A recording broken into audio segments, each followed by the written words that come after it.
No, they haven't got it sorted yet, I don't think, by the sound of it. It's your own system that you're familiar with, I guess. Oh yeah, no, it's not the Americans.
I'll give you a thumbs up when I'm done. Right, what are the numbers we've got around here? Maybe excluding one. 17. Grant is 14. Good morning, everybody. Welcome to Horton Park in Blenheim, at the top of the South Island of New Zealand, for this round 2 match in the Over50s quad series. Today we're watching 2 New Zealand teams. So everyone in black today. New Zealand playing New Zealand A. Both teams lost yesterday. One more convincingly than the other. We'll talk about that at some stage, I'm sure. You can see the New Zealand A players out on the middle. That's because they lost the toss and New Zealand chose to bat. So the 2 New Zealand opening batsmen, Richard Petri and Andrew Hoare, striding to the middle. My name's Jim Morrison. I'll be with you all day. Alongside me, as usual, my good friend Richard Horner. He's doing the scoring all by himself today. And we'll keep you company throughout the day, wherever you might be watching.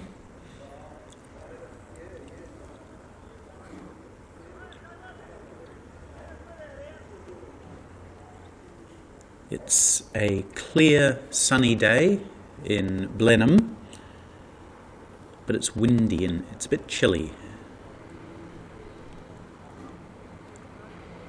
That'll change throughout the day, and there may be some rain later in the afternoon. Hopefully that'll stay away until the match is finished.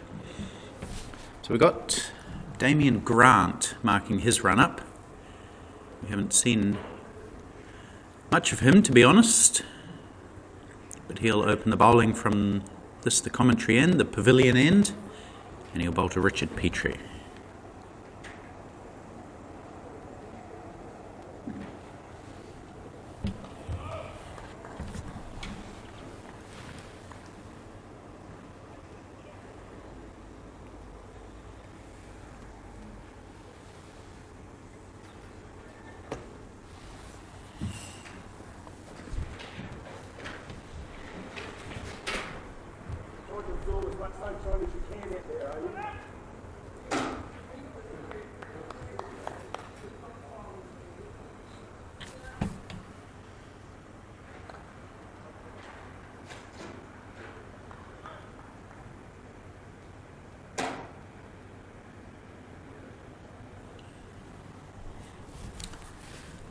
Damien Grant hails from Wellington, and if I'm not mistaken, plays for the Collegians Club there. Same club as Scott McCarty from the New Zealand team. Here we go. Grant to Petri.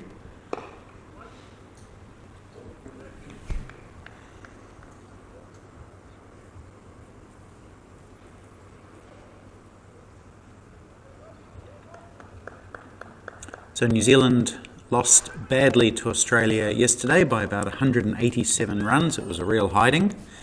New Zealand A had a narrow loss against USA.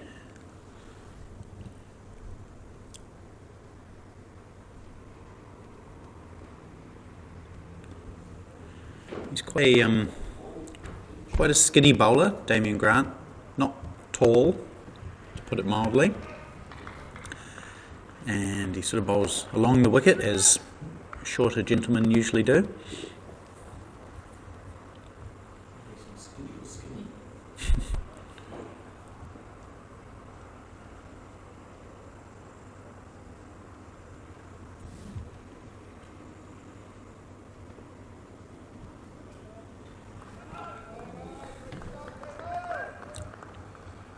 He just sort of ambles into the wicket, but he's got quite a fast arm action, Damien Grant. Not quite 50 yet.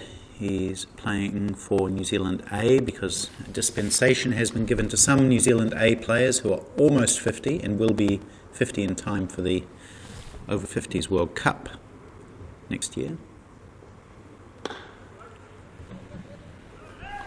Others in that category playing for New Zealand A today include the gentleman who just picked up the ball in the covers, Vishal Dubey, as well as the Murphy twins, Simon and Mark, and Lee Kelly, who was a bit of a star yesterday. Five of them.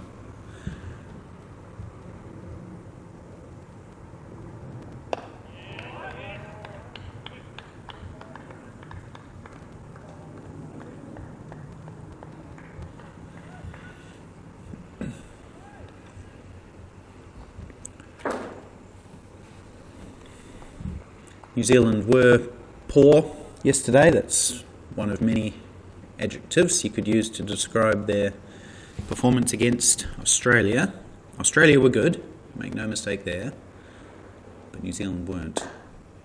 And that's a good shot. Will it beat Andrew Brookland? No, it doesn't. It's a good piece of fielding. He scoots across and rolls away to his left, keeps it to 1. But New Zealand are underway.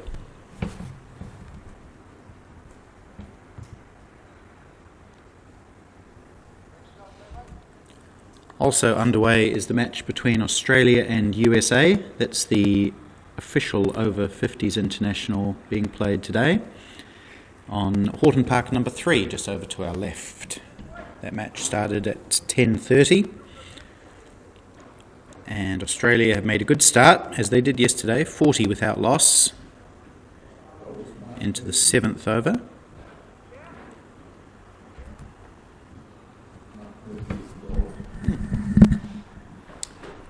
Okay, this is interesting. We're going to see some off-spin to open the bowling for New Zealand A. Mark Murphy, one of the players that I just mentioned.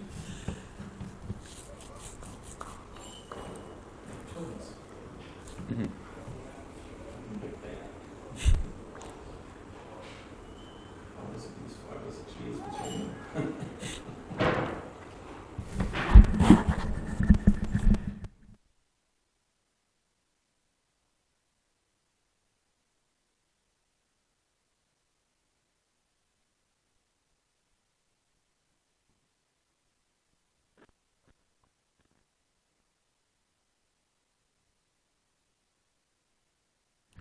Okay, so Mark Murphy will bowl some off-spin. He just started in over-50s cricket this season, playing for Canterbury Otago. Also played in the over-40s IPT for 2 years in a row.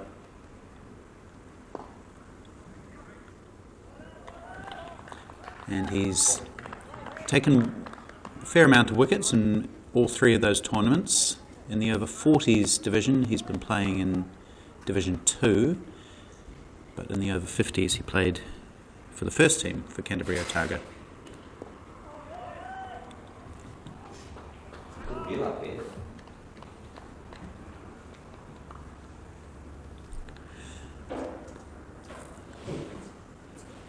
So this will bring Andrew Hoare onto strike, left-hander. Didn't play yesterday because of a hamstring injury, I think it is.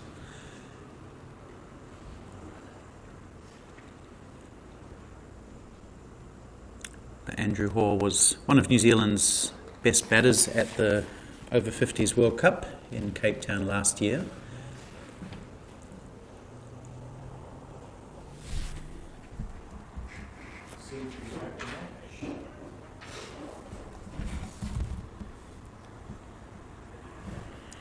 Although this match is not an official Over-50s international, I can give you his international stats. He's played 14 matches, Andrew Hoare, 350 runs at 27, with a century and a 50 in there.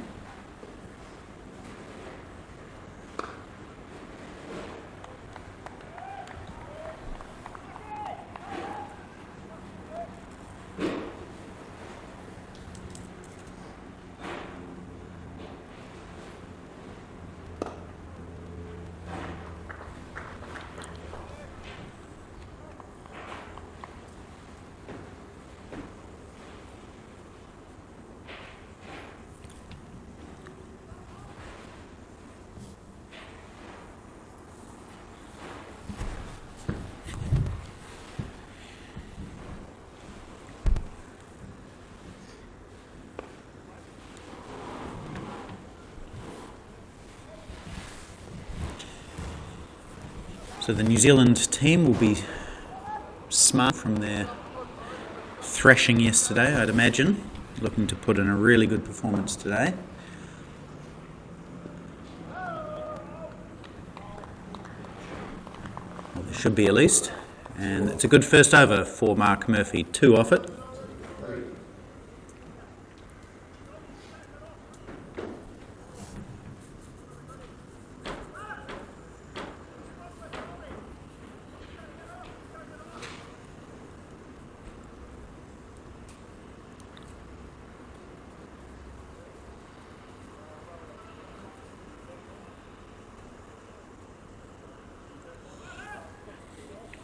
If you didn't see the scores or the match from yesterday, it was a typically Horton Park-like high-scoring first innings, with Australia scoring 311 for 6, I think it was, or 5.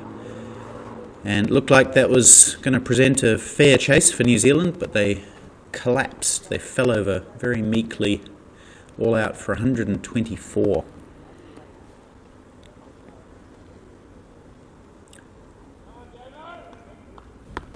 The pitch looks good again today, same wicket, and the outfield might even be faster today than it was yesterday. The local council man was here mowing it this morning.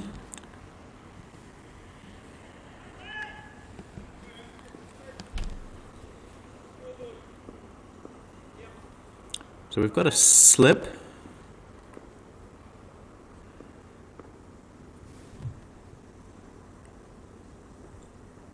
And he's bowled him, played it on. Andrew Hoare, trying to slap the ball through the covers, has only managed to get an inside edge, which has sent his middle stump back onto the ground.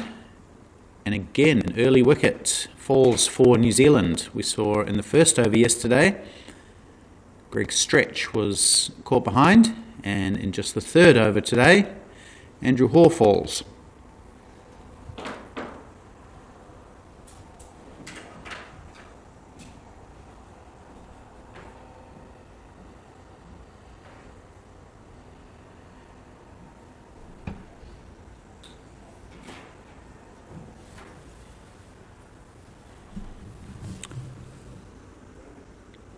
So, Andrew Hoare's comeback innings is a very brief one, and a pretty much immediate success for Damien Grant, which will delight him. He was hit around a bit yesterday by the Americans, as all the NZA bowlers were, pretty much. I can't tell if there was any swing on that. Could you, Richie? No. We're off centre here, on, as you can see on the angle. That's camera angle is exactly where I'm sitting.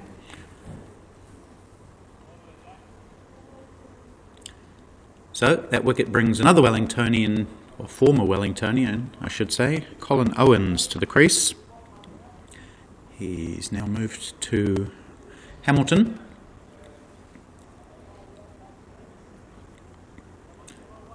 These two probably would have come across each other over the years. Colin Owens playing for the University Club.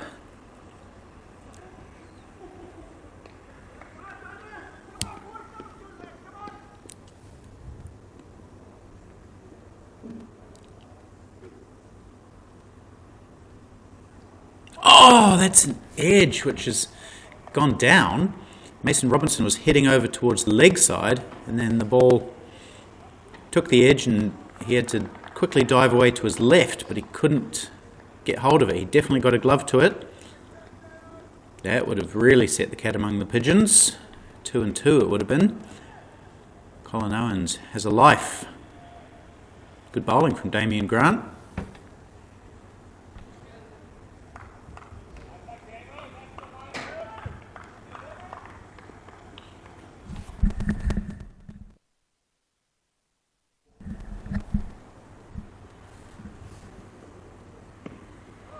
So the end result of that drop catch was it did go down to the boundary for 4 runs. Sorry, I might have said Mason Robinson was the guilty party there. It was, of course, Bert Horner, fielder. I'm pretty sure he did get a glove. Yep. Yep, sent the wrong way was Bert Horner.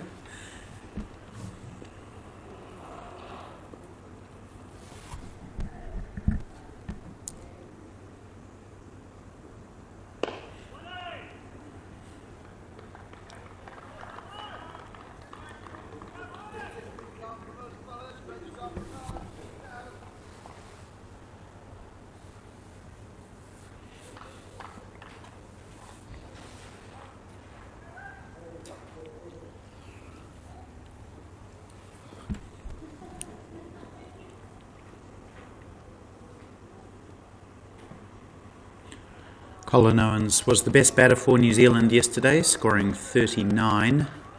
No one else passed 19. And he looked pretty comfortable until he got out with some beautiful off drives.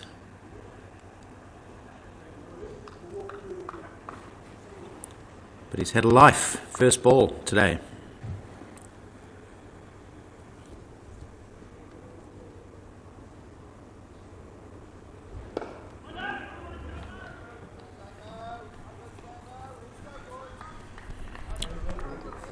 Another good over for Damien Grant, just the 4 runs coming off it, and that was that edge that went through Bert Horner.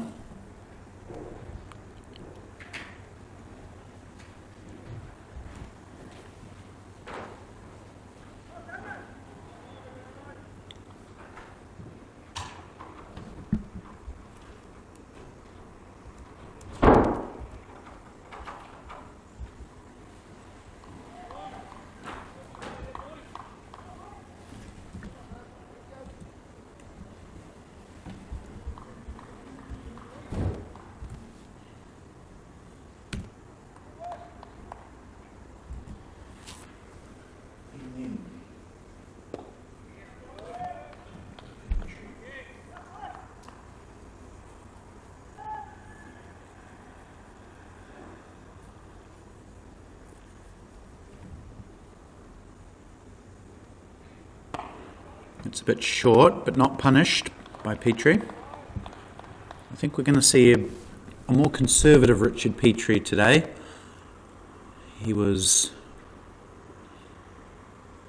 upset yesterday with New Zealand's performance, and I think he's going to take a lot of the responsibility for righting that upon his own shoulders. And I think we're going to, if he's able, he's going to play a long anchor innings today.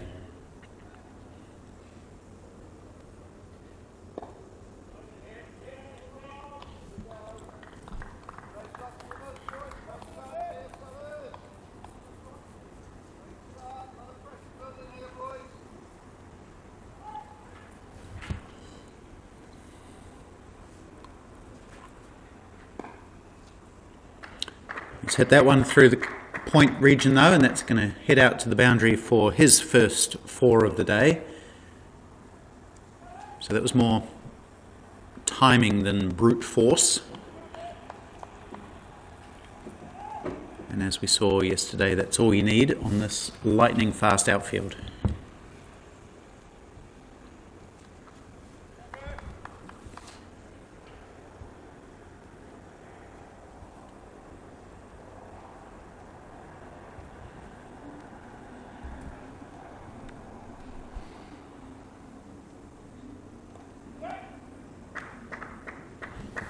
He's going to get 2 runs here as he beats Dave Goldingham.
Damien Grant asking a few questions this morning, bowling really well. Yesterday he went for 32 from 4 overs against the USA. Today just 5 runs off 2.1 overs. 4 of those a snick through the keeper. Be 2 runs here down to fine leg.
Hammered away, full toss, through the covers for 4, out to the boundary in a flash.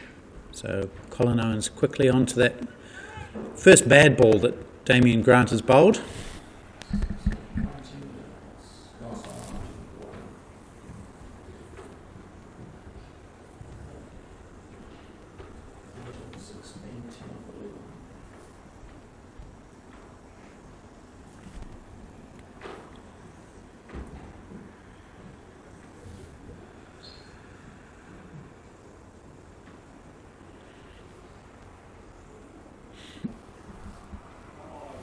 Over on number 3, Australia again progressing serenely, as they've done in both of their official matches so far on this tour. 56 without loss after 11 they are.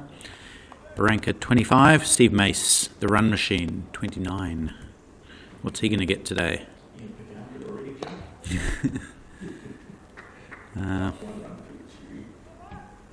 Richie has reminded me that I accurately predicted that Steve Mace would score 100 when he was on about 50. 56, yeah. Not sure I'll make that call just yet, but I wouldn't bet against it. That would be 3 in a row if he got it.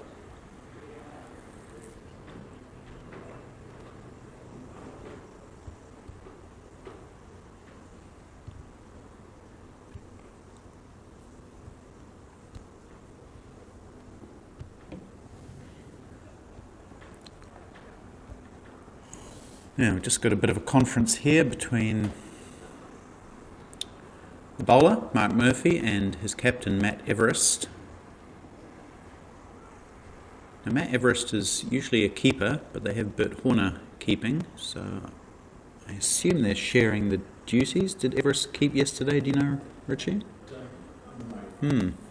I think that was the intention of having them both in the team, was to share the duties.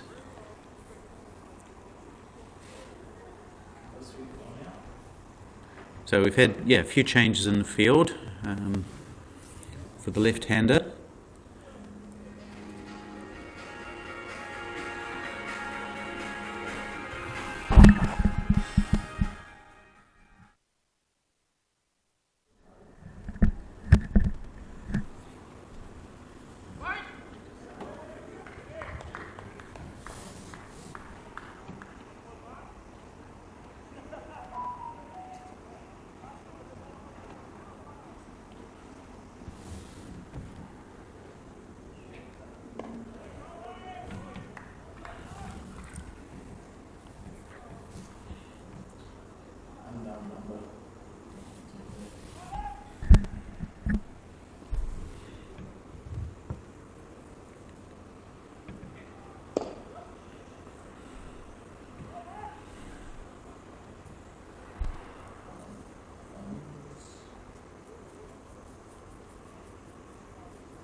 Short ball slammed away by Richard Petri, backward square leg for 4.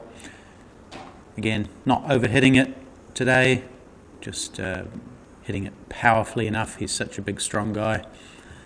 He just needs to tap it on the head here at Horton Park, and it races away for 4. So Mark Murphy bowling pretty well, but just one boundary ball in each of the last 2 overs.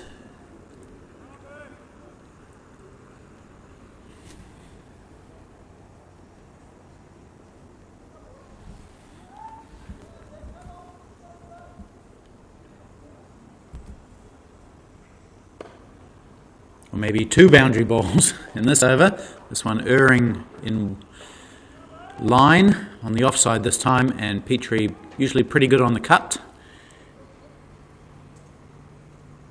And again, it's more about placement on this wicket than having to smash the ball. So 10 off that over.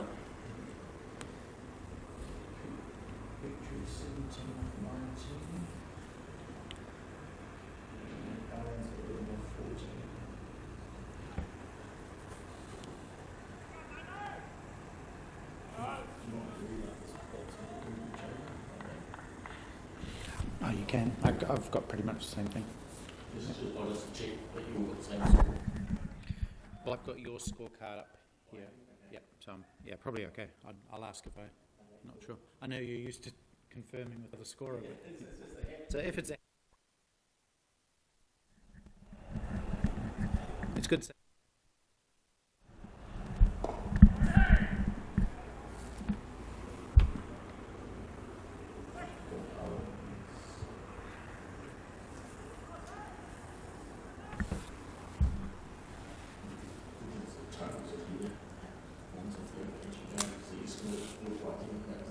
Colin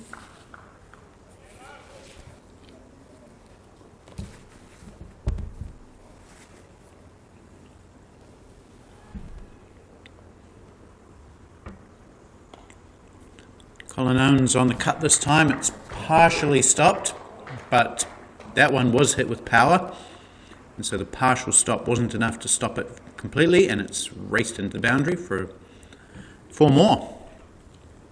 So the boundary's starting to come a little bit for New Zealand. That's 3 or 4 of them in the last 2 and a bit overs, and they're up to 33 for 1 after 6.2. That's over 5 and over now.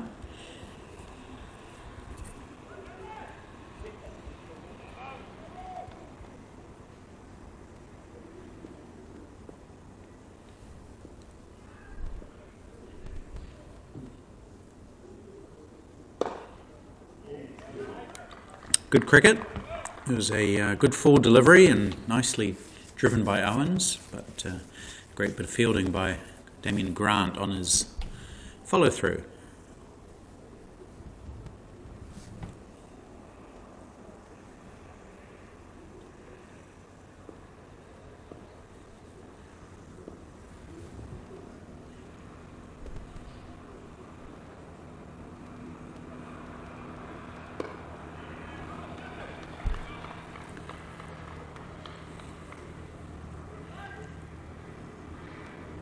So he's quite a whippy bowler, as I mentioned. He doesn't have much energy in the run-up, but certainly does in the actual delivery stride. Manages to get the ball through reasonably well.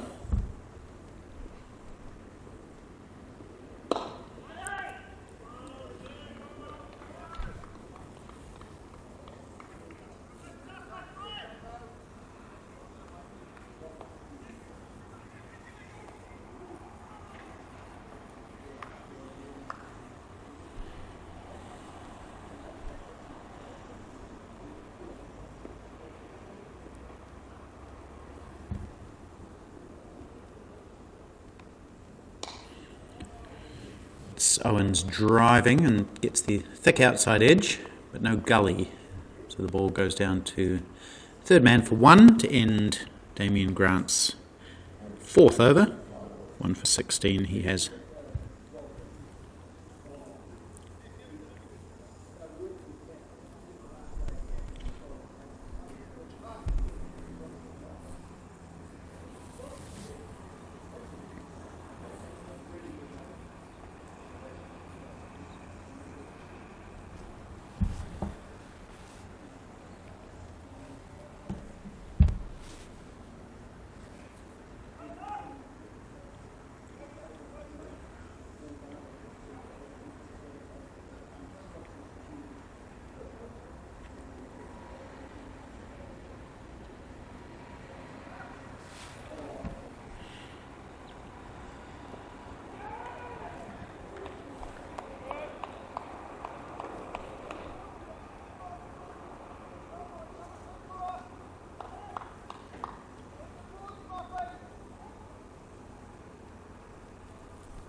It's a bit shorter. Cut away again. He finds that gap.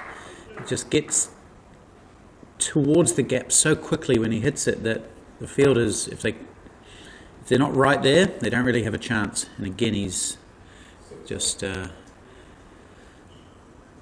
found that small gap, really, between, looks like a point and a square cover. Out to the boundary, 4 more. That's boundary number 4 for Richard Petri, and again he ends the over with a cut shot for 4. 40 for 1 after 8, that's exactly 5. The Aussies have lost a wicket. It was Anthony Barranca. He was stumped by Parakananta from the bowling of Arun Tholodar for 28.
So the first wicket falling at 3, that was at the beginning of the 3rd over. It was Andrew Hoare, who was bowled by Damien Grant. He's bowling now. Since then, Richard Petri and Colin Owens have added 38 runs without too much trouble, although Owens was dropped by the keeper.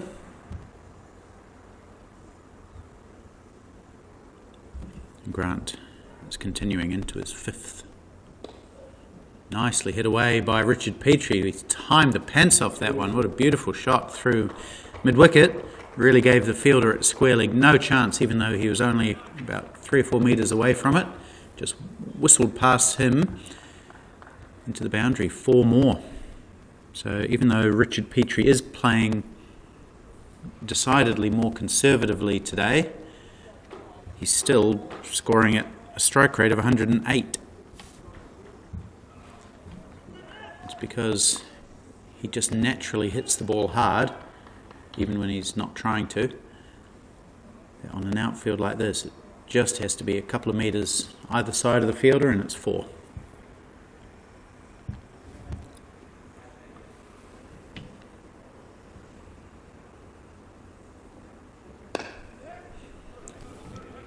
This time he calls 2 as it goes out to cover, where Simon Murphy does some good sprawling fielding. 2 more to Petri. 27 he is.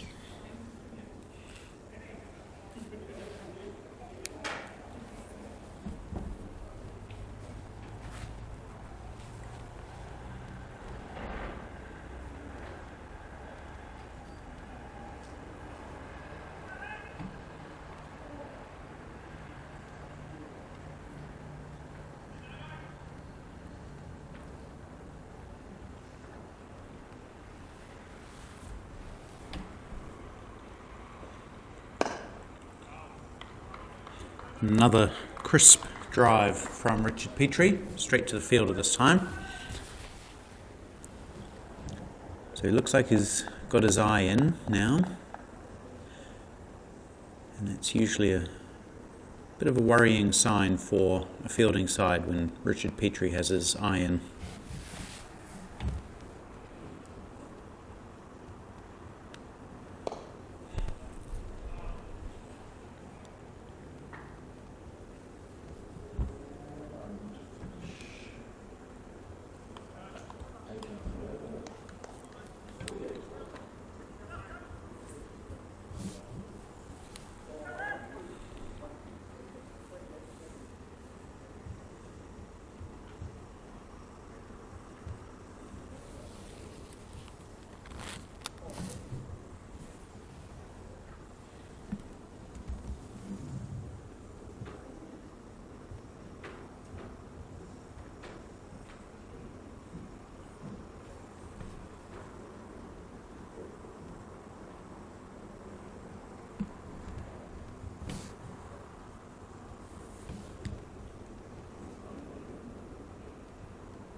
Ooh.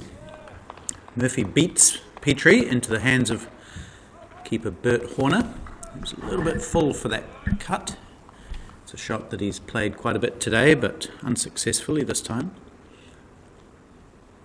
It's short and punched up to mid-off. Long off for one.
.50 for New Zealand has come up in this over, and they'll add one more to that, making it 52 at the completion of 10 overs.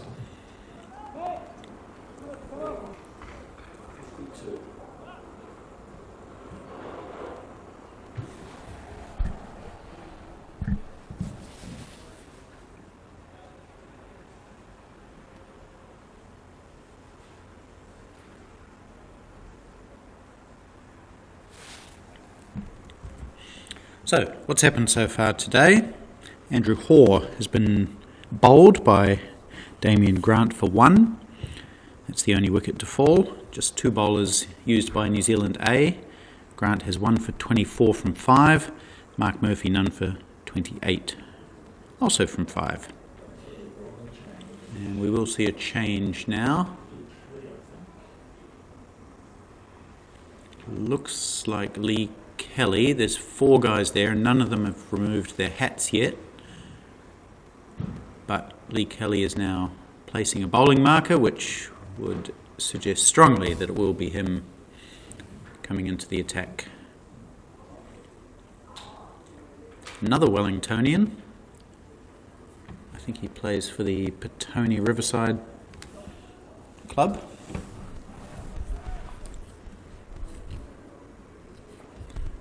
So there's 4 Wellingtonians of some description involved this morning. Damien Grant and Lee Kelly in the bowling, and Colin Owens, long-time Wellingtonian.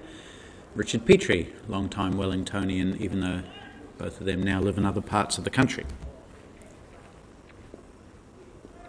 It's Owens on strike to Lee Kelly. These guys would have played against each other a fair bit over the years.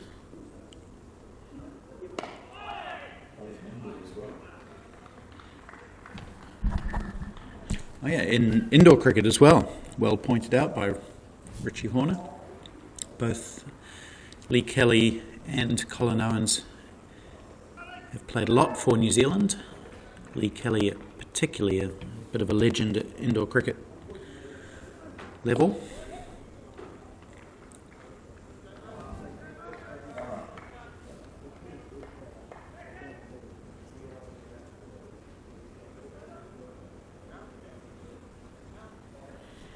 Colin Owens still plays for New Zealand over 50s, indoor and outdoor.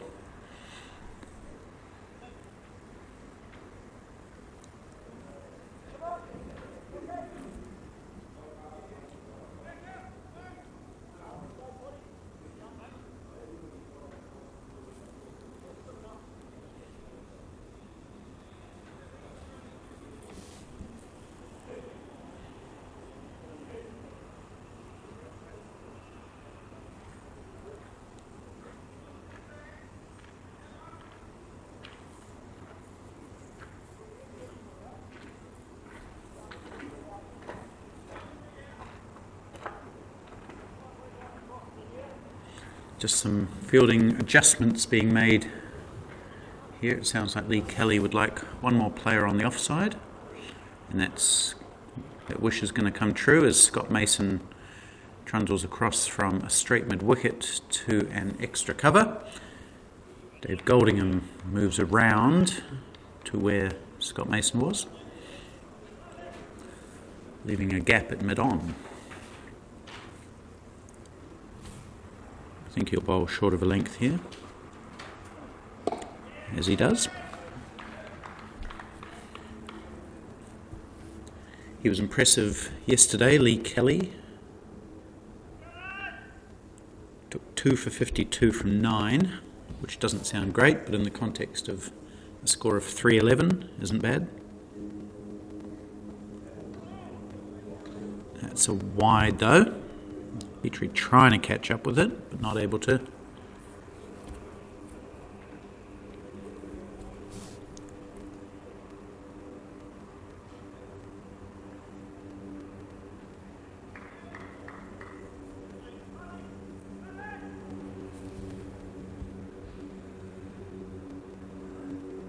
Oh, that's a great delivery. Short of a length, Petri pushing forward and bounced and went past him at about tummy height. Threw a good pace to Bert Horner, the keeper.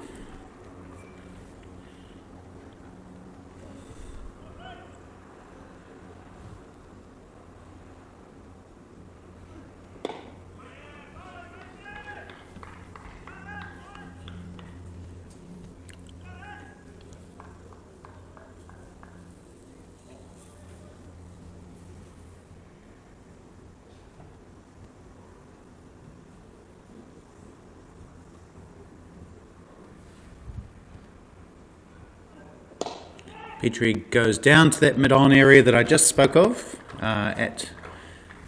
in the air. I don't think it would have carried to a normal mid-on, but because there's nobody there, it's easy pickings.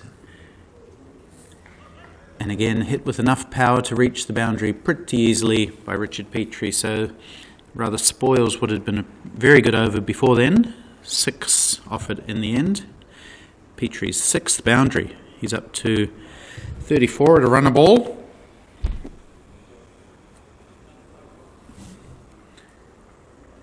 It wasn't really over-pitched too much, that delivery, but he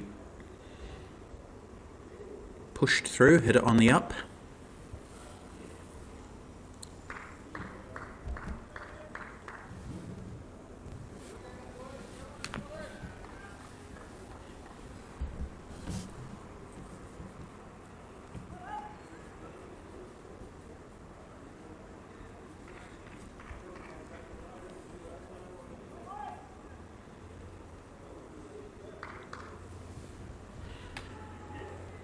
Mark Murphy continuing, and Owens sweeps in the air over the head of the short fine leg, down to where a normal fine leg would be.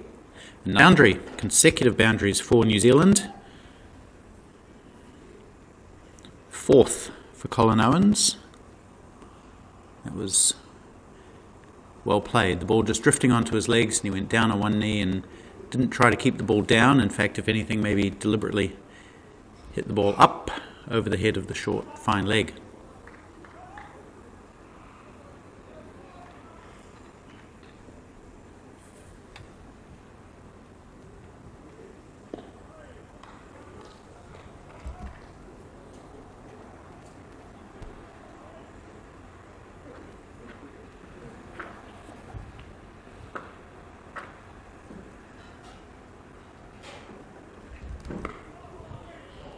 Four more, too short, smashed away by Colin Owens to square leg for another boundary. So Mark Murphy proving a little expensive in the last few overs. He started off well, but he's just giving away too many boundary balls. And these Kiwi batsmen not letting him get away with too much. That's short and wide on the offside. Well, they've let him get away with that one, I think.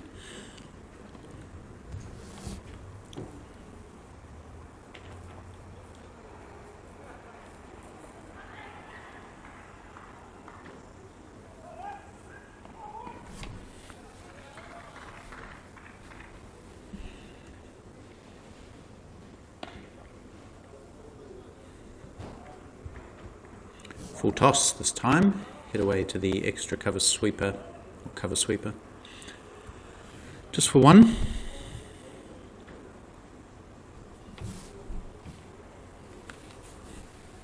I think this might be the last over for Mark Murphy. He's going at 6.3 and over.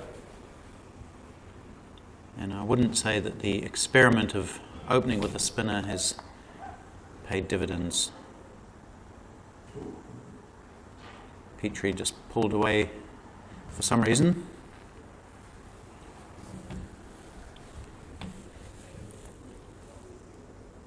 That's short, not taken toll of.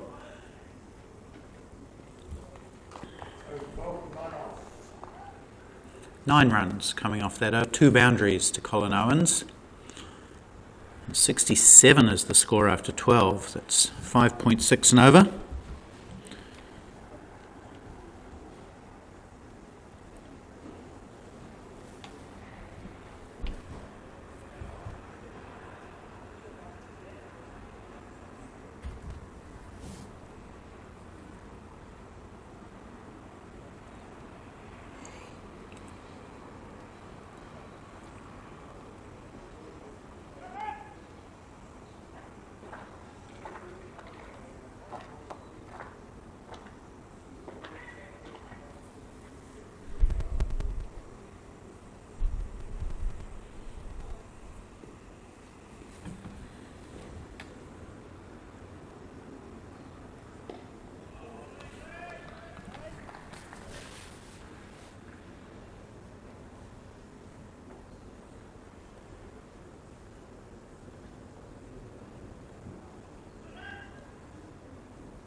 It's a good quick single from Colin Owens, almost hopping into that delivery and running with the shot. We saw a lot of good running from Australia yesterday, really putting pressure on New Zealand inside the circle. I wouldn't say that New Zealand have done that much today. They haven't really needed to. There's been enough boundary balls, but they certainly didn't do it yesterday. There was no pressure on the Australians in any form of the game.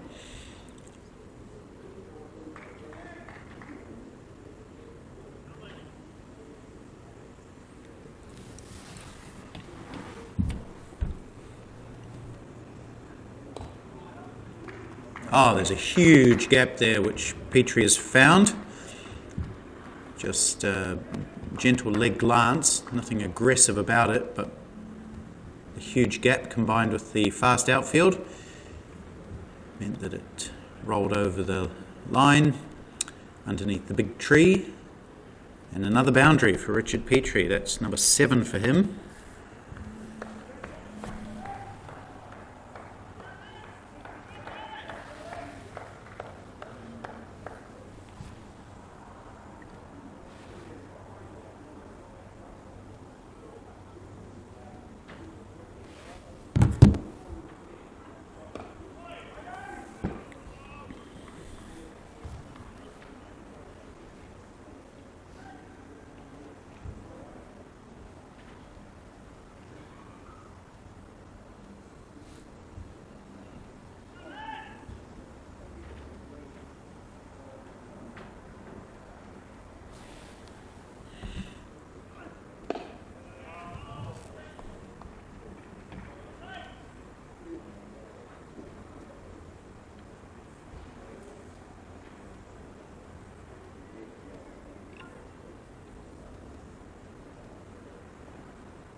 Right, so I didn't think Moore would get a 7th over, but he has, and he's bowled a good one. Just one coming off that over.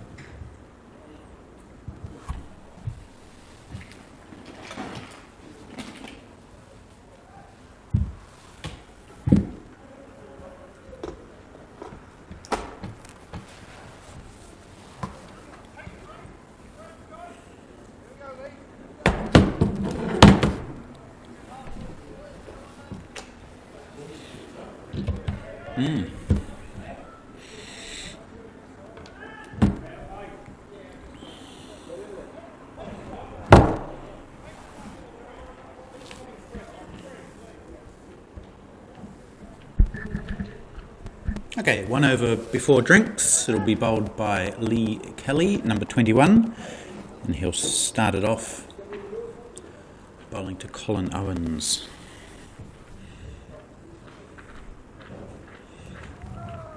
It'll be a wide down the leg side.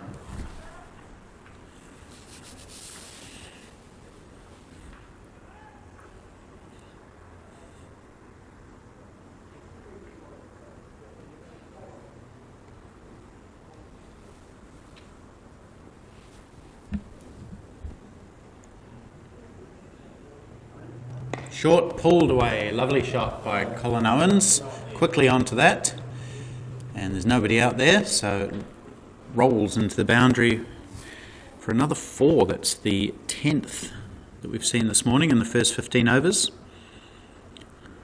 6 to Owens, 7 to Petri. They've added 75 runs following the very early dismissal of Andrew Hoare, who chopped the ball on to his middle stump.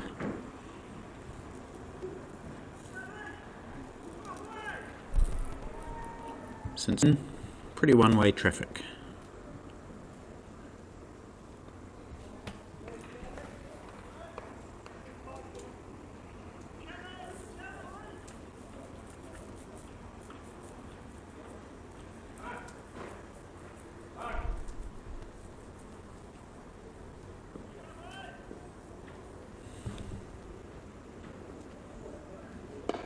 Lovely cover drive, but it's well fielded by Scott Mason. So good cricket. Great shot and a really good piece of fielding. And now Mason has to jog across to the offside for the right-handed Petri.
Ooh, that is a ripper.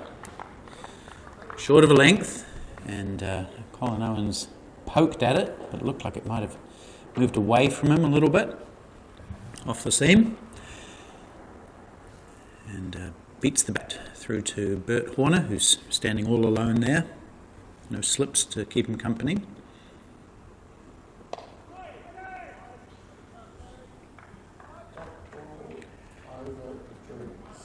And we've reached the first drinks break. The score is a nice even 80. That's 5.3 and over. So the players will have a drink. I might get one myself, and we'll be back in about 4 or 5 minutes.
lowercase. Cricket, thank you.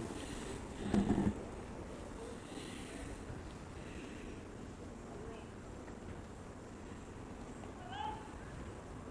the white box MC is the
Great shot from Richard Petri, through the covers for 4, overtossed from Mark Murphy, and again just not able to close out a good over, allowing that boundary, and 6 coming off the over in the end. Richard Petri getting close to a half century, 44 he is now. Colin Owens 38.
Over the top by Colin Owens, reaching for that one, but there's a man out there. So Colin Owens wants 2, he's come halfway down the wicket. Richard Petri didn't move at all. So Colin Owens runs 2 and Richard Petri runs 1.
Oh, he's nearly dragged that back onto his stumps.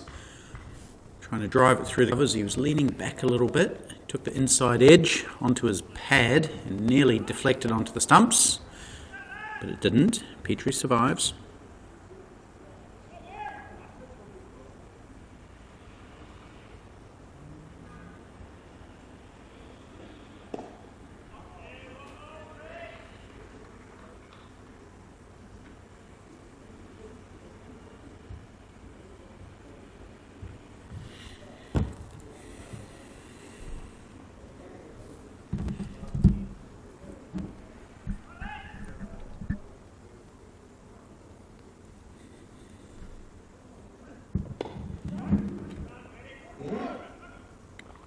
And again, Colin Owens has to do a lot of running, and Richard Petri doesn't. It was a direct hit from, I think, Matt Everest there. Colin Owens maybe not quite appreciating Richard Petri's enthusiasm for running, or overestimating it.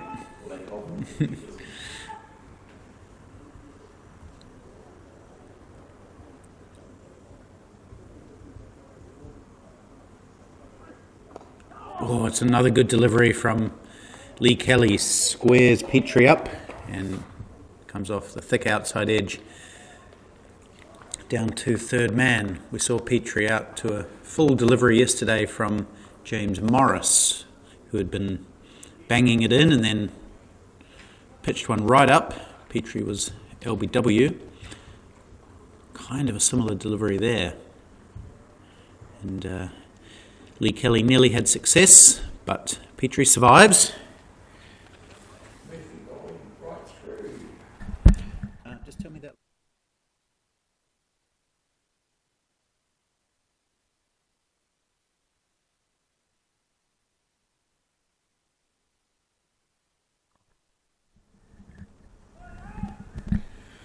So Mark Murphy is going to bowl right through here today.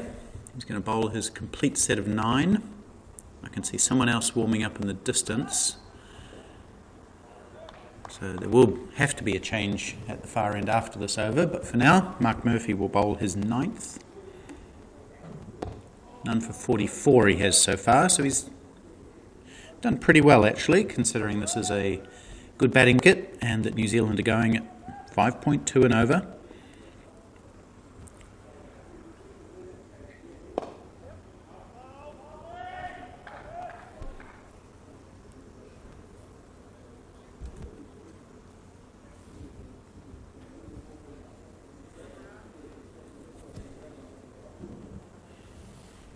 Steve Mace is on 65 against the USA. I think he is going to score another 100. I'm going to call it early again. That'll be 3 in a row when he gets there.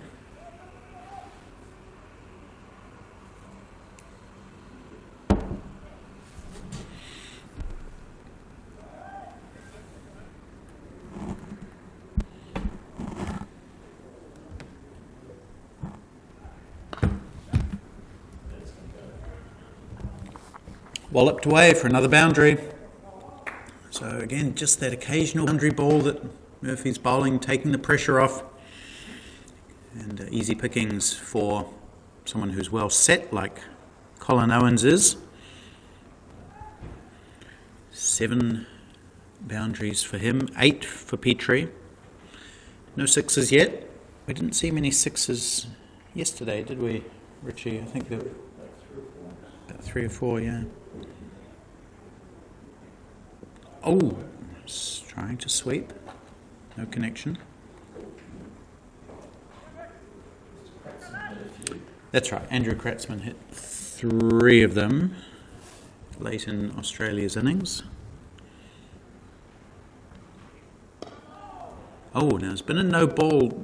Richard Petri was waving his hands around just as that ball was bowled, so I'm not sure what it was for. In any case, it's a free hit and Richard Petri's on strike, so it's danger signs for the New Zealand A team. Petri did hit a couple of sixes yesterday off free hits, I think, or at least one of them.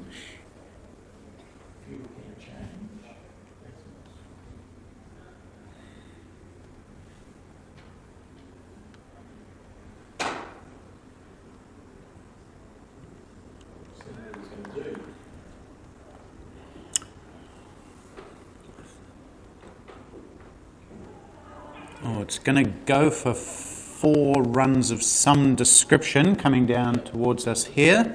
Just wait for the umpire's signal. Leg buys, 4 leg buys.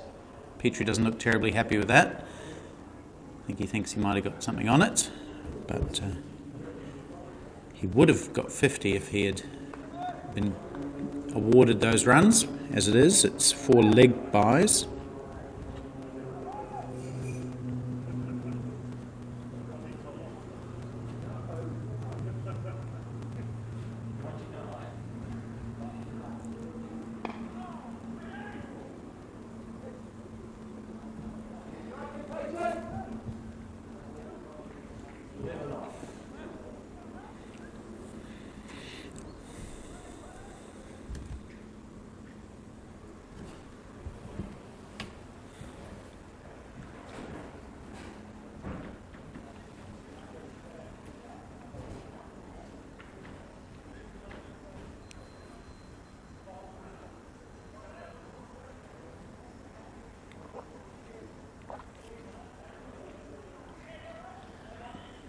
Change of bowler. Mason.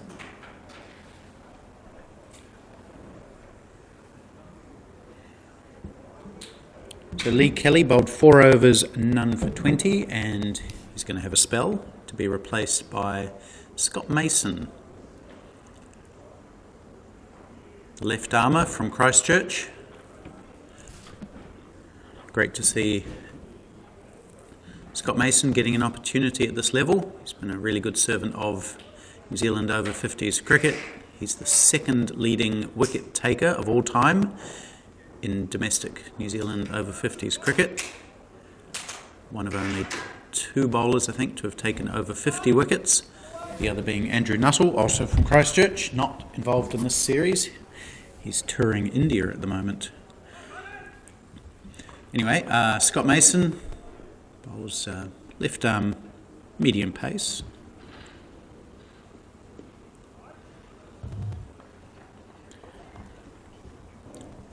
Has some pretty amazing career statistics, which he kept ever since he was a kid. He's got over 1,000 wickets, and most extraordinarily, I think, 9 hat-tricks in his career. 9 hat-tricks, isn't that amazing? Most people never taken 1. Andrew Nuttall's never taken 1. Richie Horner's taken 1. I've taken 1, but I haven't taken 9.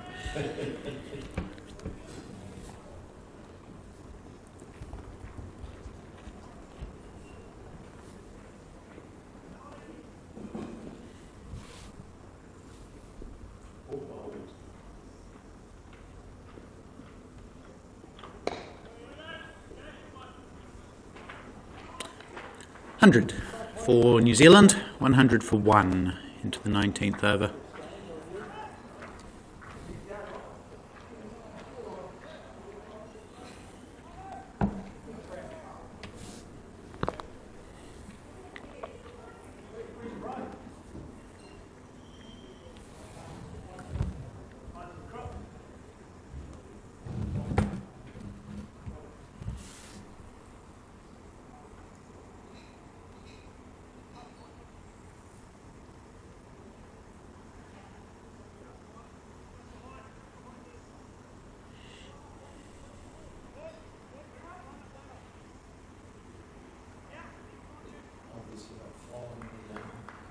Change of field is policy.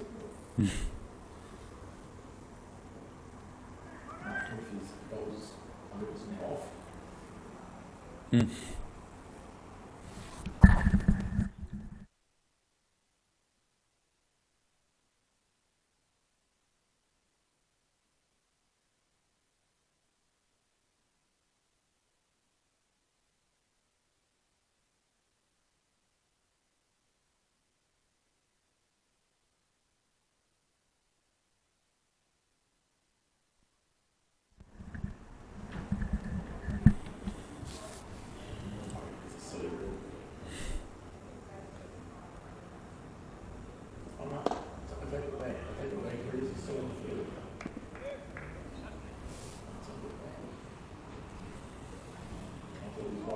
Challenging position.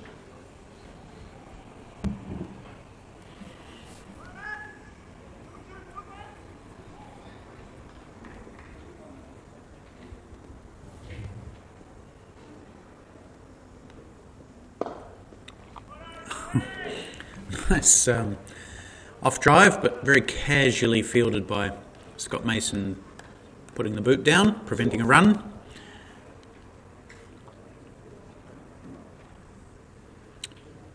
Two off of Scott Mason's first over, 101 for 1, batting in binary, New Zealand. And we're going to see a double change. Andrew Brookland, number 77, will bowl some more off spin. So it's been all off spin from the Hills end.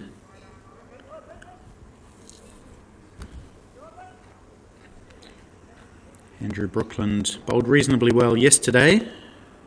None for 58 from 9 overs. Again, doesn't sound amazing, but in the context of a pretty big score, it was quite respectable. Had a good IPT, did Andrew Brookland.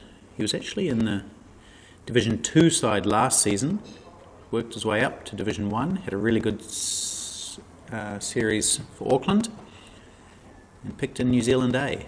So he's making every post a winner. I think he might have been the leading wicket taker at the IPT, was he? He was up there.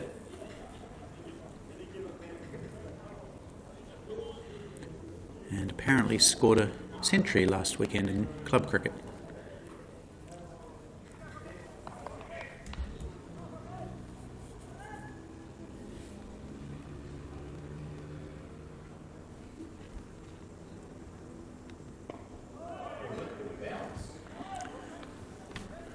A little bit of bounce from Andrew Brookland, who's not a tall man at all. But that one popped up a little bit on Richard Petri, who is tall.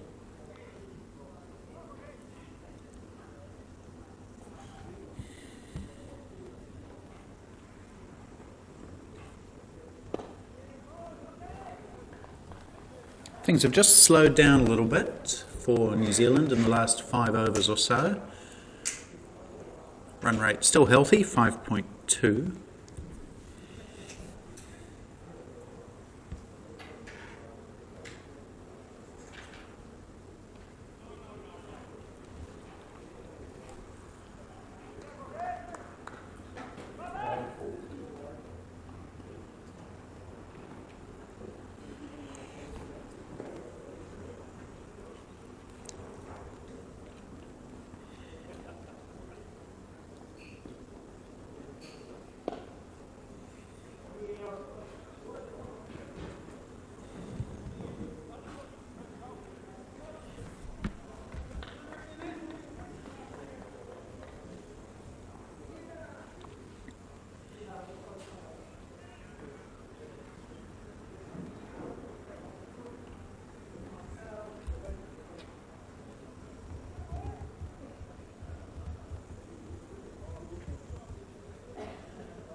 Coming around the wicket to the left-handed Owens. Short and it's slammed away, but there's protection out there.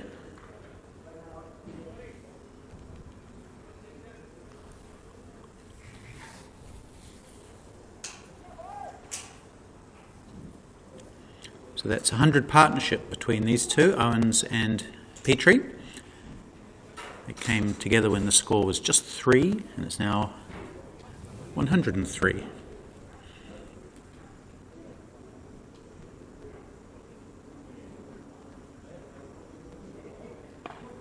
Tossed up and rather an ugly hack across the line from Petri, and some equally poor fielding, inelegant fielding I should say, that's Scott Mason, who for some reason tried to kick it, fielding at mid-wicket. I'm not sure exactly what he was hoping to achieve there. It's gone out to the boundary for 4 and brought up 50 for Richard Petri. Not sure he's noticed that. He hasn't acknowledged the applause, but it is a 50 for Richard Petri, his first of the series. Not the most beautiful way to bring it up, either from a batting or fielding perspective. Oh, that's well bowled from Brooklyn, just held it back a little bit, and Petri early on the shot.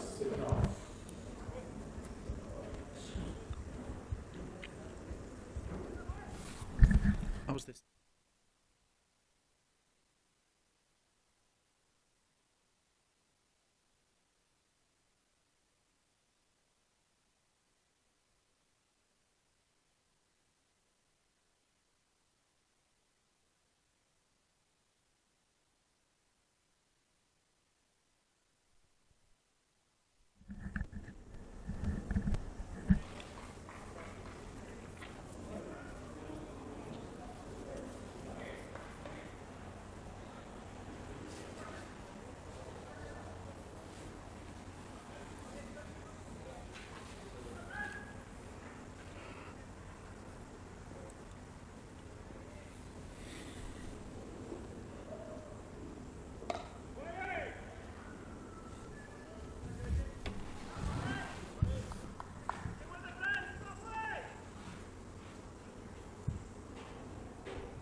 Update on Mace Watch, also known as Australia versus USA.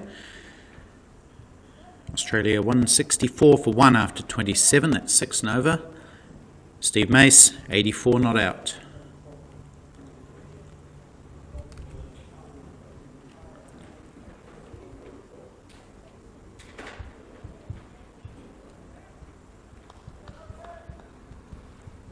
Okay, Andrew Brookland will bowl to Richard Petri, who's on 53. New Zealand going at 5 1/4, approaching the halfway mark of their innings.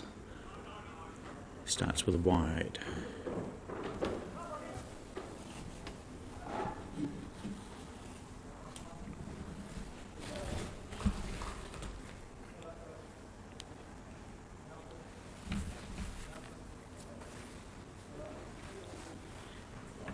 One for 1, Nelson,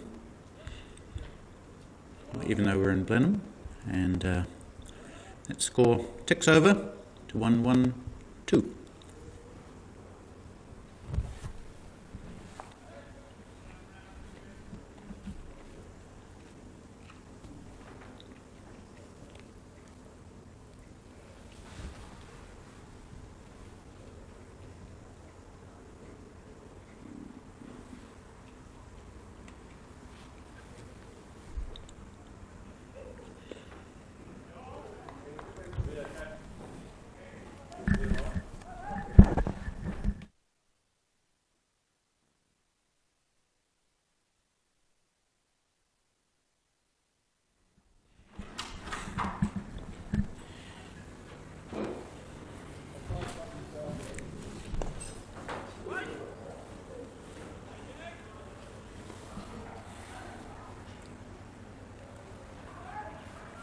Okay, thank you.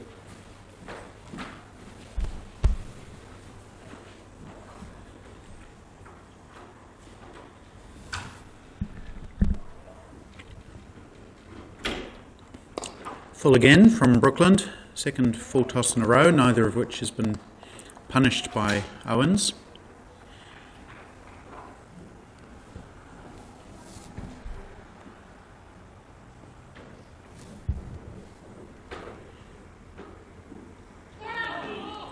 Now, has he caught the edge there? I'm not sure. There's a bit of despair from Brookland. He's rubbing his hair.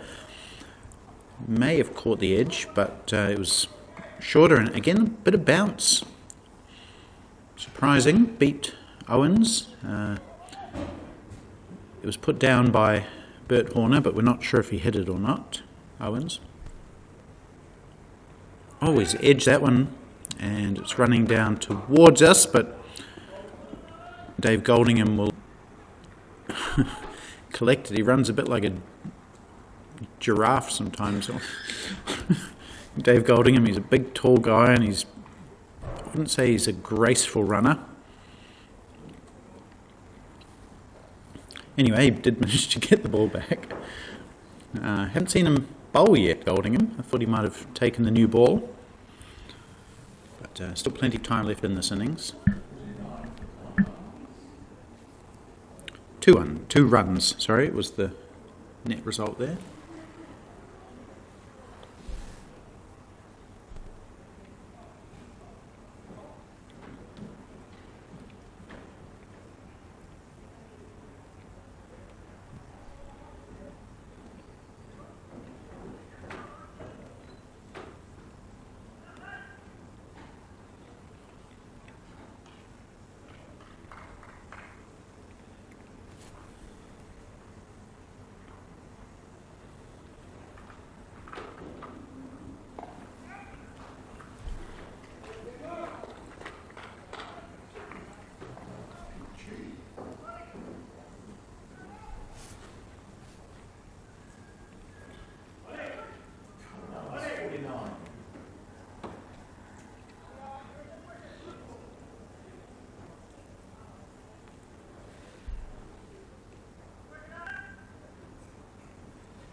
Colin Owens will bring up 50 with that shot down to long off.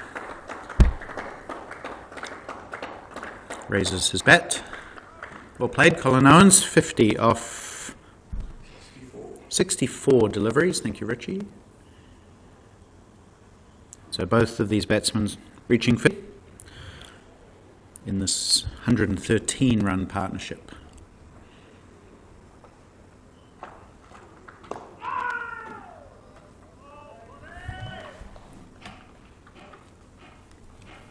And they're building a good platform for the New Zealand side, as we are exactly halfway through the innings now.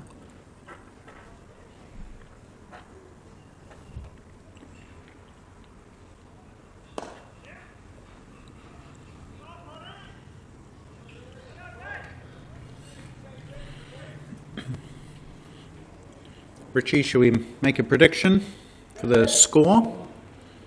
Halfway through the innings, scores 117 for 1.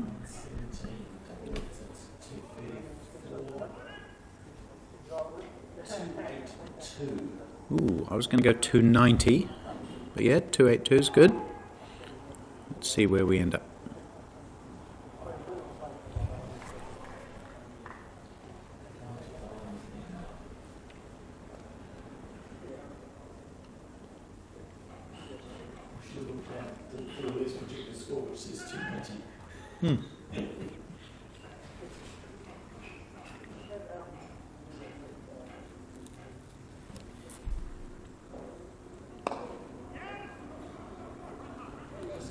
The call is 2 run hard from Richard Petri, which is not something you always hear from him. Richie suggests that it's because he hit it, so those runs go to him. Anyway, they do run 2 to end Scott Mason's 3rd over. 6 runs coming off it. 120 for 1.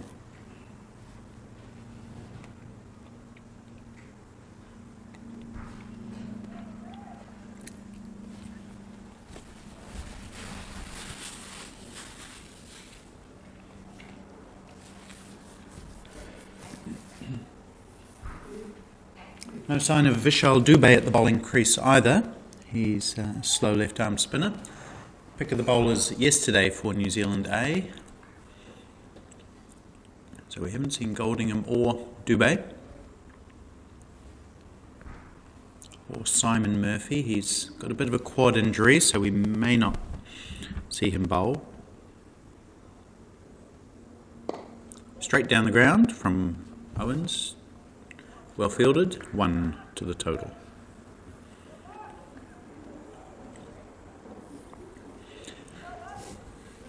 Batting wise for New Zealand, they have Robbie Frew probably due in next. They might consider changing that batting order, get someone a little bit more aggressive to come in. Adil Samani, Scott McCarty perhaps, even Mason Robinson might get thrown up the order.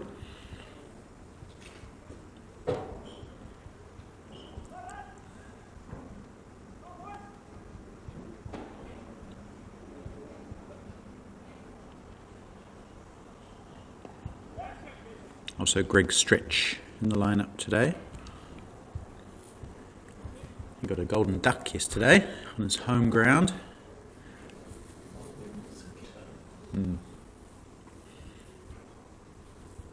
Seems a little bit brighter out there now. It's always been nice and sunny today, but we're around midday, so the sun at its peak sunniness in the sunniest part of New Zealand, Blenheim.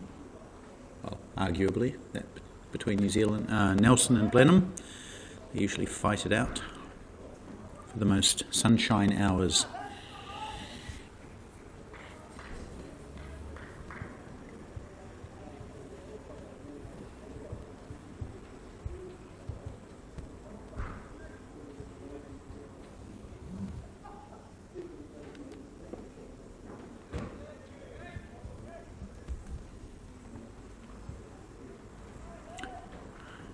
Newsflash, Steve Mace is out for 86. So, that inevitable century that I predicted. Yeah, failure, says Richie. Oh, there's a big aggressive shot from Richard Petri, fetching it from outside the off stump and swinging it over straight mid-wicket for a 4 that goes well into the USA-Australia game. Fielded by one of the American fielders. Powerful hit from the big number 10 for New Zealand, Richard Petri. Maybe realising that New Zealand have a good base now and looking to open up in this second half of the innings.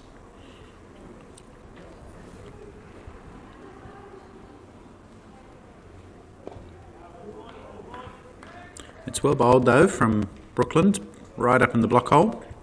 And all Petri can do is push it back to him, end of the over.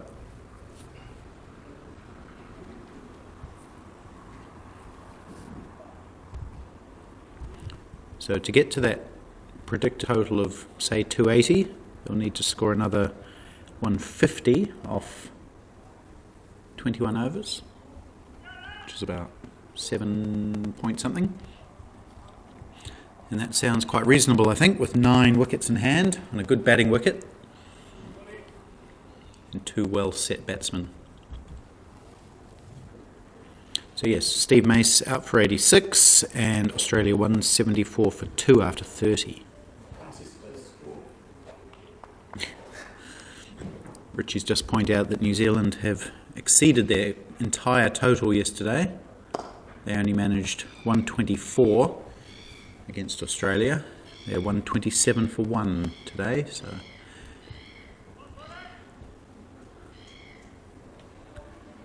much better effort already. Couldn't be much worse than yesterday. That was pretty dire.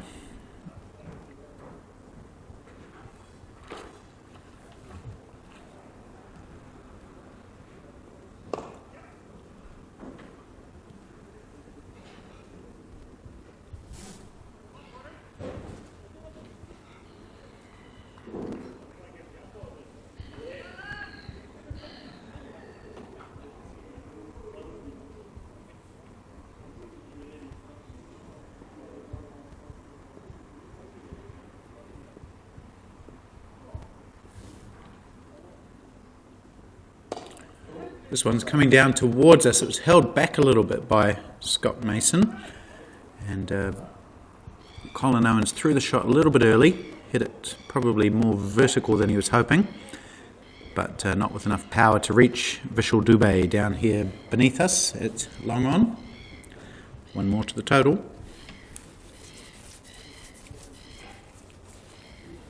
I'm pretty sure these 2 New Zealand batsmen have decided that they're going to change up a gear, if they're able.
Hammered away, a bit short from Brookland, and Petri quickly onto it, hit it powerfully to almost exactly the same spot as he hit that ball in the last over. And this time it's fielded by a gentleman walking around the outfield, spectator. Now the boundary for Richard Petri, that's 11 for him today in his total of 69.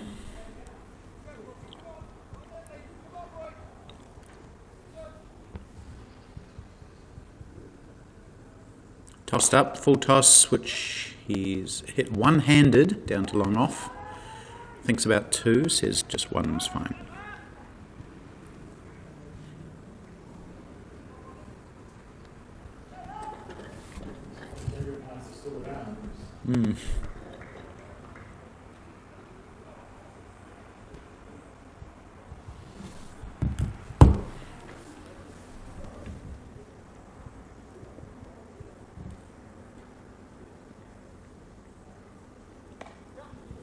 Cut away, work for Murphy to do on the boundary. Simon, oh no, it was John Gary in fact.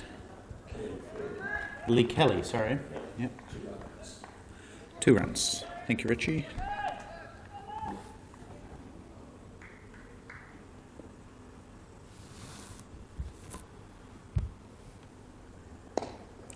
Oh, was that a chance? I think it was a chance. Caught and bowled. It was driven back at Brooklyn low.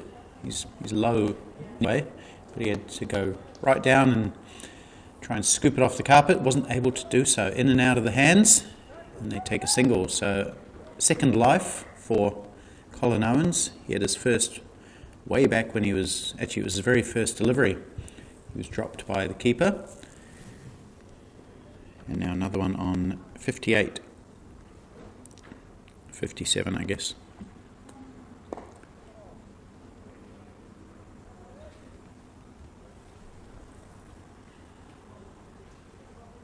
I think those are the only 2 chances of the day that I can remember, both off Colin Owens. Potential catch to be. It's called cut. Mm. Don't know what we did or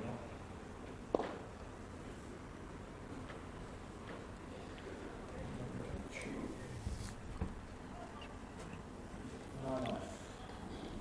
Nine runs coming off that over. New Zealand's run rate just inching up. 5.38 it is now. 19 overs to go.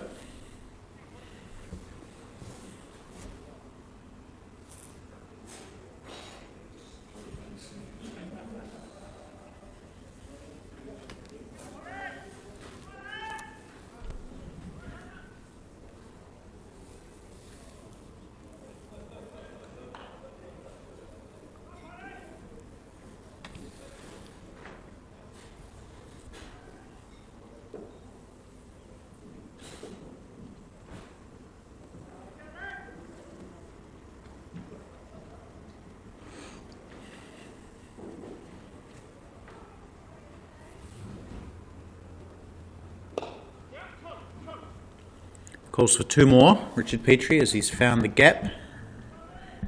Dave Goldingham looks around again and there's a big throw back to the keeper's end from wide long on, but 2 is the end result from that delivery. 73 now for Richard Petri.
Quick single. Good running from Petri. Calling Owens through for 1 as he chops it down into the back point region.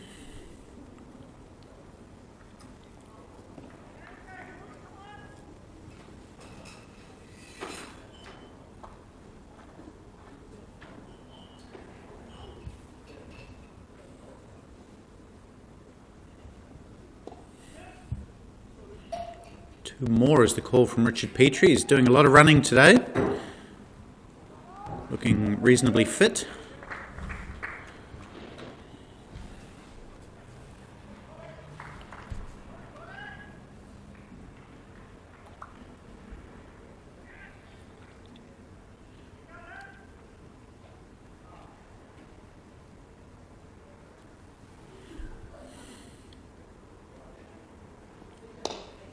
Oh, that is smashed back, hits the stumps. Scott Mason appeals. Not sure why, because he didn't get his hand to it. Very, very mild appeal. So hit hard, back at the stumps, down to long on, 1 run to the total, which is now 147.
Swept. There's some work for Lee Kelly, John Gary to do, and he can't do it. He's struggling a little bit.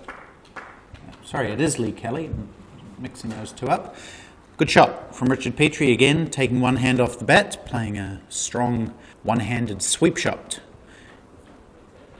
And this fast outfield doing the rest. Boundary number 12 for Richard Petri, and he's into the 80s.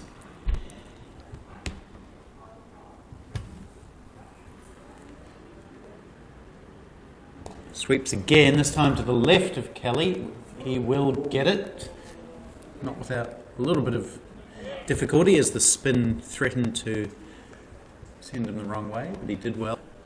One more to Petri. So these two batters were on pretty much the same score until they got to the late 40s, and then Petri is pulled away. Owens has slowed down, I suppose, a little bit. Not quite as much as strike. Yeah, and Petri's had more of the strike. That's a good point from Richie. Richard Petri has faced 89 balls and Colin Owens 74. Yes, and he has insisted on a few more doubles. 150 coming up with that sweep shot earlier in the over. And now he's tried a reverse sweep and he's going to be out. Andrew Brooklyn strikes. Richard Petri goes unconventional for one of the first times in this innings, and it hasn't paid off. Trying a reverse sweep. There was a gap there, so it was a scoring option, but he missed and it hit his pad. And Brooklyn strikes, so that 150-run partnership coming to an end.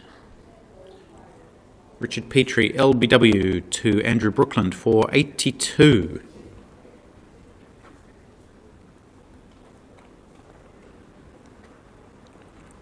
And that brings Robbie Frew to the crease. Richard Petri gets a round of applause.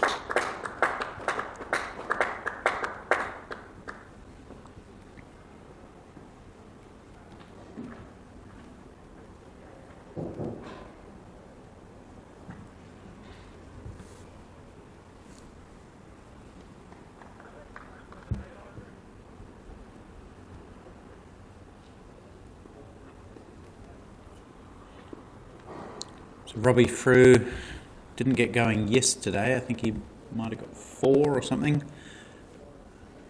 But nobody really got going for New Zealand apart from Colin Owens. So Robbie Frew has an opportunity now. He'll have to get into his work fairly quickly though. New Zealand won't want him to chew up too many balls.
Good delivery from Scott Mason, beating through. He was looking to push it into the offside. Maybe a little bit more bounced.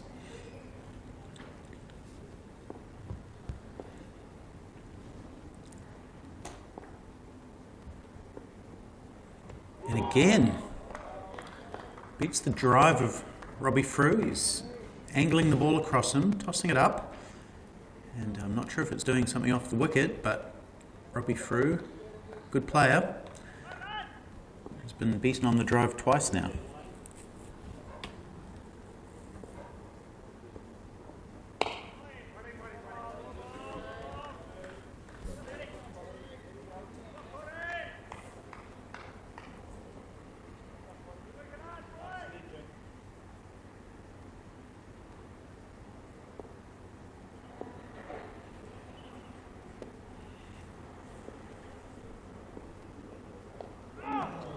No foot movement this time from Frew, and he nearly chops it onto his own stumps.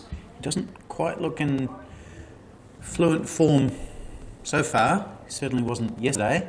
I don't know how much cricket he's played.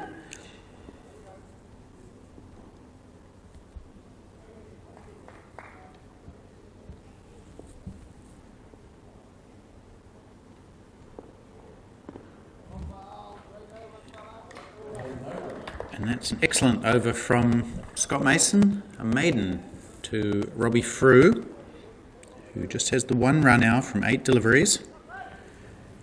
And I realise it's early in his innings, but he has to be careful that he doesn't chew up a lot of deliveries here. New Zealand need their batsmen now to score quickly, get that score up to at least 270.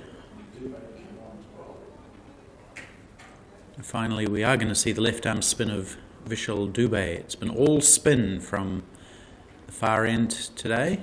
2 off-spinners, and now the left-arm orthodox of Vishal Dubey.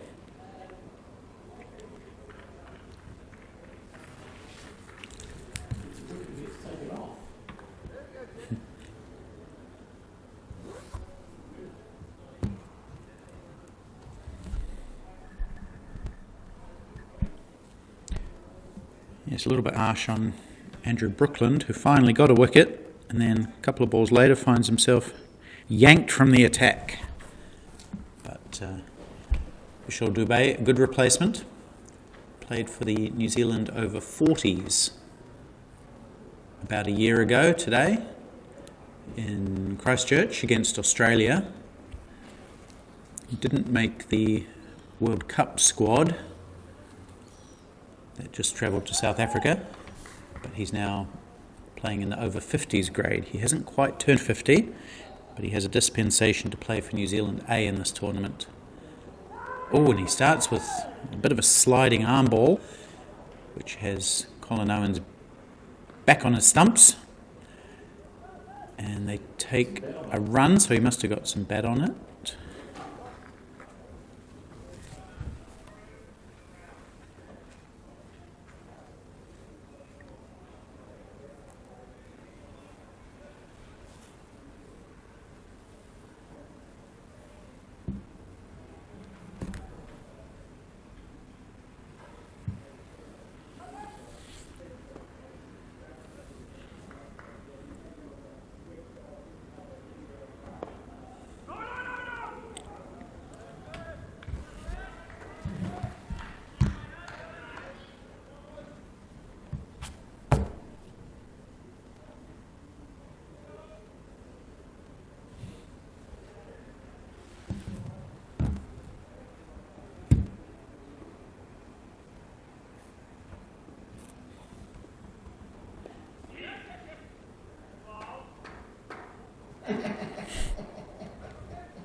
Yeah. Good start from Dubey. He's a bit of a round arm action, and he can sort of sling the ball in, which makes him difficult to play. So just another single, 3 singles so far off his first 4 deliveries.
So, singles off 5 of the 6 deliveries in that first over from Vishal Dubé. And New Zealand just accumulating here as we head to the second drinks break. 30 overs gone. The players will have a drink and reassess for the last block of 15, which will resume in about 5 minutes.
Okay, so Dave Goldingham is going to get a bowl in the last block of 15 overs as New Zealand look to set a big target for New Zealand A in this round 2 match of the O50s quad series.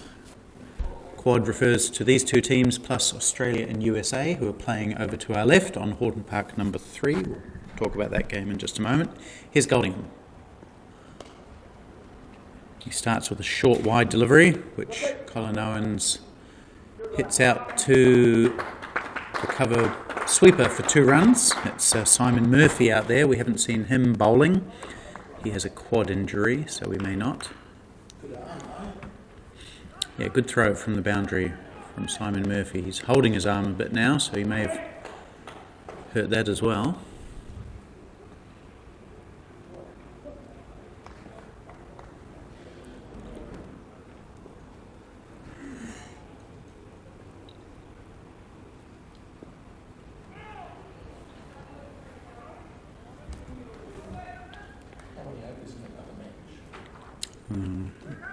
10 overs to go in the match between Australia and USA.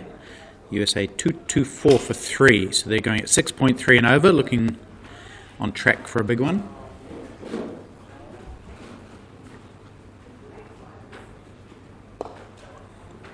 Nice on drive from Colin Owens. He's definitely got his iron. 66 he is now from 79. Robbie Frew starting off slowly as he usually does. 3 off 11.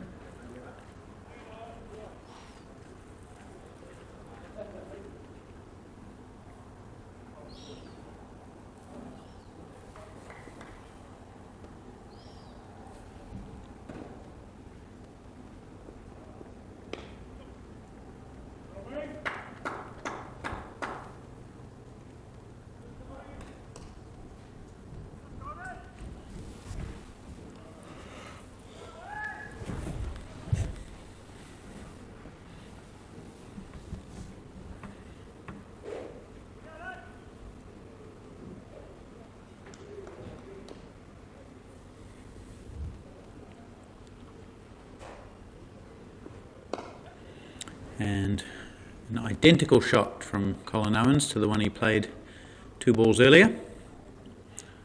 That nice whip off his legs straight, which he plays a lot. It's quite a signature shot for Owens. He's very methodical. He plays the same shots over and over again. You don't see anything really unusual from him. It's quite robotic in a good way.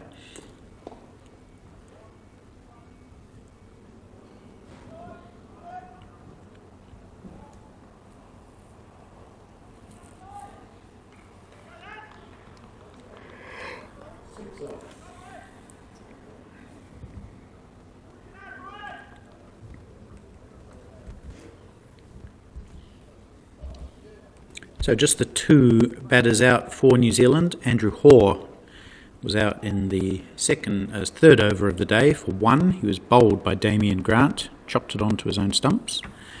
Then we had a 150-run partnership between Richard Petri and Colin Owens. Richard Petri then decided to play a reverse paddle or lap, and he was LBW to Brooklyn for 82.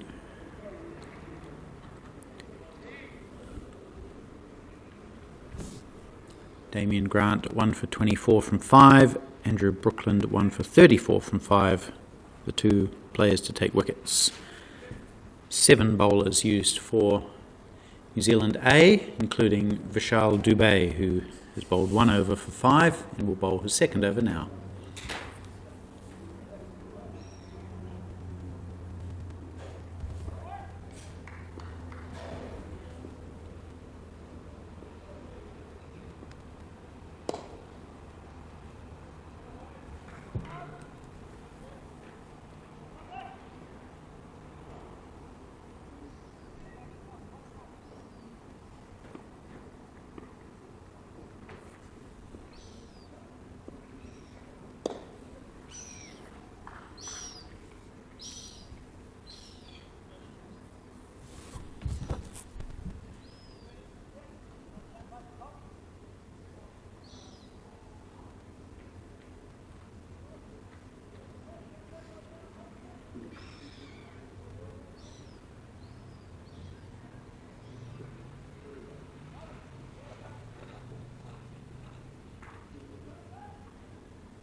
Comeback for 2, good running.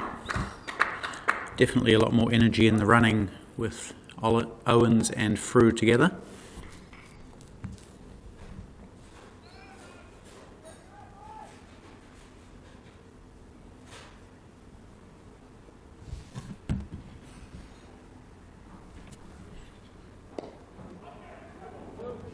Probably get 2 more. This is good running from these 2. Good placement on this big Horton Park outfield.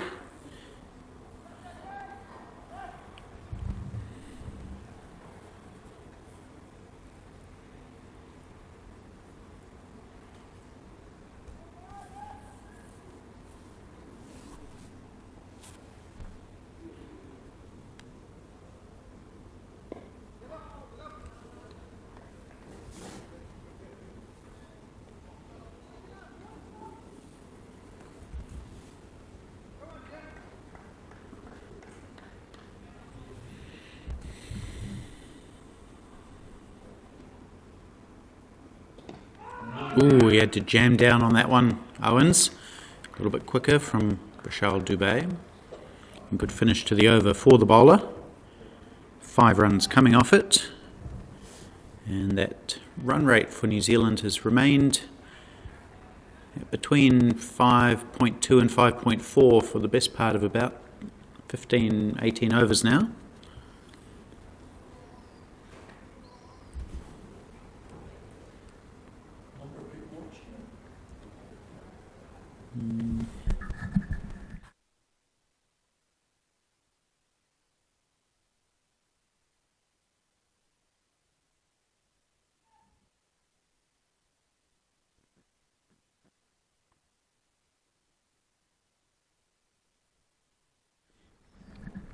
Okay, Goldingham continuing.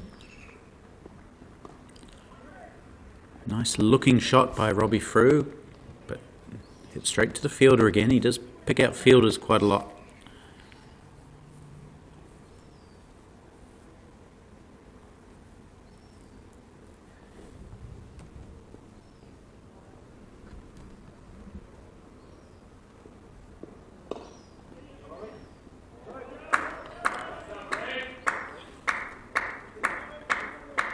Another 2 here, good running.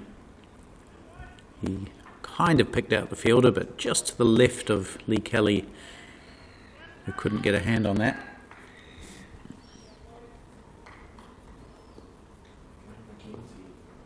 Oh, Wayne McKenzie it was, sorry. Haven't mentioned him much today.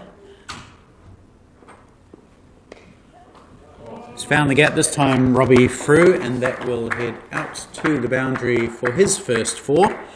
Just gave himself a bit of room, leant back, cut it between backward point and short third man.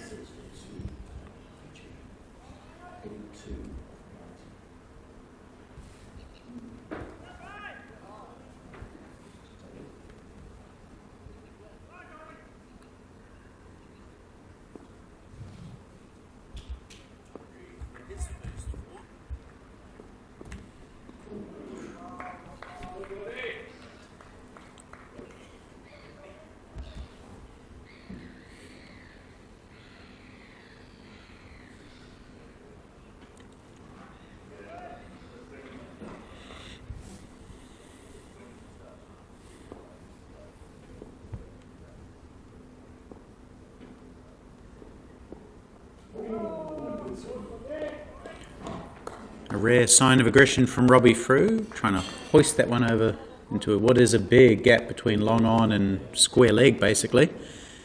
So if he can get it, it's basically a free boundary.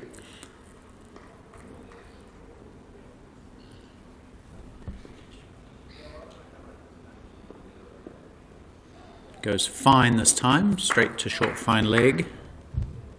Takes 1. 7 runs coming off Goldingham's second over. He has none for 13. It's 177. Let's see what's going on in the Australia versus USA game. Australia looking pretty good. 239 for 4. They have 8 overs to go there. Chris Holding just got out for 85. Paul Evans and Damien Meek at the wicket. So they're on target for another 300 plus score, the Aussies.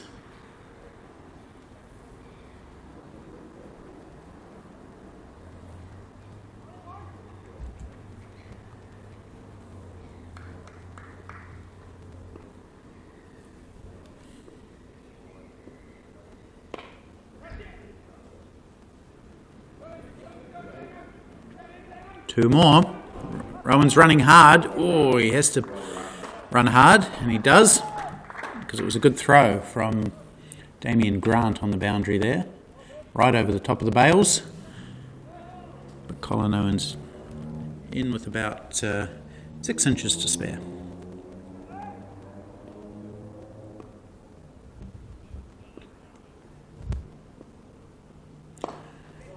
Beautiful shot from Robbie Frew, shuffle down the wicket and hit it over extra cover. That could well be the shot of the day, I reckon. That was beautiful. There's the cover there, in a normal cover position, and he hit over the top, just twisted his body at the moment of impact to make sure it went square enough. It was a very classy shot from the former first-class player for Canterbury, Robbie Frew.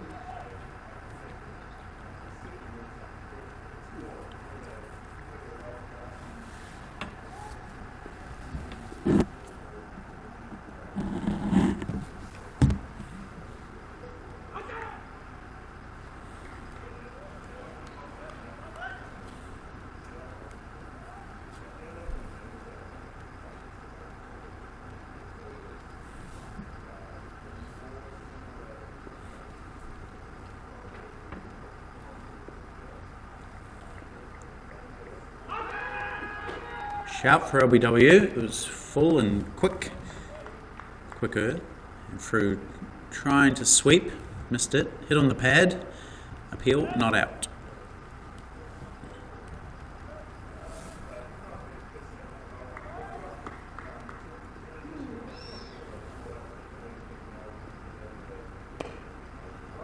This one's hit gracefully out to the point boundary for 1.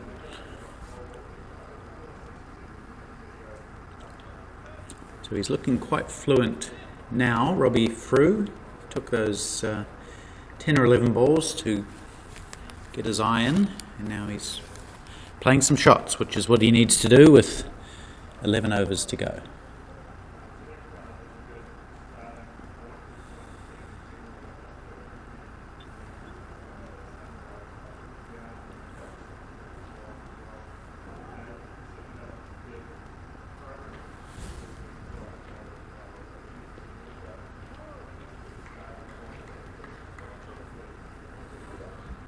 Good ball to finish, 6-7 runs off the over.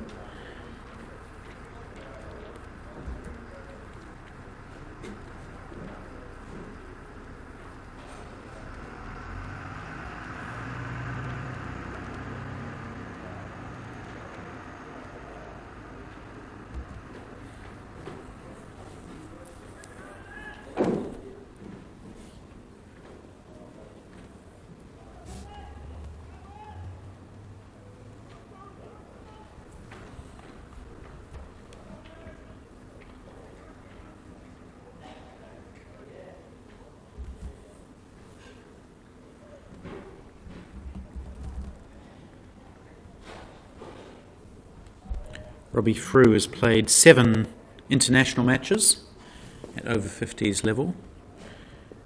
Highest score of 77 not out. That's his only 50. That was against West Indies at Redham House School in the 2023 World Cup. Played beautifully that day. Leg bye here. Overall, 196 runs he's played at an average of 32. That was before yesterday's match, where he only scored 4, I think.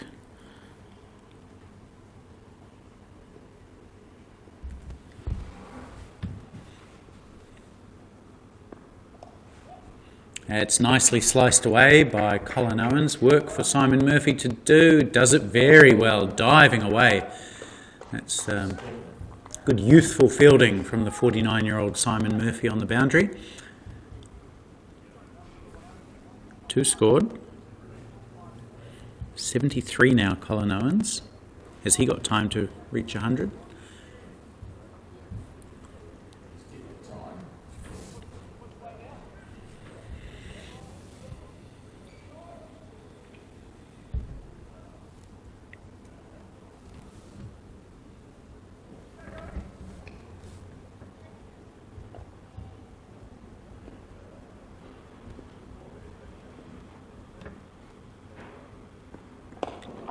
Full toss, which is heaved into the leg side, rather ugly fashion.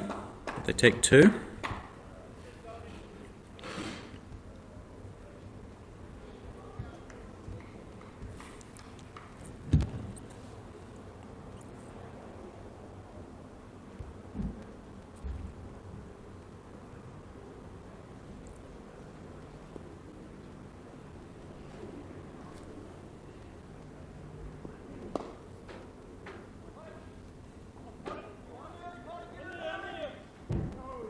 Think about 2, but just 1. Scott Mason gets it in the air.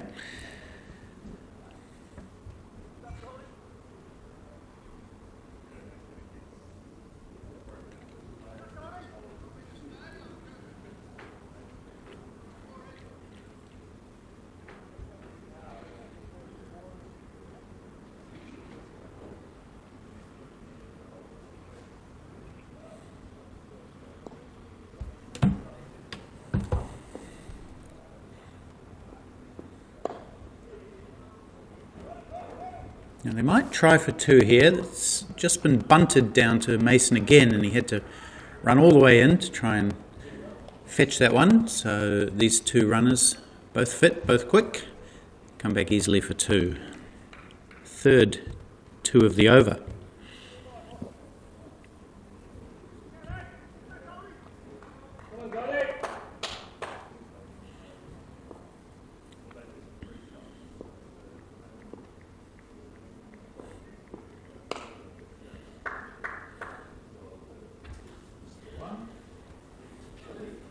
So Dave Goldingham looking a little bit innocuous out there with the bowling today, coming in later in the innings. He usually opens and can get the ball to move around a little bit, but coming in the second half of the innings, not really looking terribly threatening. He's gone for 21 off his 3 overs.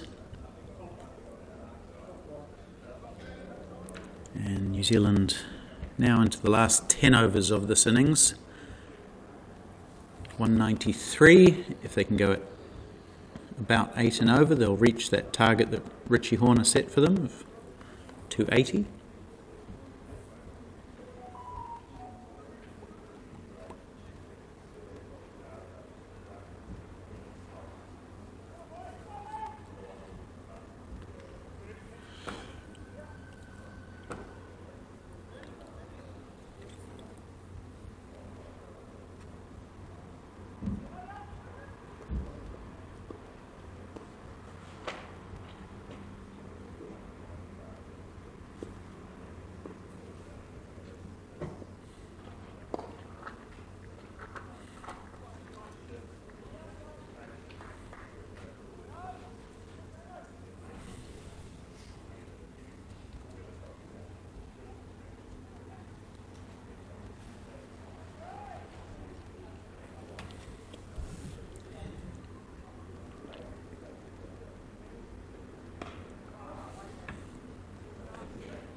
He's bowled him nice and full from Vishal Dubé, and Colin Owens looking to force the ball onto the leg side, maybe trying to whip it a little bit too square.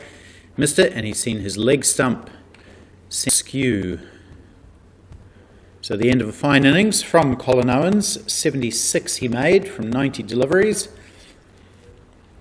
Hit 7 boundaries, ran hard, and played well again, just like he did yesterday. And he's done a really good job for New Zealand. He's helped set a good platform. Gets a round of applause as he walks back towards the pavilion. But a well-deserved wicket for Vishal Dubé, his first in this match.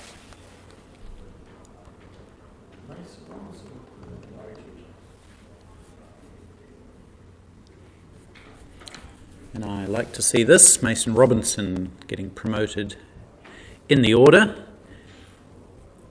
He is a good hitter, particularly against spinners, likes to hit straight. So I think he's a good option here. There's still the likes of Adil Samani, the captain, Scott McCarty, Greg Stretch.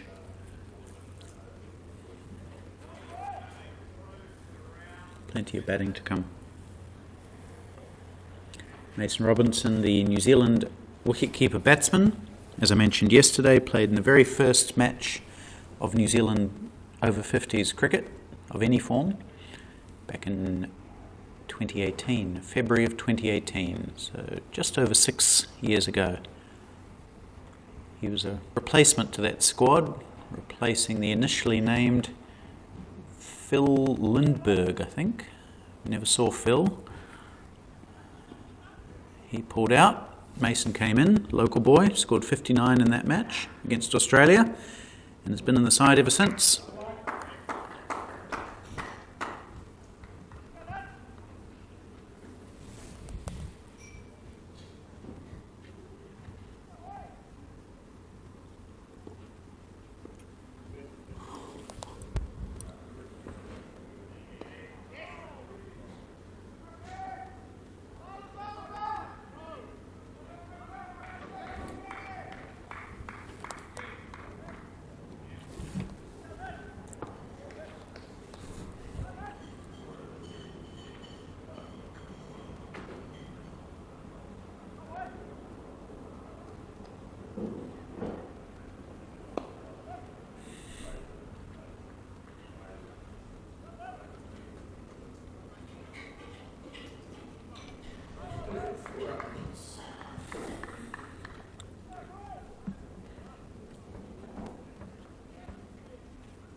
Mason Robinson has looked industrious since he's come to the crease, energetic as he always does.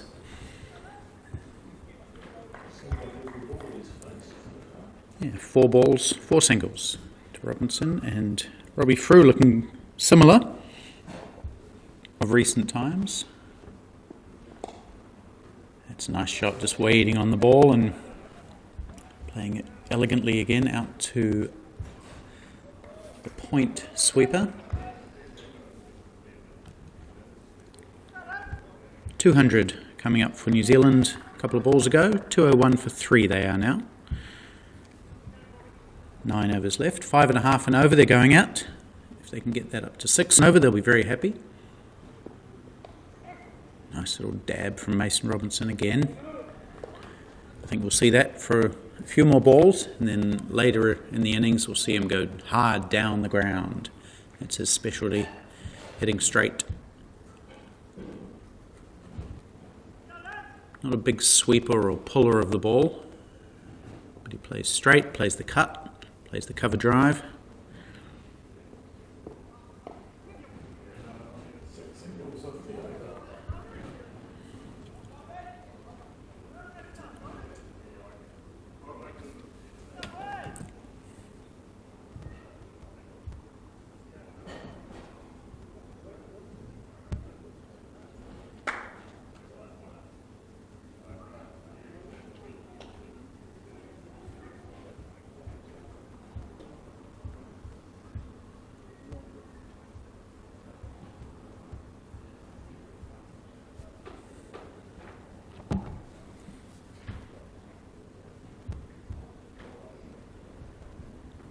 Beautiful day here in Blenheim. A little bit of wispy cloud. Some thicker stuff behind the hills away just to the screen, or above the top of the screen as you see it. But lovely clear weather. Slightly on the cool side as you'd expect in mid-March.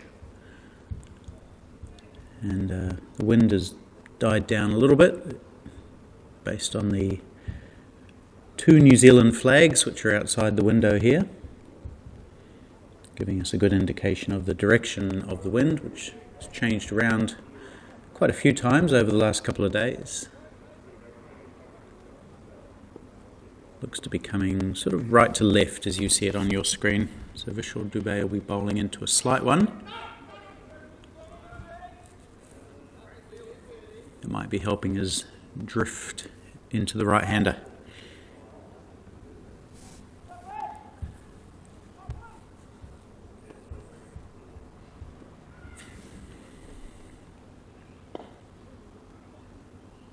Call us 2 again, but they won't get 2. That's John Gary, who comes in and fields. John Gary, of course, scored that magnificent 161 yesterday against the USA, nearly chasing down 311 for his team. Amazing innings. The highest in over-50s cricket in New Zealand.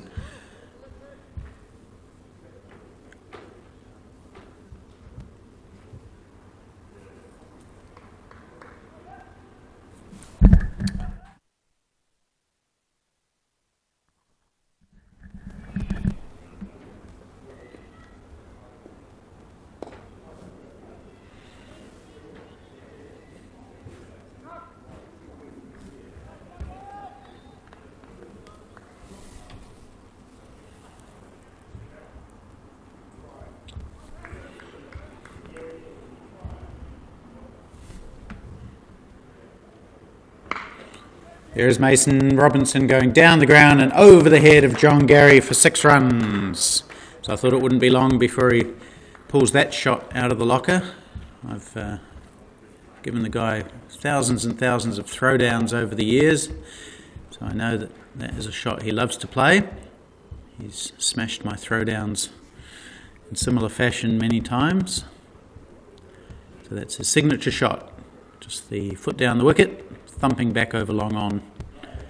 First 6 for Mason Robinson.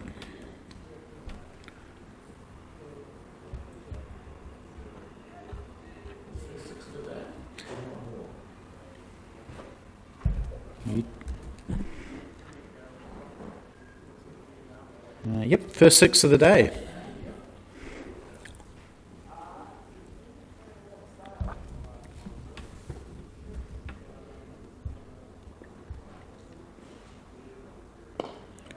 Goes offside this time along the ground. They should get at least 2. There's some good fielding by Damien Grant. He's quick across the outfield. But they still managed to get 2. 8, 9, 10, 11 off that over. Good one for New Zealand so far.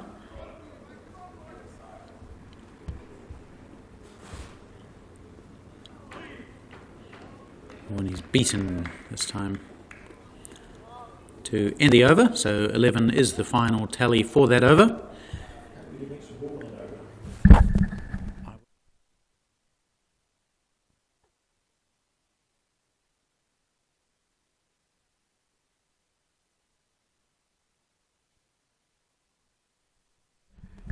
Might have been a 7-ball over that one, but dot off the last, so no great difference made.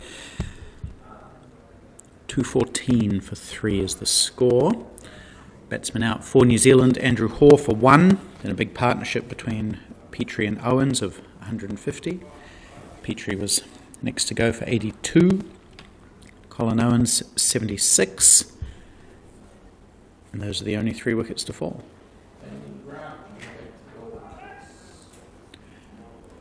Over on the number 3 wicket, Australia again looking on target for 300. They're 290 with 2 overs to go. Good aggressive batting from the Aussies. It's a new look Aussie side, new look, new attitude, new players. And Newfound aggression. Going at, what's that, 6.7 and over. That will be a big chase for the Americans.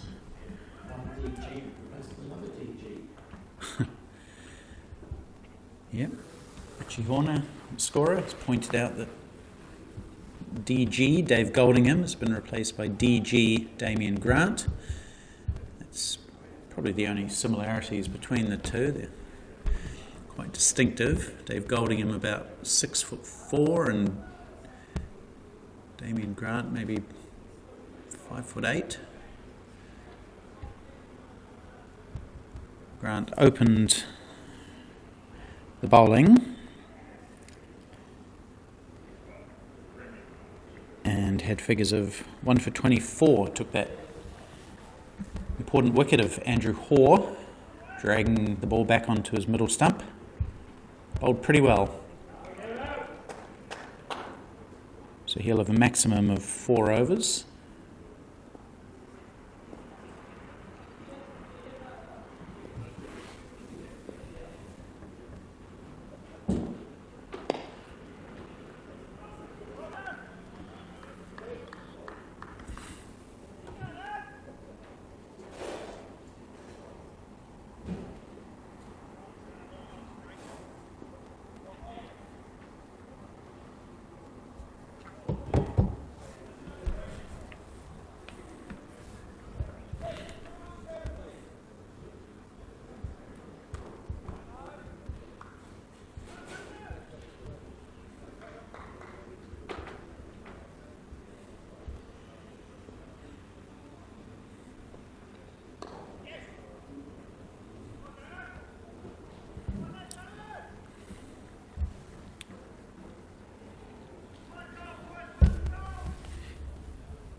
Cause 2, but I don't think they'll get 2. It'll just be 1.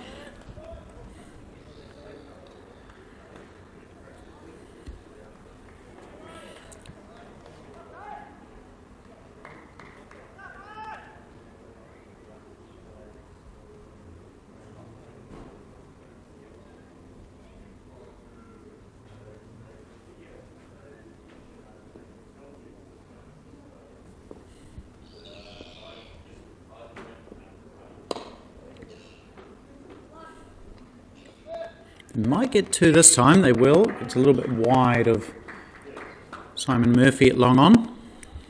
And they come scurrying back for 2 to end that comeback over from Damien Grant, which went for 6.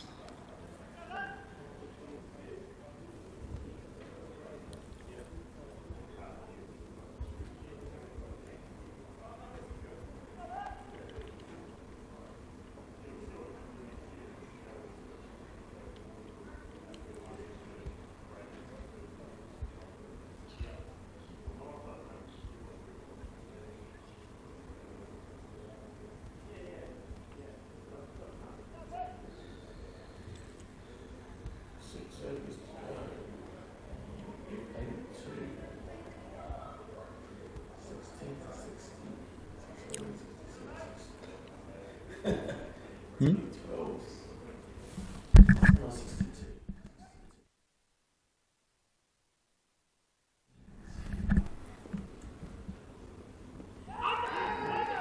for LBW as Mason Robinson tries to swing the ball away on the leg side. Not given.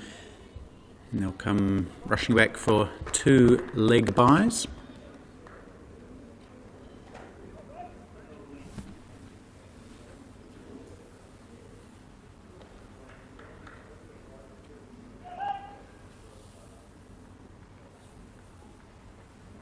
Two is the score. Robinson heaves it away on the offside for 1 more.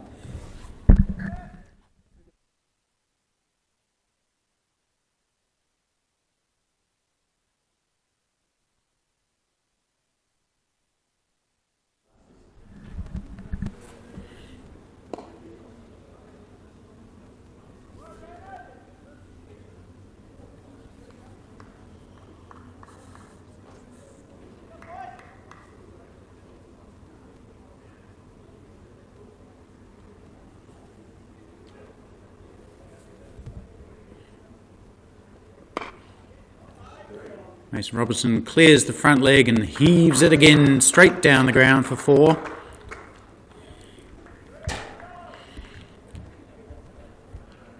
Playing straight well again, Mason Robinson. That's his first 4 to go with the 6 that he had in the previous over off Dubé. And it's rolled down next to the sight screen over the little bank there, across the road. And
so 10 off that over, that last one from Vishal Dubé. 2 of them were leg byes, but it's still a good over for New Zealand. 5 overs to go, 230 is the score. So if New Zealand can continue scoring at 10s, they'll get to that score of 280, predicted by Richie Horner.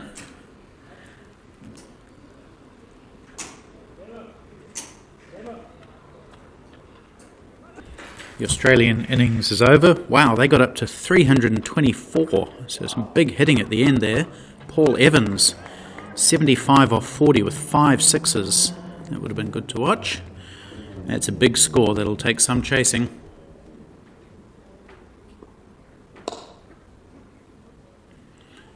Two's the call straight away from Robbie Frew as he's clipped it nicely into the leg side.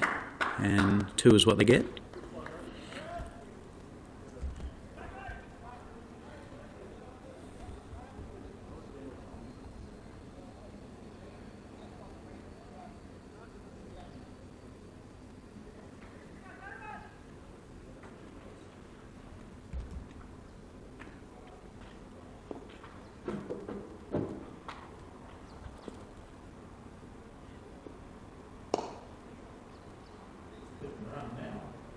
He's hit that straight to Matt Everett and run with the shot.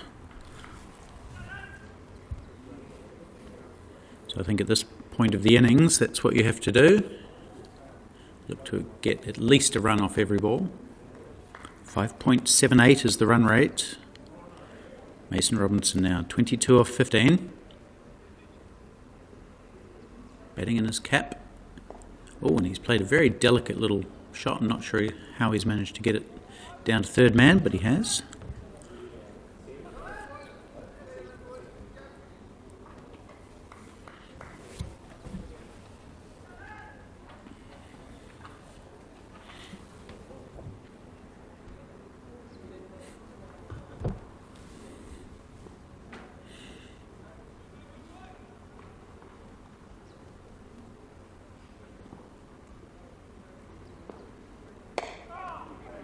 Oh, it's going to be a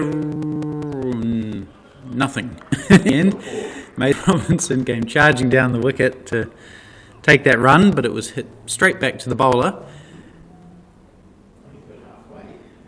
Yeah, he made it halfway down the wicket before he realised there was no run on. Had to turn around and head back. Fortunately for him, it took Damien Grant just an extra second or two to collect the ball. No real chance of a run out.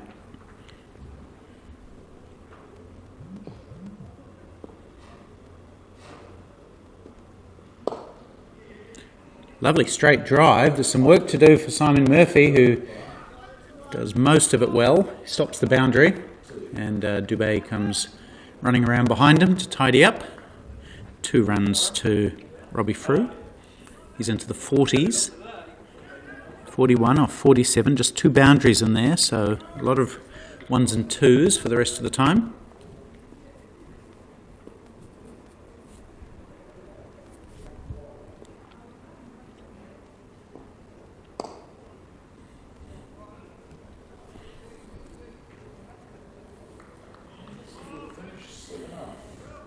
So another 7 off that over. New Zealand creeping up to a competitive total. I think they'd be looking for at least 270 to feel confident. The New Zealand A batting was good yesterday. They nearly chased down 311, just finishing 6 or 7 runs short. It was a pretty thrilling chase. Lee Kelly hit 30 off 1 over, 5 sixes he hit.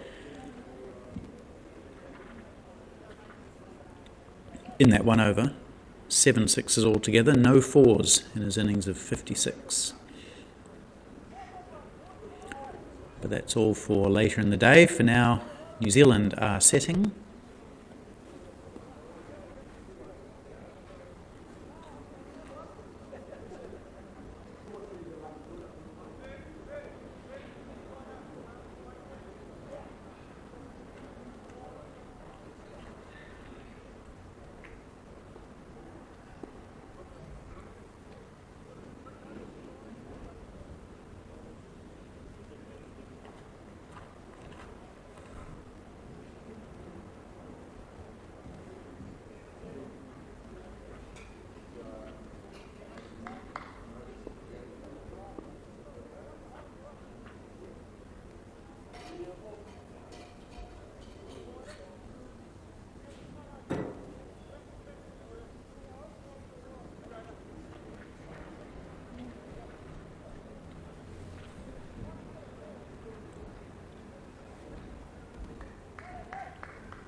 Big shout for LBW. Didn't look like a bad shout, actually. Trying to swing it away to the leg side. Robbie Frew missed it, hit on the leg. But again, the appeal for LBW turned down. It's the 2nd or 3rd big shout he's had refused. And the end result is a leg bye to the total.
Still just singles in this over, no great damage done yet.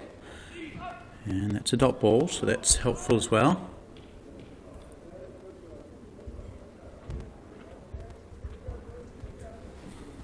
Pretty good over from Dubé. 1 ball to go. Can he finish it off well? Hold him! Yes, he can indeed. Robbie Frew, for the first time, losing his composure in this innings, trying to smash it away on the leg side. And he's missed it, and again, these stumps being splayed everywhere. That's the middle stump rocked back. Another success for Vishal Dubé. And the end of a good innings from Robbie Frew, out for 43.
Scott McCarty is the new man, joining Edmondson at the crease. 2 former Marlborough Boys High School head boys batting together. Damien Grant bowling his 8th now.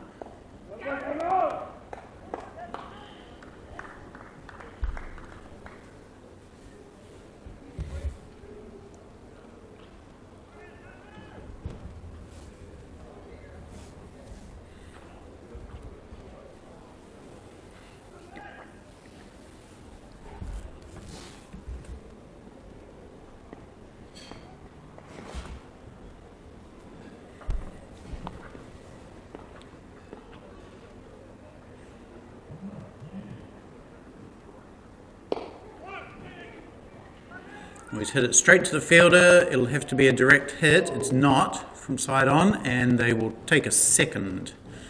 So, yeah, it would have been long if he'd hit, so it's probably worth a go. It was is it John Gary there? Matt Everest, in fact. So worth a shot.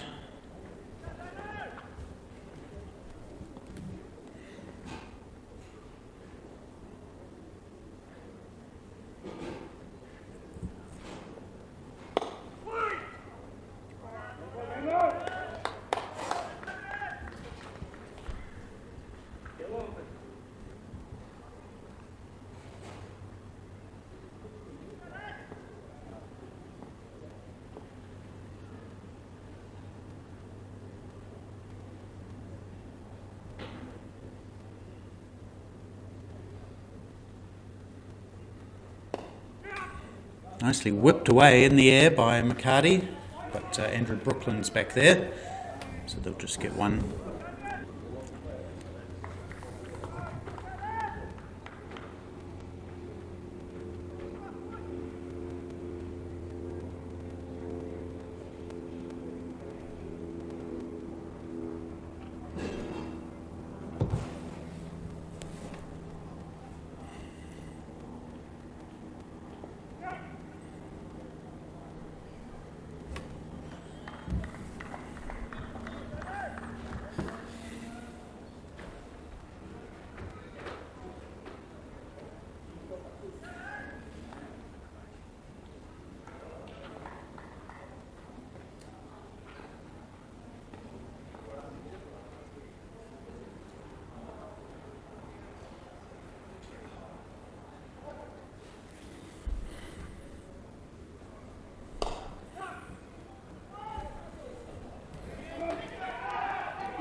2 to go.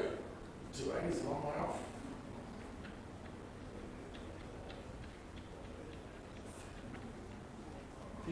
Off 2 for my prediction.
There'll be 4 runs here to Mason Robinson as he swings it away down to fine leg for 4.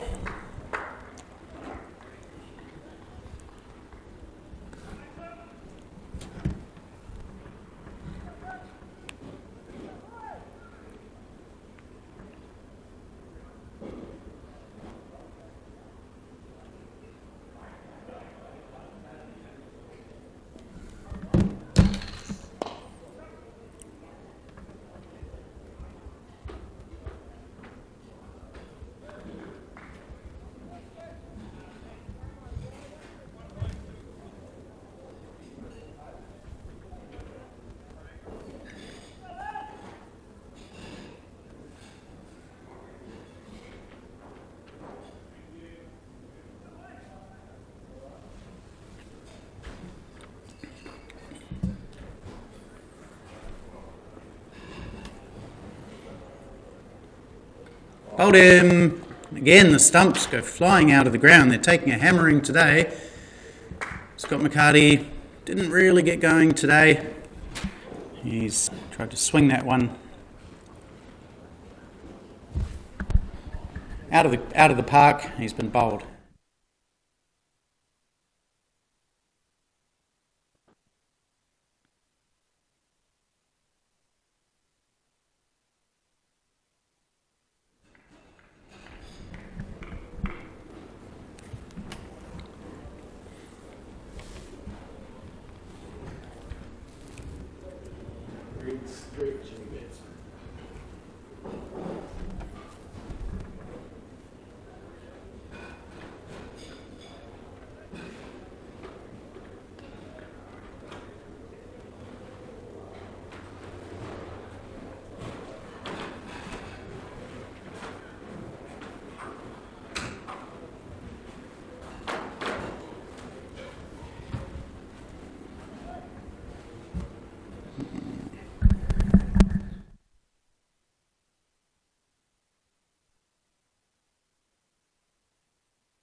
4 runs to Mason Robinson, swinging it away on the leg side again. I've just got to sort out the scoring, hang on.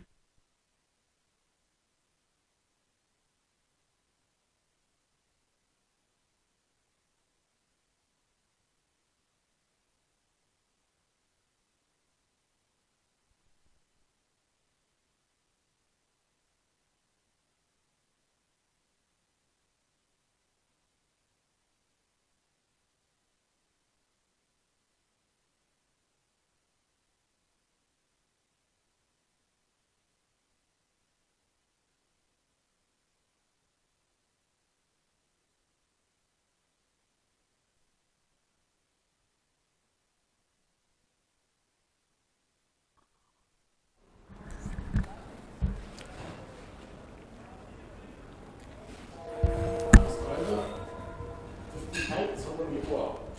It's 24 off the over, you must score.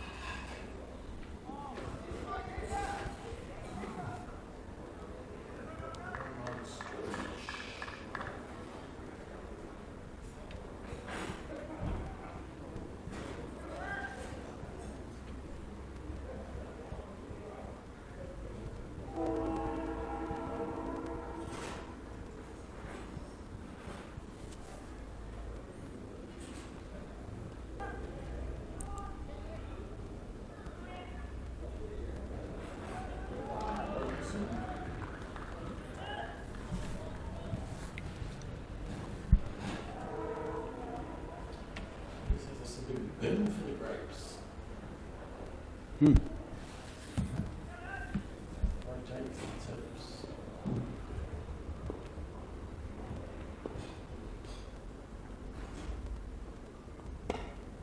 Well, by Damien Grant, right up in the block hole there.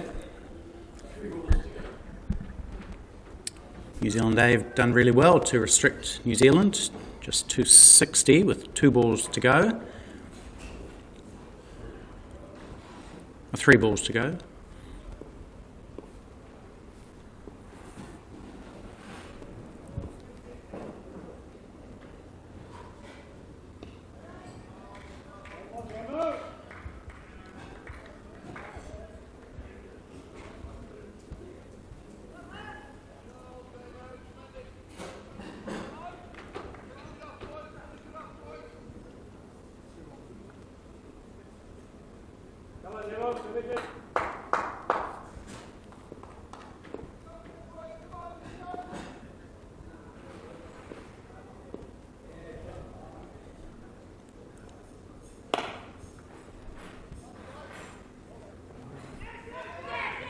Comes scooting back for 2, and oh, has he messed up the run out? He has. But Horner should have taken the bails off the first time. Wasn't able to. Tried the second attempt, but it was too late by that point, and Stretch was home for 2.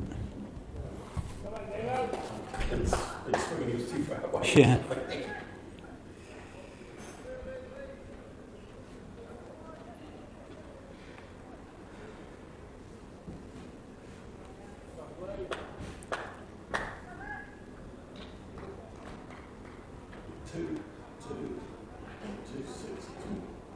Two. One ball.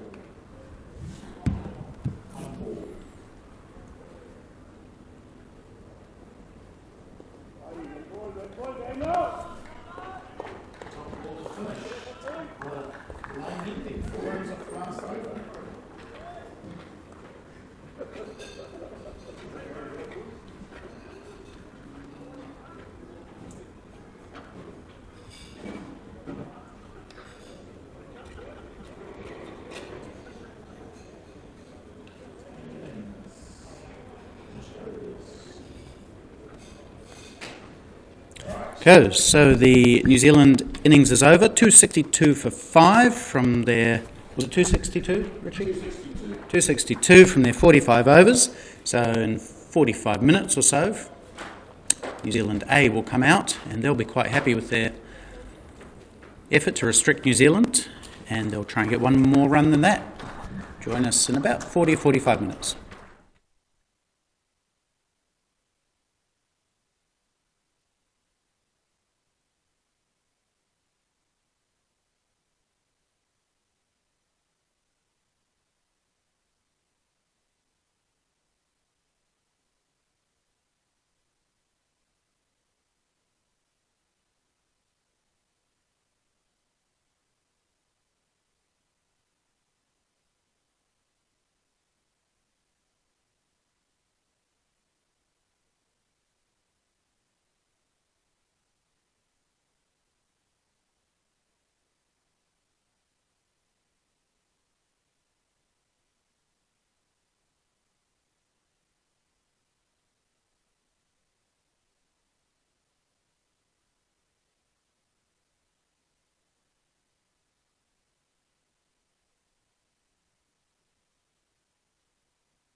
Welcome back to Horton Park for this chase by New Zealand A against New Zealand.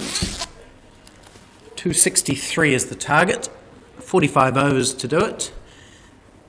John Gary and Wayne McKenzie opening for New Zealand A.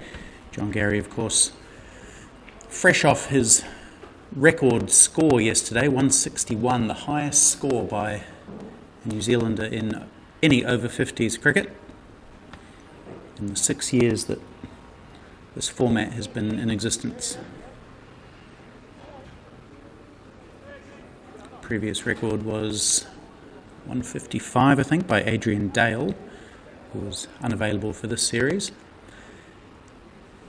So he's in good nick, and he'll be facing up to Maurice Patton, who made his debut for New Zealand yesterday. Bowled pretty well.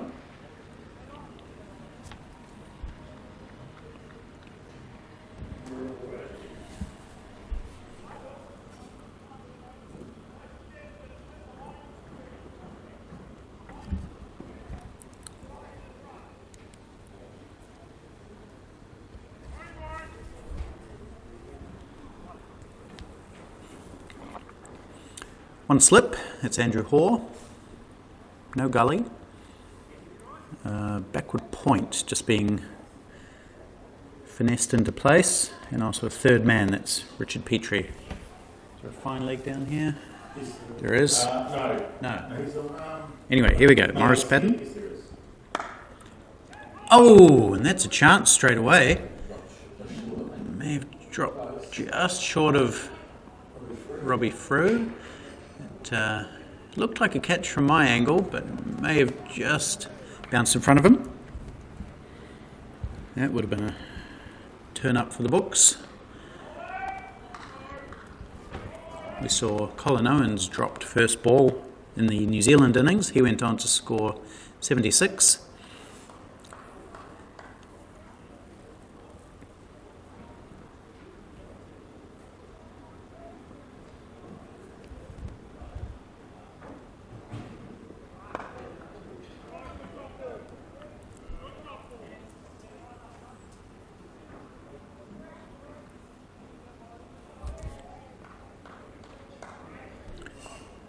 The New Zealand innings 262. Top score Richard Petri 82, Colin Owens 76. That's short and punched nicely. That will. It's going to go for the first four of the innings. John Gary's in great form. He's timing the ball well. It was a lovely punch. Fielder on the boundary had been moved from that position to backward of point at the suggestion of Richard Petri, and we'll see if he stays backward of point. Looks like he will.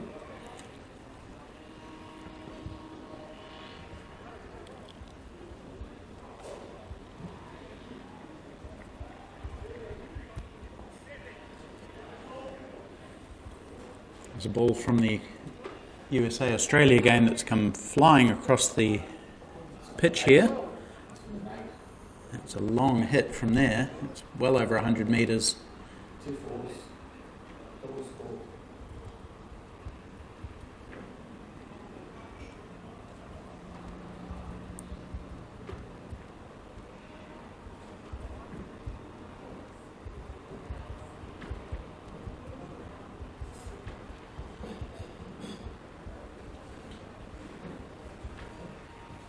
Okay, bit of a delay. It's come to an end. Here's Patton again. That's Fuller and into the gloves of Mason Robinson, but it will be a wide.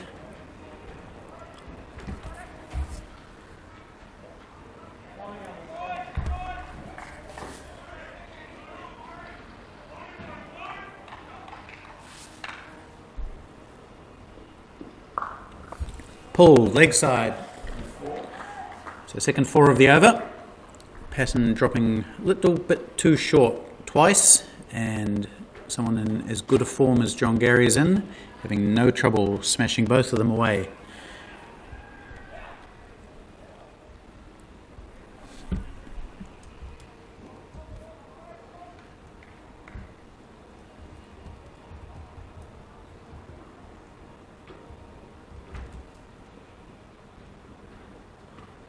Oh, Gary pulls away at the last second there. I'm not sure what the problem was. May have been some chit-chat behind the batsman.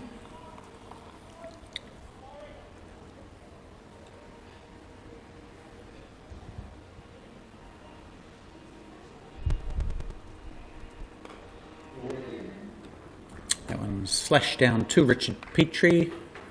Just a single. Finish the over.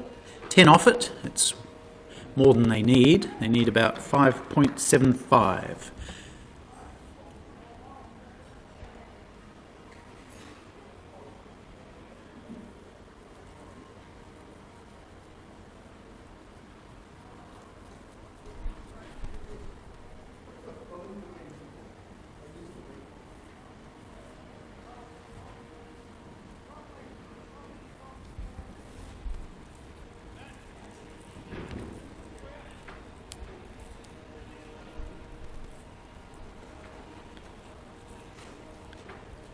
So Mike Harrow is going to open the bowling from the pavilion end, which is interesting because an hour ago he was in hospital with a broken finger on his bowling hand, well, allegedly broken.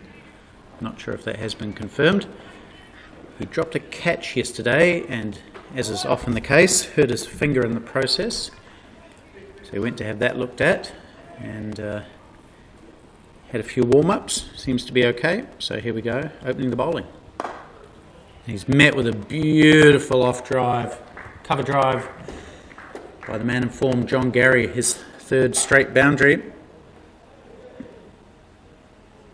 That was just floated up by Mike Harrow and hit beautifully through the covers by Gary.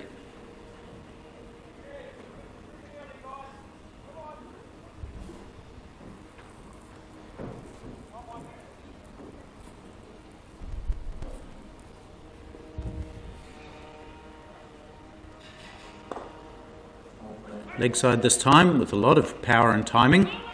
Good bit of work. Keeps it to 2.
Good finish to the over for Mike Harrow. 6 off the first 2 balls and then 4 dots to finish. 16 without loss after 2. Wayne McKenzie yet to face a ball.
So number 73 for New Zealand A is Wayne McKenzie from Auckland, originally from England. Had a very good IPT. Scored 50s in the first 2 matches, I think, from memory.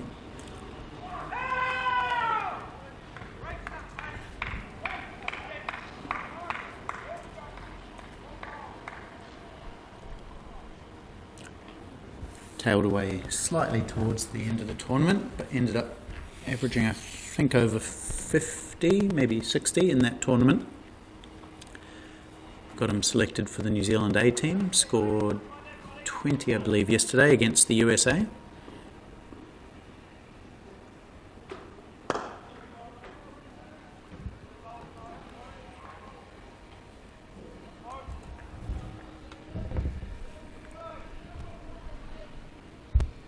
He scored yesterday, 30 off 40.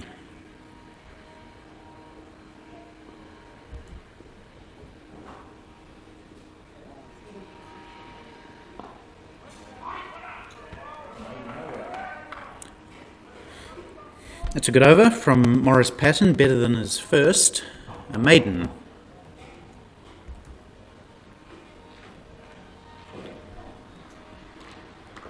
Just one maiden bowled in the New Zealand innings, that was by Scott Mason, and we've already seen one bowled by New Zealand.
McKenzie will get off the mark now, finally, with 2 runs down to backward square leg, where that's Simon Dodds doing the fielding.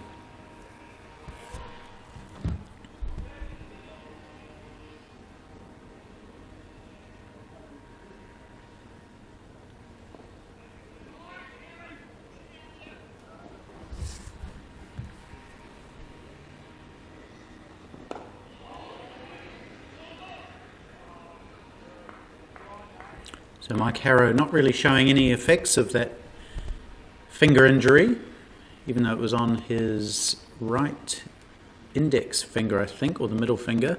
Looked like both fingers were a bit sore. One of them was very badly bruised, the other one was taped up.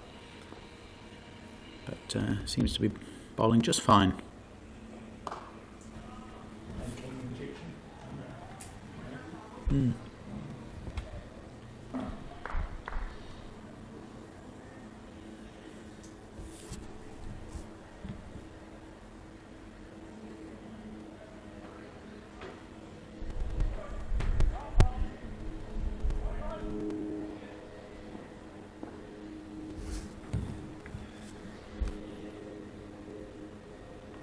Oh, great delivery, and I think he's put down a catch that took the shoulder of the bat and went flying through to Andrew Hoare at slip, who dived pretty much full length to his left. Couldn't cling onto it, almost hit the helmet as well after it was parried away. What did they get in the end there, Richie? Just a single. 2? Yeah.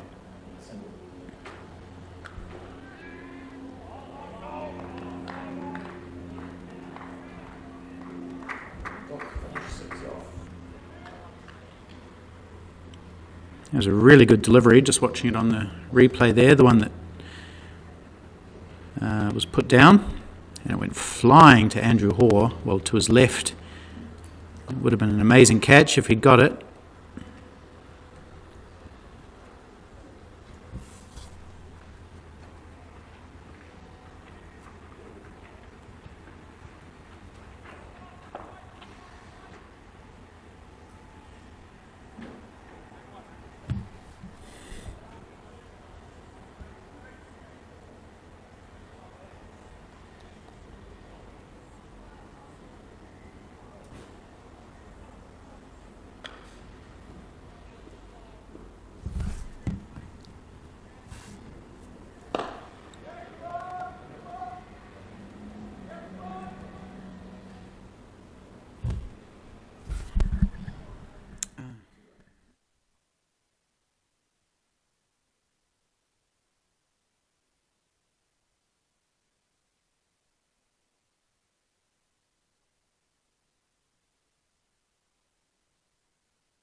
Here's good McCovers.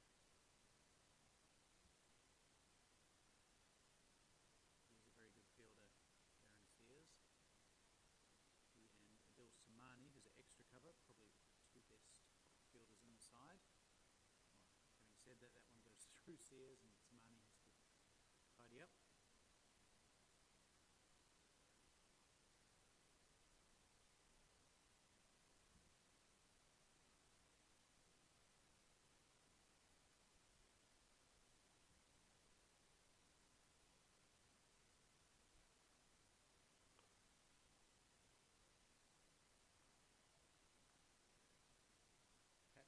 Bowling well this morning, bowling to his field.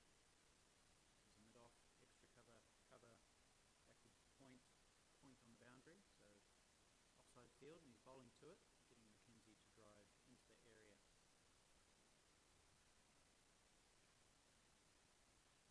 That one does go out to the point swifter.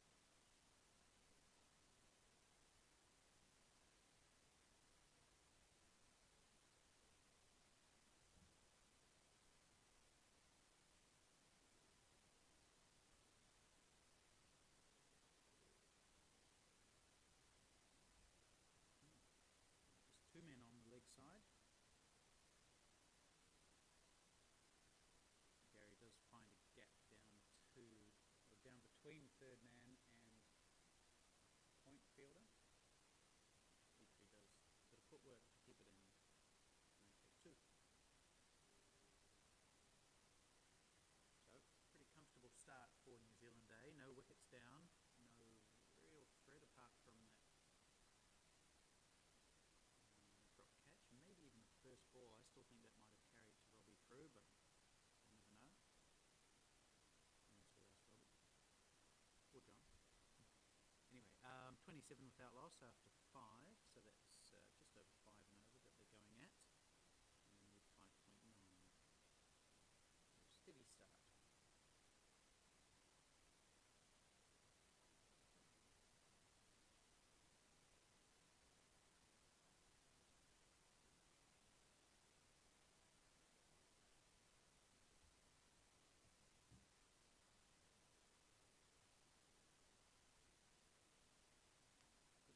Wicket keeping from Mason Robinson. Does concede, New Zealand concede a wide plus the one that they ran.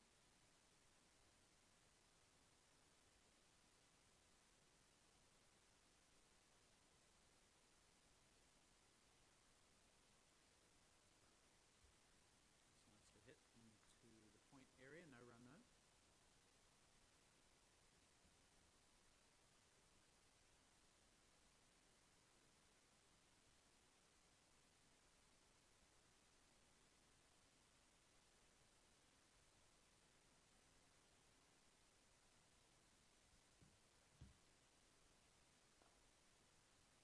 Found the gap. There's a big chase for, medium chase for Adil Samani. She'll complete before another 2 is taken. John Gary looking in the sort of form that you'd expect for someone who's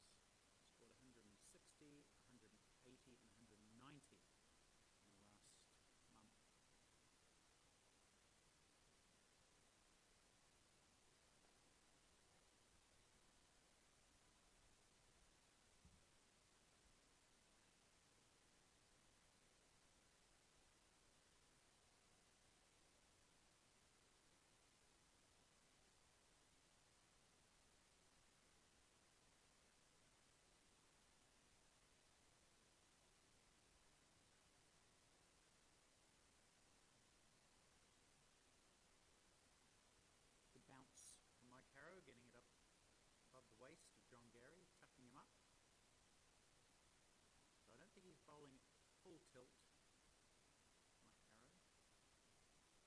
perhaps because of that finger injury.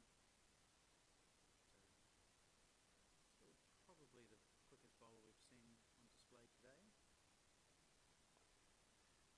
And he's had a wicket go down. That's an easy one, you'd have to say. Robbie Frew, good fielder, went straight in and straight out. Went at a very comfortable catching height, just about chest height. And it was a big opportunity. So whether or not he dropped the catch off the first ball innings remains for debate. There was no debate about that one. That came straight to him and straight out. Oh, this time he's bowled him though. He's made up for it with a full delivery, and again the stump goes cartwheeling out of the ground. So Harrow was fired up after that drop catch. Robbie Frew comes sheepishly in to join the celebrations, but that was a beauty of a delivery from Harrow, getting John Gary trying to drive and bowled through the gate of the man who was in form. So really good bowling from Mike Harrow the last two deliveries.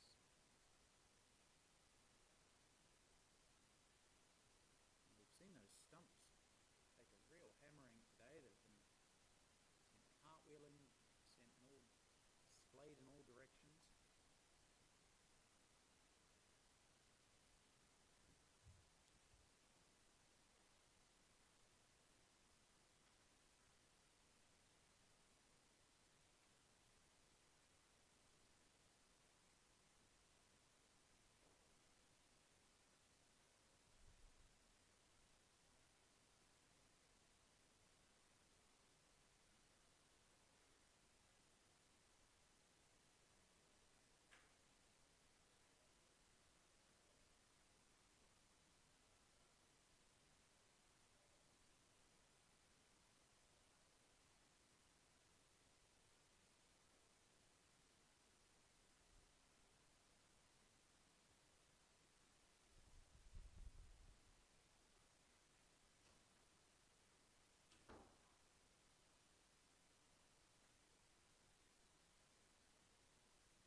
So, successful over for New Zealand. Mike Harrow getting the breakthrough with the key batsman for New Zealand A, John Gary. Pattern continuing to McKenzie. And at the other end, interesting to see Damien Grant getting an opportunity at number 3. In all of his over-50s cricket so far, he's come down in sort of the lower middle order, 7, 8, 9. But I believe he does bat up the order for his club side. So good to see him getting the chance to show what he can do. Opened the bowling earlier today, so he's having a full day.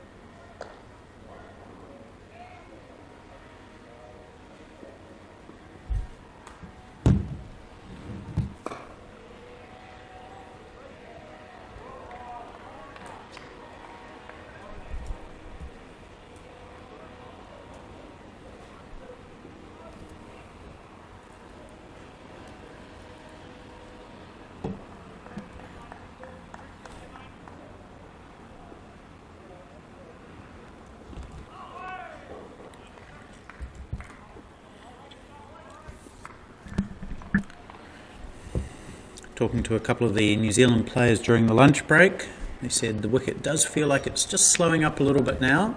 This is the second consecutive day that we're playing on the same wicket. 311 was scored in the first innings yesterday, as we see Patton beating McKenzie. And the first innings today, 262, so a little bit lower, the score.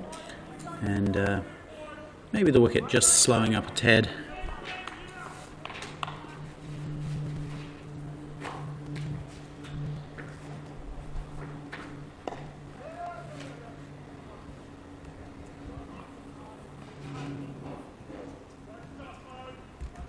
3 off.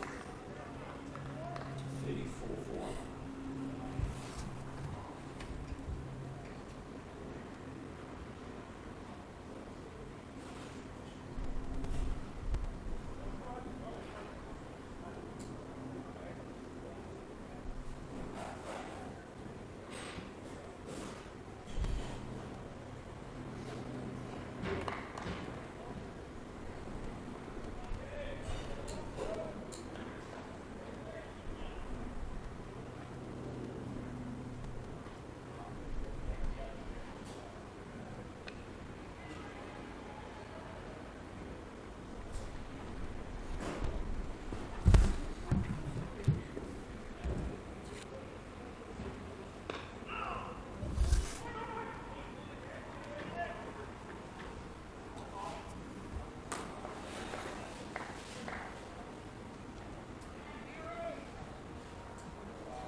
Is this Grant's?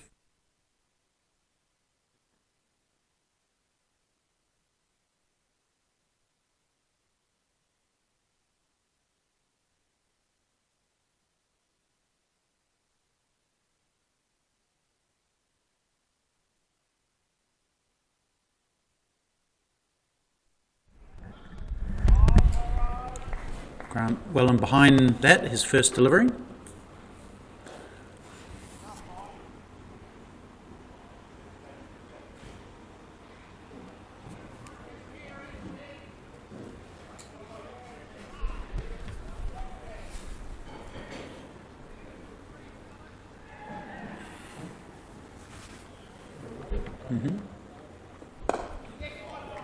Nice cover drive to get off the mark for Damien Grant, and it's going to reach the boundary. As we've seen throughout this tournament, you just have to beat the infield, and it's usually 4. If you've got any sort of timing behind the ball, which Damien Grant did, that was a nice, simple, well executed cover drive.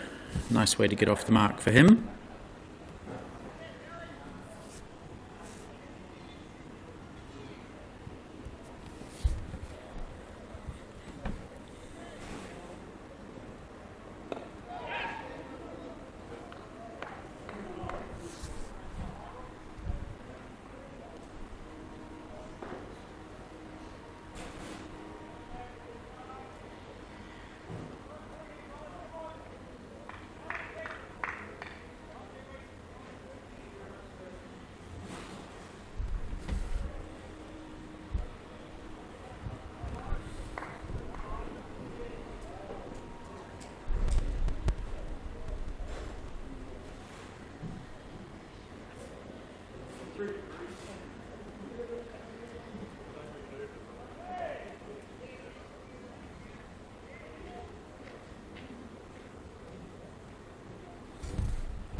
Nice take from Mason Robinson. It's a wide, but he moved across to his left nicely, scooped it up.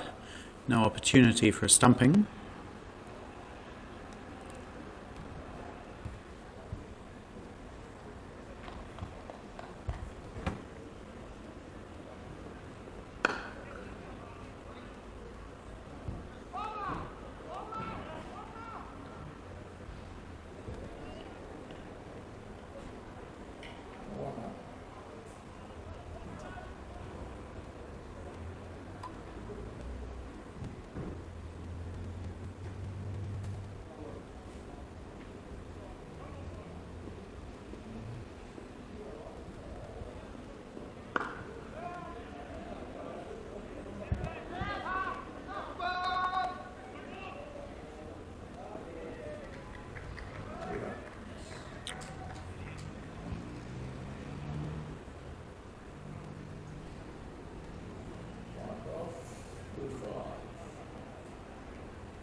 Clipped into the onside. They'll probably take two. Richard Petri is making very heavy weather of that chase. He batted for a while, but he was moving extremely slowly towards that ball. And they take an easy two. That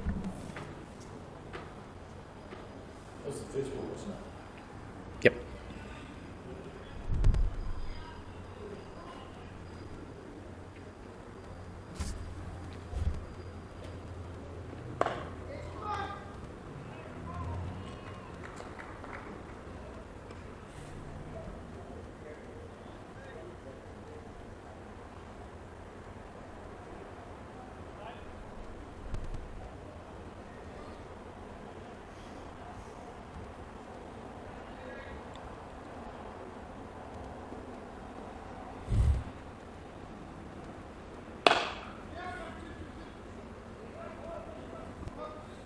Two's the call, and they'll take it pretty easily.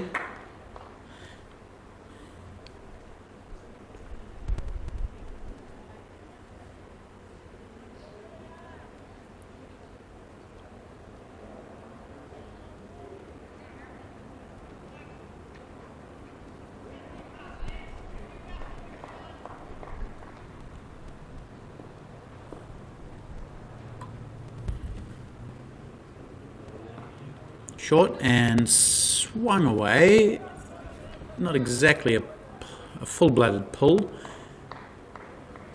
Sort of almost more of a paddle down to Scott McCarty, who's down there at fine leg.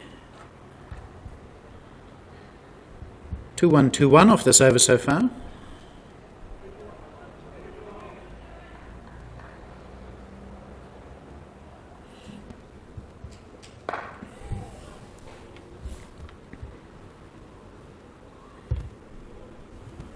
And the 50 has come up in this over for New Zealand A for the loss of that John Gary wicket. So with John Gary out, that will both put pressure on the remaining batsmen and also give them an opportunity, and to some extent that's what this tournament is about, with one of the main purposes of the New Zealand concept being to help the selectors pick a squad, a New Zealand squad for the O50s World Cup, which will be in Sri Lanka in February of next year. So most likely the squad will come from predominantly the players on the field here today.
So plenty of ones and twos here for the New Zealand A batsman.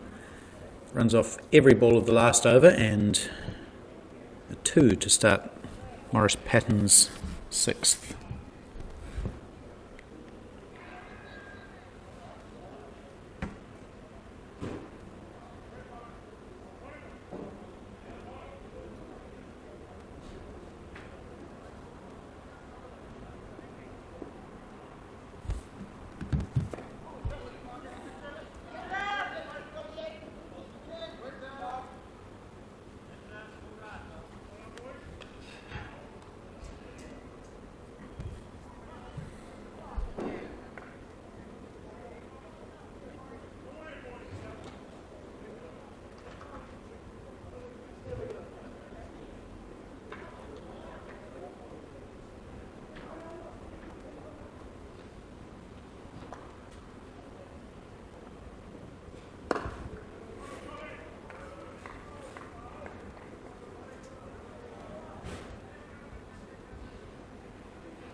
That has beaten the field this time. It's heading down towards long on. There's quite a chase for Colin Owens, but he gives it away. Just a sweet little punch from Damien Grant, and he's looked pretty good in his brief innings so far, 14 off 14. Getting that opportunity to come up the order at number 3 for New Zealand A. So he's one of 5 players in this New Zealand A side who aren't quite 50 yet, because their matches are not considered official over-50s internationals. The teams in the tournament have agreed to allow them to play. They all turn 50 in time for the over-50s World Cup though. So that's why they've been allowed to play.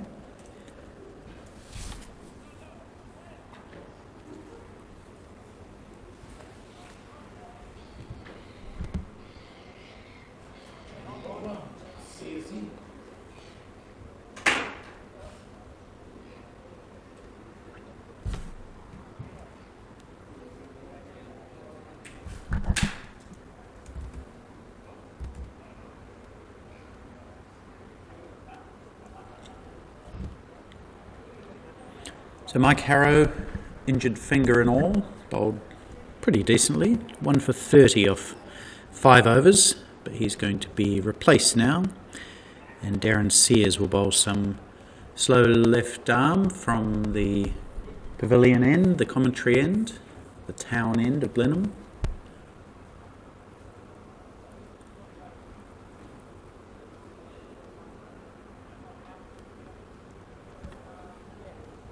As there's just a little bit of more cloud rolling in now, a few shadows starting to creep onto the field. There is rain predicted for later this afternoon. Forecasts vary. Some are saying 5 o'clock, some are saying 7. No real sign of rain yet, although it's just getting a little more shadowy. Still a beautiful day here. Horton Park, Blenheim. First class cricket has been played on this ground in the day. So here's Darren Sears. He'll bowl to Wayne McKenzie, who's on 19. Okay.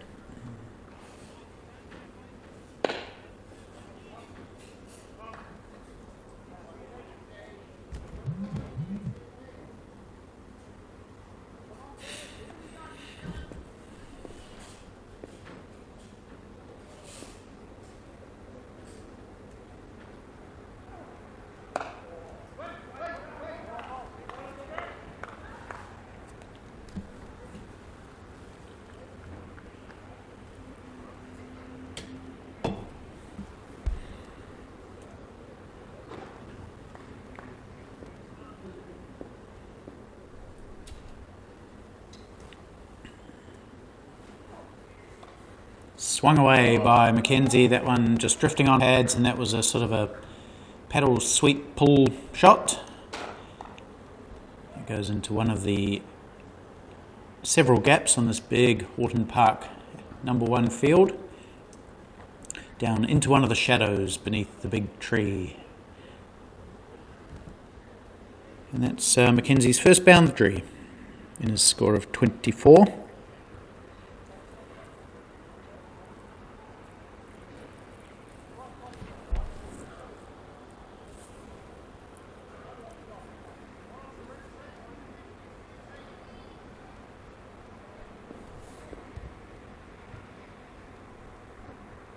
That's a better delivery, nice and straight, and had McKenzie in two minds as to what shot to play. Ended up not really playing any sort of shot.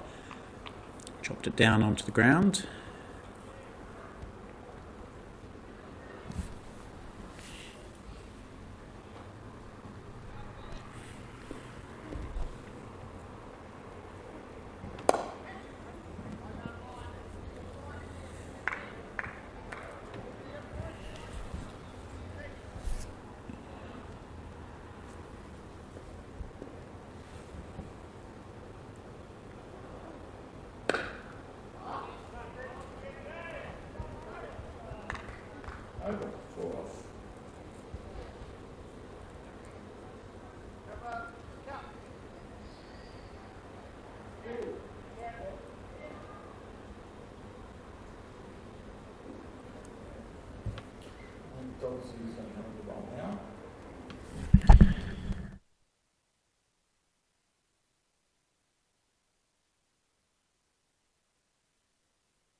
Okay, we've got a double change with Simon Dodds replacing Morris Patton from the Hills End.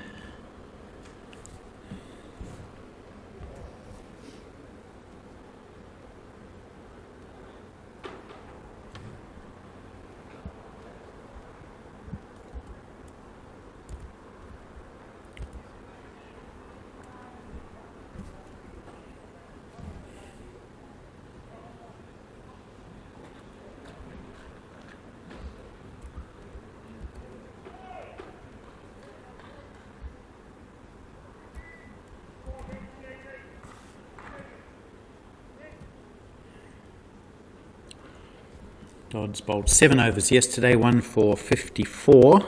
Like most of the New Zealand bowlers, pretty expensive, as Australia racked up 311 in their 45 overs. What can he do today? Starts full and has Damien Grant squirting the ball out onto the offside.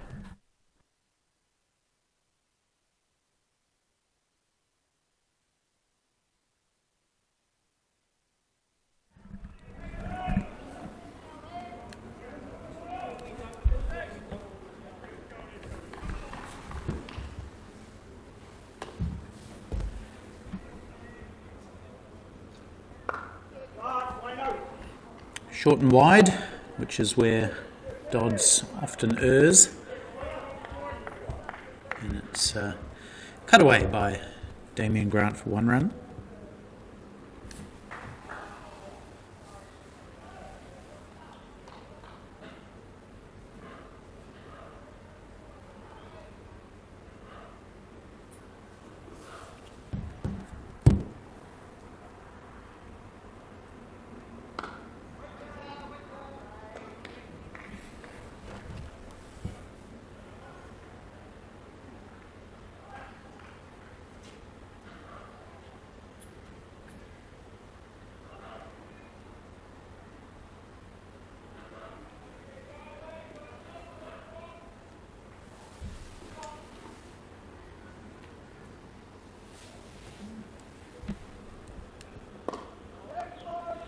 Ooh, quick single, chance here. Owens can hit, and he does hit. It's a direct hit. The umpire, I think, got himself into the wrong position there. He should have really gone to the other side of the stumps. But he did adjudge that McKenzie had made his ground. So good bit of fielding by Colin Owens. But not quite good enough to either affect the run out or prevent the single.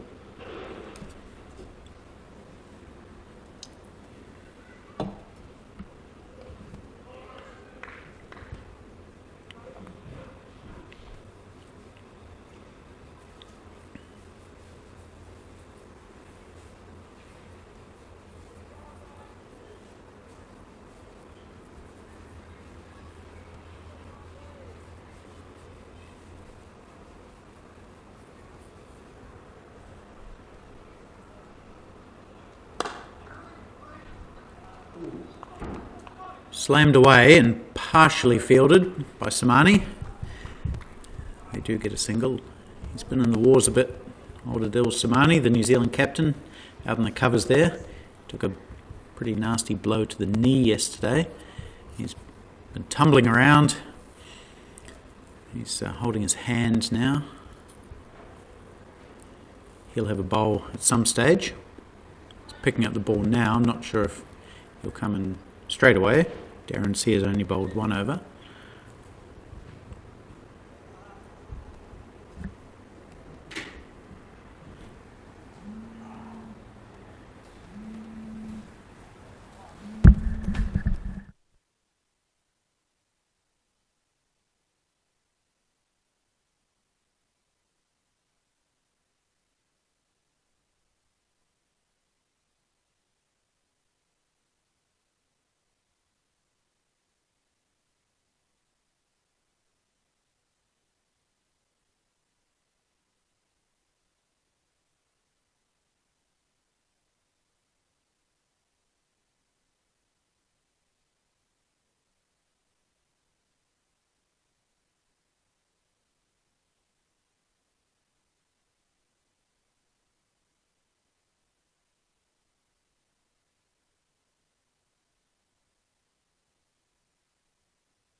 That's nicely flicked away by Grant.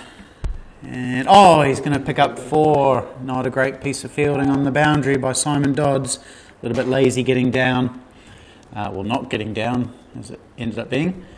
And the ball slipped through his fingers over the boundary for 4. So, I have to say, overall, New Zealand not looking great in the field so far in this tournament. New Zealand A looking a lot better than them. And Australia definitely looking a lot better than them.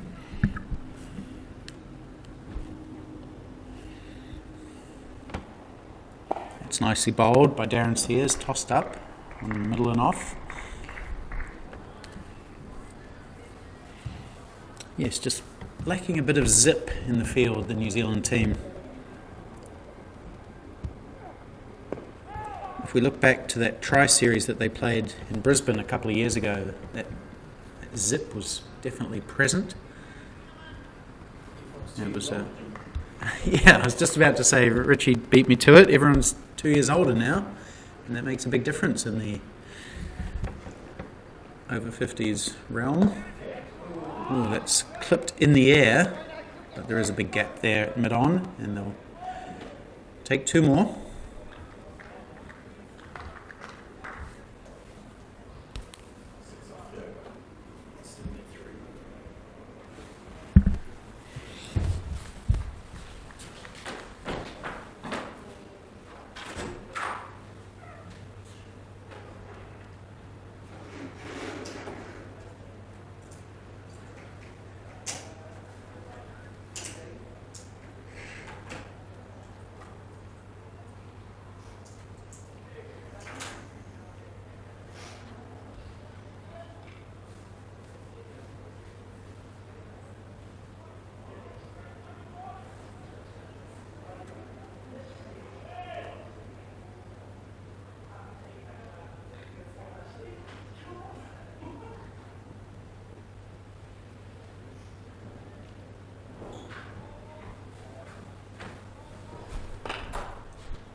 First one, just a goal.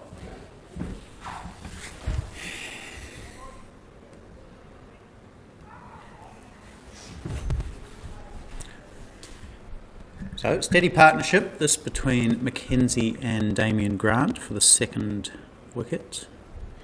Scored about 40 odd. Keeping the run rate in check. They're going at 5.09. They do need 6.2, so they wouldn't want that to get much above 7 until later in the innings. Although they do have the likes of Lee Kelly who can come in and smash it.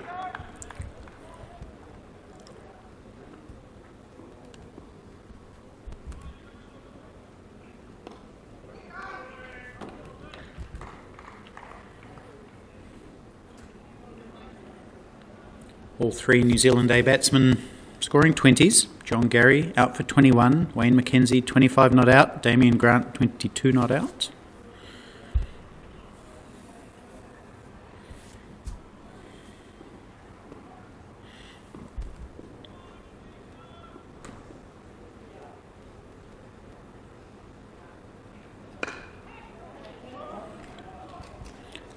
More runs here, chase for Darren Sears, I think it is on the boundary.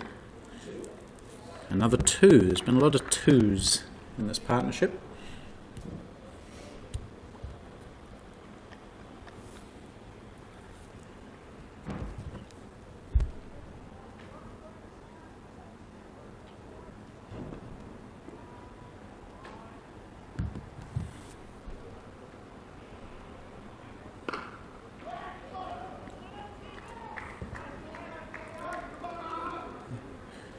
Wayne McKenzie comes charging back for 2, insists on it and gets it.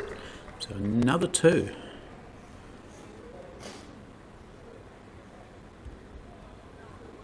Didn't see that many 2s from the New Zealand team. Were more boundaries, I suppose.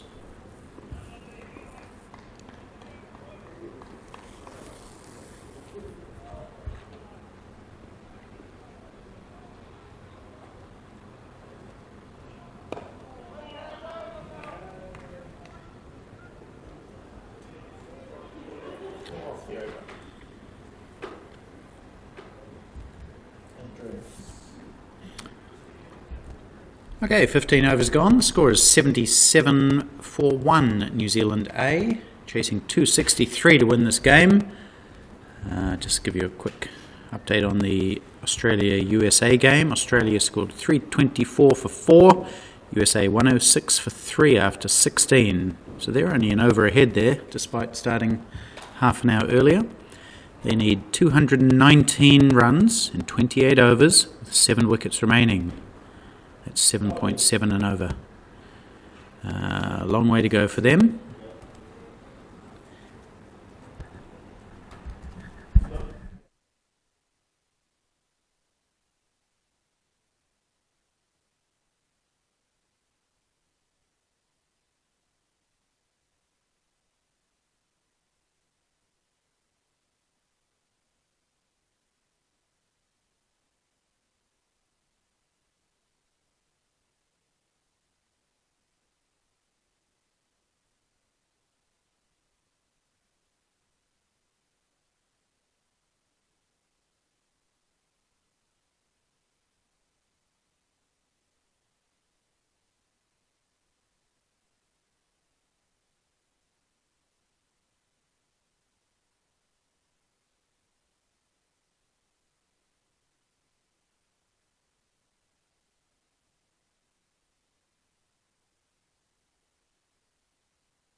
Darren Sears resuming after drinks.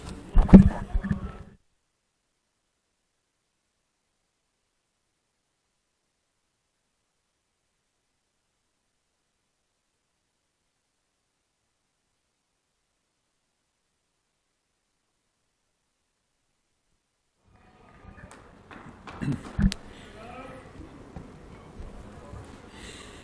think Damien Grant's looked pretty good so far, 22 from 27. He's run hard, he's found the gaps. Played some nice shots. Lovely cover drive to start off. Ooh, and again Robbie threw in the firing line. This one definitely bounced in front of him. And he did quite well to just parry the ball away for one. He did drop a catch a little while ago off the bowling of Mike Harrow, which cost exactly nothing as Harrow bowled John Gary the very next ball.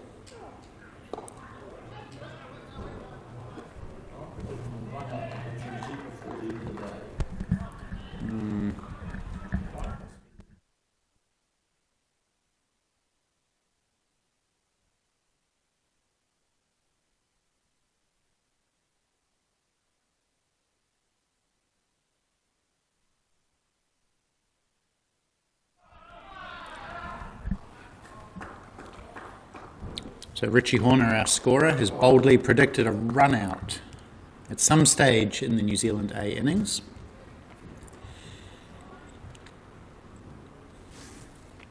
He has named the batsman that he thinks it'll be, but we'll keep that a secret for now, just between us, Richie.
Now, technically, you could say that was a leg side stumping opportunity, but it was a pretty quick delivery from Simon Dodds down the leg side. Mason Robinson took it, but not quite cleanly enough to affect the stumping. Likes to get a leg side stumping every game, does Mason Robinson.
Big, expansive shot attempted by McKenzie there, and just see an inside edge come down to fine leg. We've seen quite a few shots like that today. Guys trying to play cover drives and just finding the ball being French cut down past their stumps, or onto their stumps on some occasions.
Good piece of fielding by Andrew Hoare, sticking out the left mitt, which is exactly what he tried to do the ball before. Didn't stop it cleanly, but he did this time. Fired it back in. Stopped a run.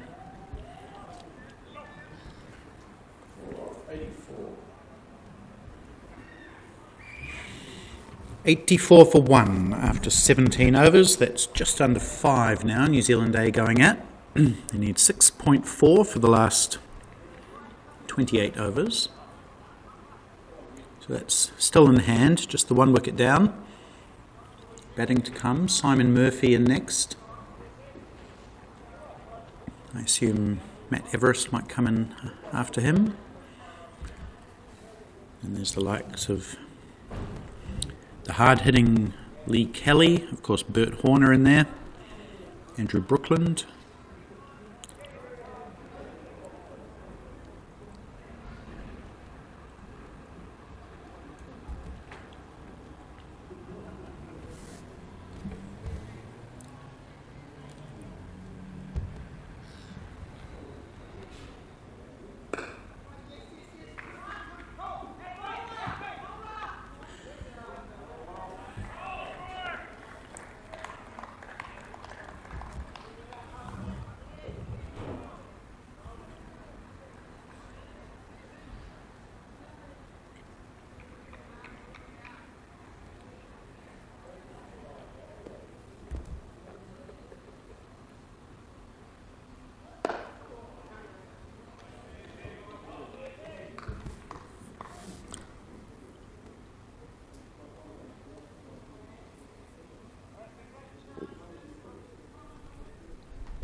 Rather inelegant piece of fielding from Scott McCarty on the boundary. Tumbling away. Sunglasses fall off. He has to replace a divot. 2 scored.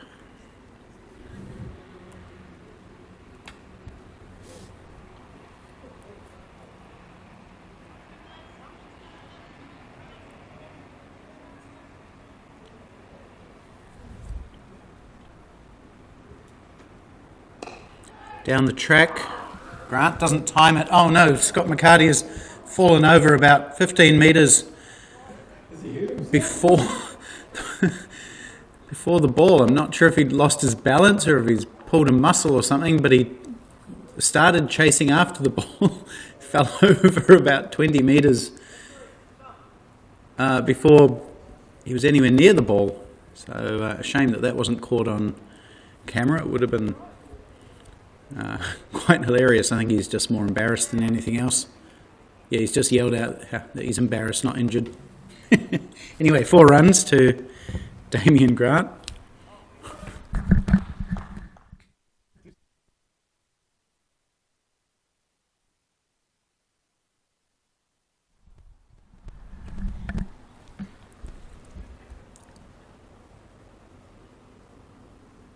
Oh, short again. That's bad bowling from Darren Sears. Sorry, mate, but that was just a poor delivery.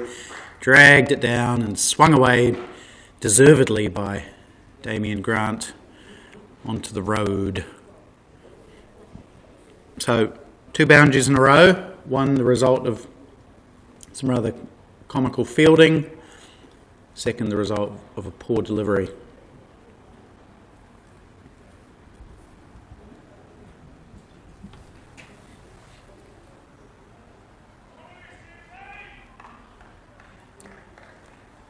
I'm sorry to say, New Zealand not looking particularly New Zealand-like again today. Just lacking sharpness in the field and with the ball.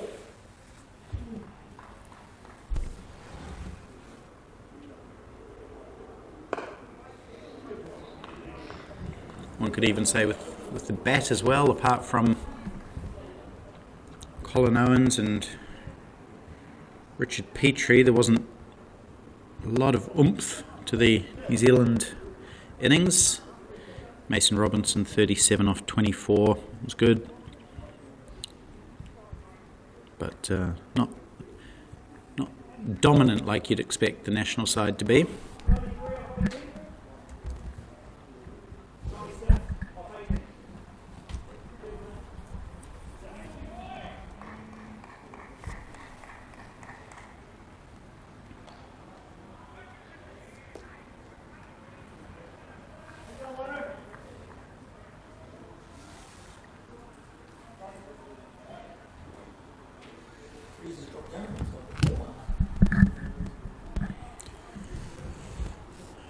This quad series is not the only Veterans Masters cricket going on in New Zealand at the moment. The over-40s are ending their season with the North Island versus South Island season at Cornwall Cricket Club, which is the home club of scorer Richie Horner over to my left.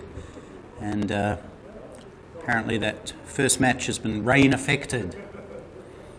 So all the players are inside watching this match, which is great to see. Thank you to Gareth Gibson for pointing that out, and hello to all the over-40s guys. I'll maybe tone down some of my criticism of the news. I didn't think anyone was listening, but now that I know that they are, I'll be a little bit more measured. No, I won't ramp it up, Richie. Don't want to be too controversial. I'm always getting in trouble for being controversial.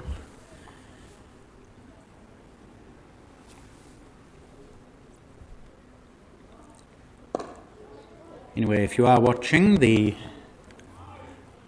guys in the over 40s, you'll be pleased to see that there are some members of the over 40s fraternity playing today. One of them's batting right now, Damien Grant. He played for Wellington Tasman over 40s in the IPT. Played in the second division there. And here he is playing for New Zealand A in the over 50s. He's on 37.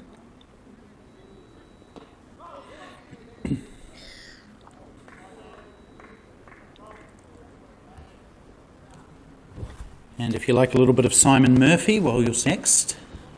Batting.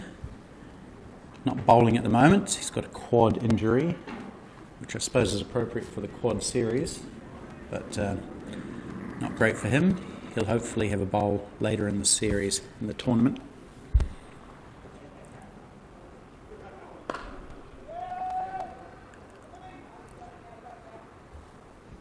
Also, Vishal Dubey played for New Zealand over 40s last season, and he's playing today. We saw him bowl earlier.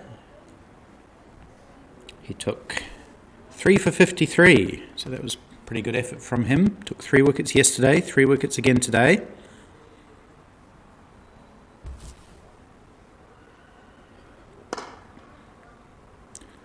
Mark Murphy, another 40-something, the brother of Simon. He bowled as well. Took none for 51 from his 9. Bowled 9 through right from the start, opening the bowling. And Lee Kelly is the 5th under 50 playing in this over 50s tournament. We'll see him with the bat a little bit later, I think. What a beautiful shot from Damien Grant. Just a very simple but powerful push through mid-off down to the boundary for 4 to bring up the New Zealand A 100. 103 for 1.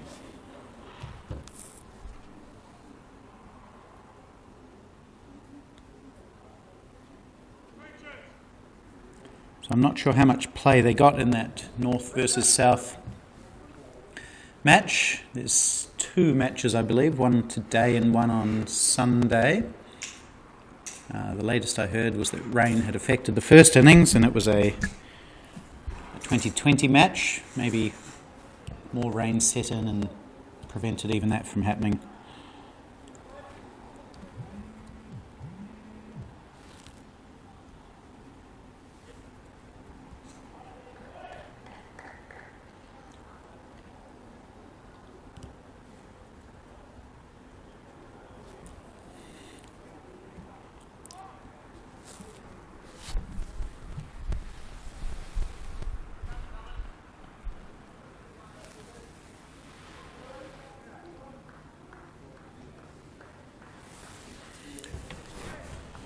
Great to see the development of New Zealand over-40s and over-50s cricket.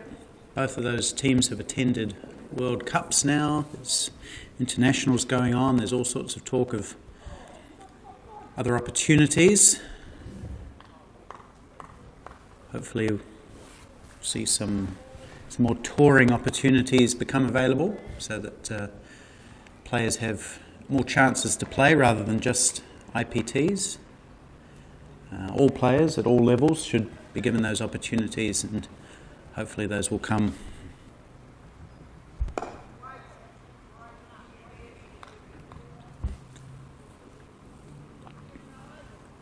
Of course, the over-40s New Zealand side have just come back from a World Cup in Cape Town, South Africa. They finished second, lost in the final to South Africa. That was a great tournament.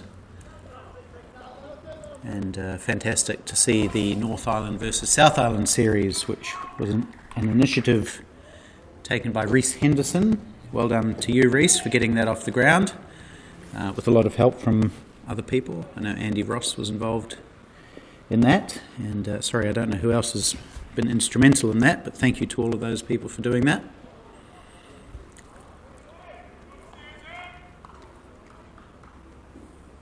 And lots of enthusiasm among veterans cricketers, masters cricketers in New Zealand and around the world, really. It's really burgeoning.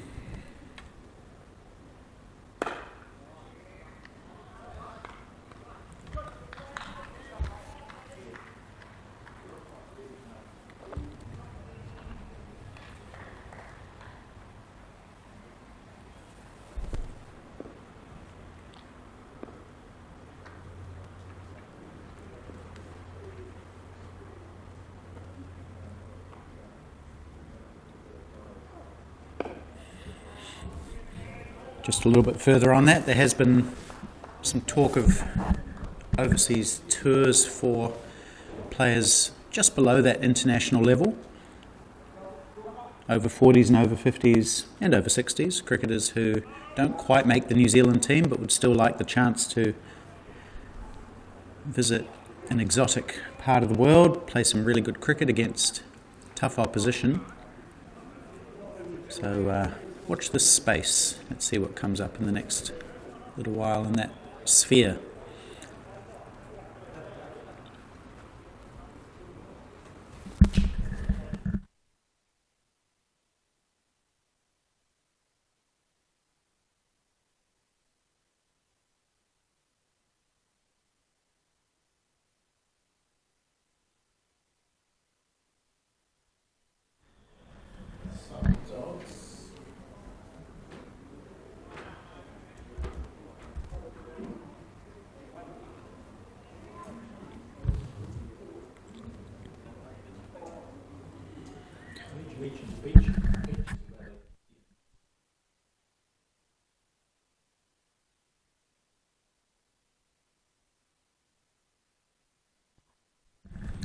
Okay, we're going to see New Zealand captain Adil Samani bowl his leggies from the Hills End.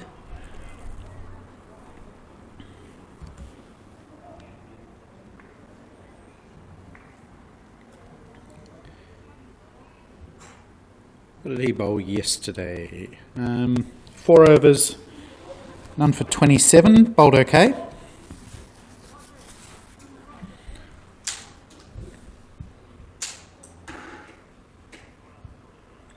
I think he's a good option, bringing himself on.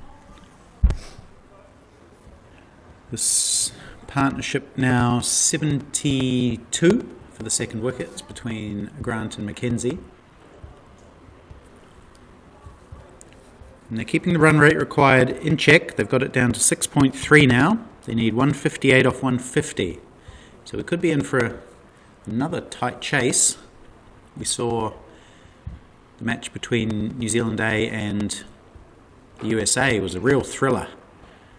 John Gary and Lee Kelly bringing NZA right back into that game, chasing a big score.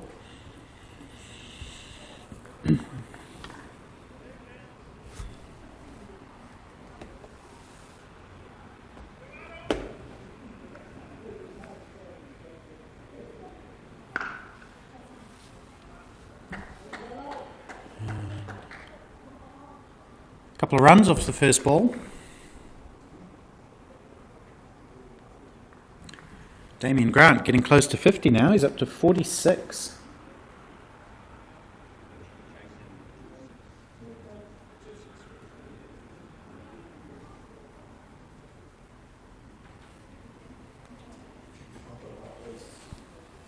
Oh.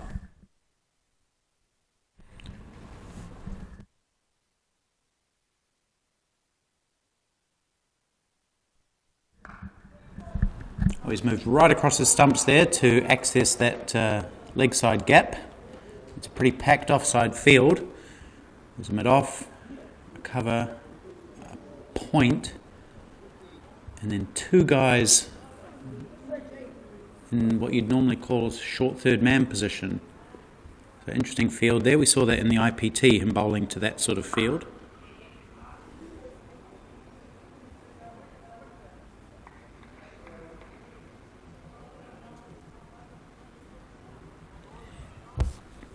Yeah, so he just bowled outside off stump in the IPT and had the batsman repeatedly chop it into the offside.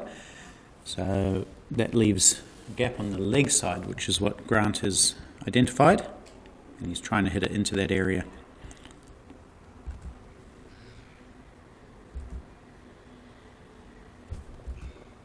Does it again, but only as far as mid-on, where it's well fielded by Maurice Patton.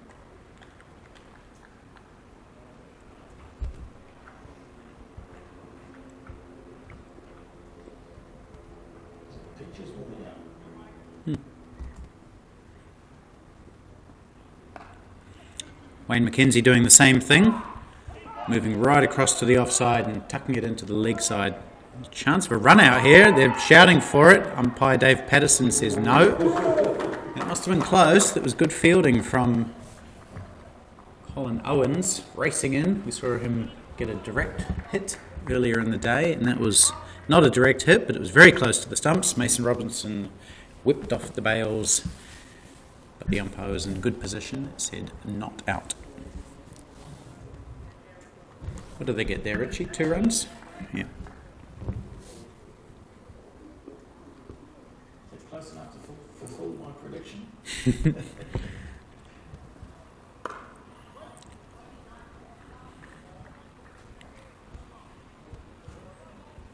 Second off. 1-1-2.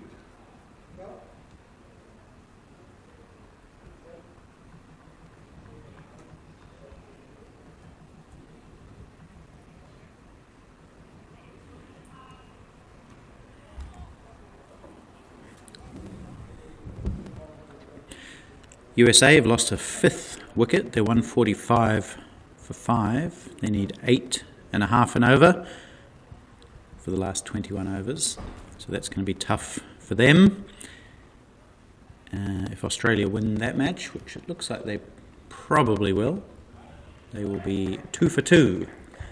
USA will be 1 and 1.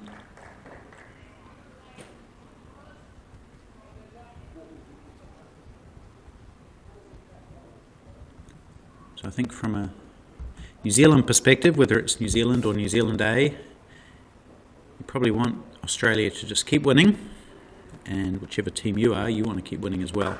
That's slammed away by Damien Grant. Good strength from the little fella. 2 bounces into the boundary for 4, and is that 50?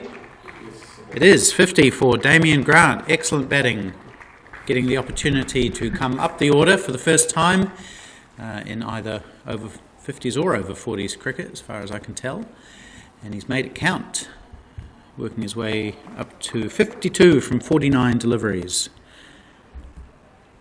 So that's an excellent achievement.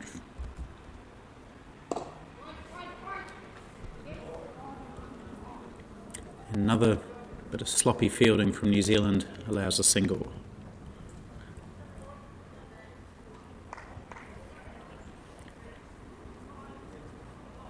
So fielding has definitely been a weakness of the New Zealand side. It was previously a strength. Just really lacking zip, as I keep saying.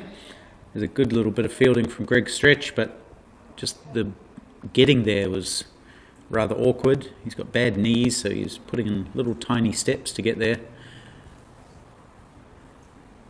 Hate to say it, but just looking a little bit old.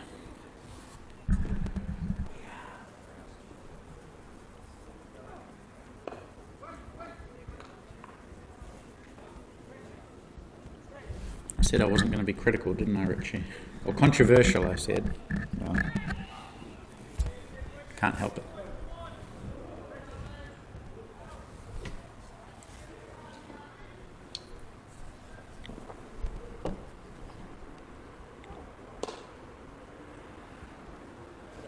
And again, this is a lovely shot for a full toss. Hit away to the boundary for 4 for Wayne McKenzie. Richard Petri out on the boundary, lumbering after that one. He really had no chance. He's not at peak physical condition either in terms of the legs. Still able to bat, okay, but getting a bit slow in the field. Good shot from McKenzie. He's into the 40s now too. And there's going to be more runs out to Petri here as he tries to come charging in, but no real energy in that approach to the ball. 2 more, so expensive over from Darren Sears. 13 off it, thank you, Richie. And he's gone for 39 from his 6. Hasn't really been consistent. He's landed a few on the spot.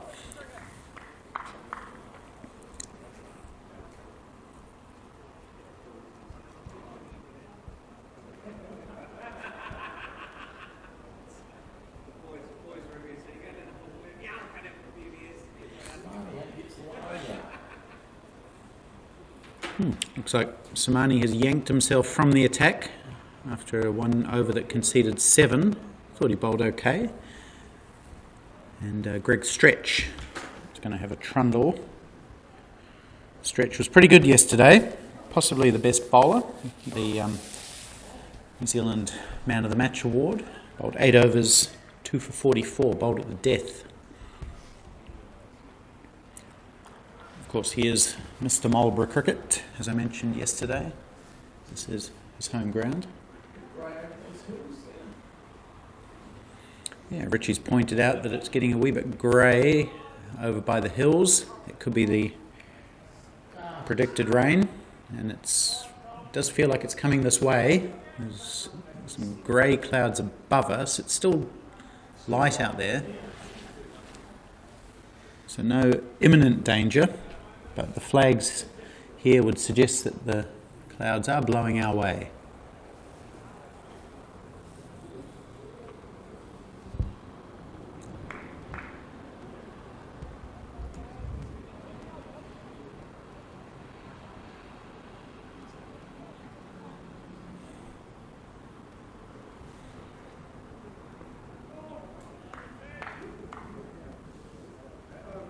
So these two have got that run rate required down to just 6. So just needing run a ball for the next 138 balls, which is still a while. But they're looking very comfortable, I have to say. I'm going to get 2 more here. There's still plenty of these runs from Damien Grant, a real bonus, because he probably wasn't picked in the side as a top order batsman. Well, he definitely wasn't, but he's shown that he can fulfil that role.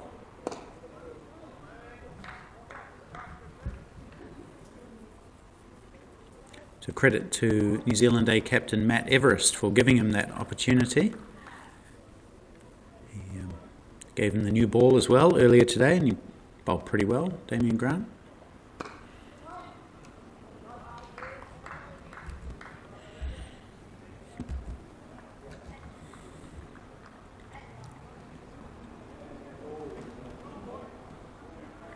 One for 47 from his 9 earlier today, Damien Grant.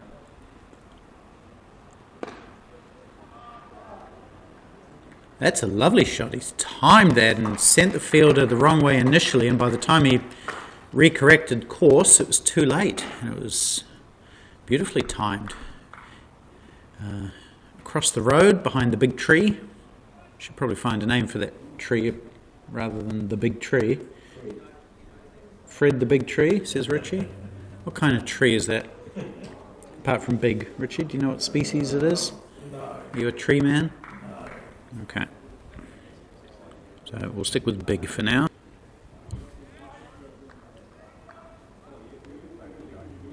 It's hard to defend runs on this Horton Park outfield. As the over-40s guys will know who are watching, they played their IPT here. That's the same shot, it's gone to the same area, it's going to go under the same big tree, just on the other side of it, onto the same road, same result, 4 runs. 10 runs off Greg Stretcher's first over, and Damien Grant, how's he looking? 63 now. Those were 2 beautiful back foot punches.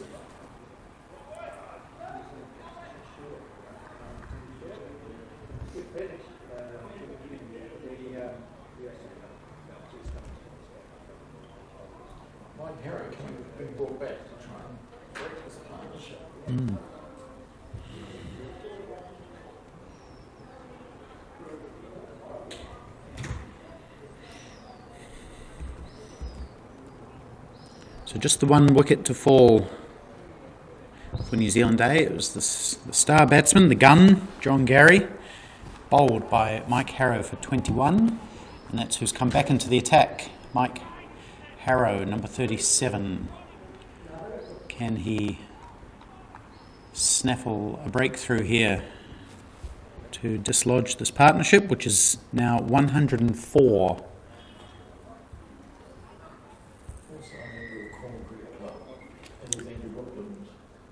Yes, good point, Richie, our Cornwall Cricket Club correspondent.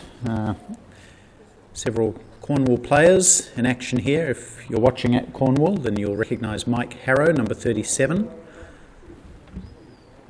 And you'll also recognise Andrew Brookland from the New Zealand A side, aka Lunchbox. Not sure what Mike Harrow's nickname is. They've been calling him Harry. Spaz, that's right, of course. 2 interesting nicknames there.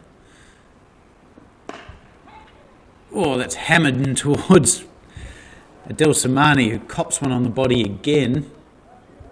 Oh no, it's Robbie Frew actually. He won't be loving that. He's been in the action as well.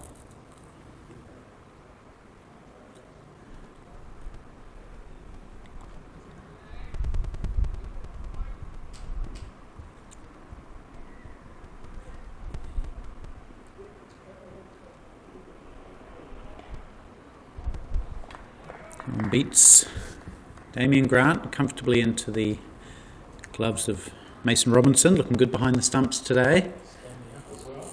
Yep, standing up to all the bowlers, as he likes to do. It is his wont.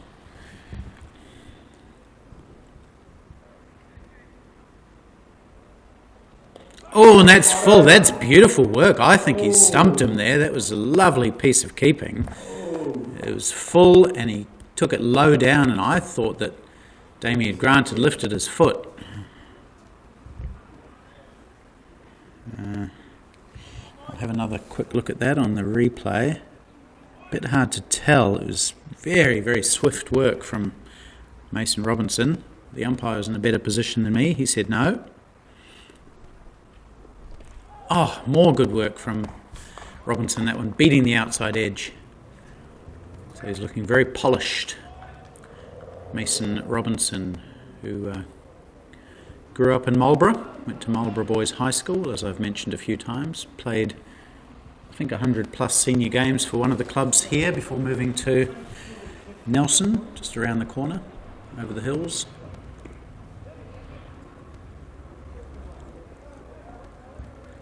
And now Robinson has to do the chasing. Just 1 leg by.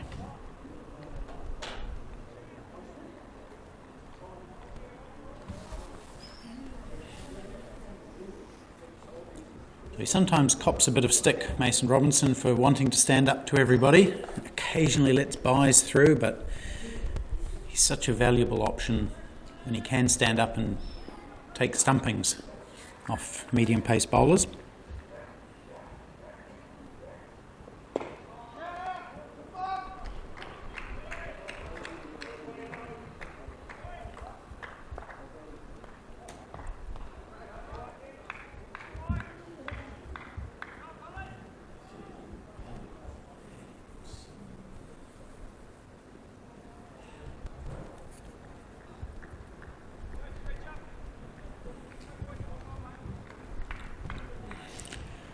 So it's all looking pretty comfortable for New Zealand Day at this stage. Still a fair way to go, 125 needed. They have 9 wickets in hand, and this partnership has looked fairly cruisy. It's over 100 now, 107. And don't mean to be so critical of the New Zealand team, because you know they are my team, but the bowling's looking a bit toothless. With Andrew Nuttall, he's touring around India after the Over-60s World Cup. He's not there. Richard Petri's not bowling.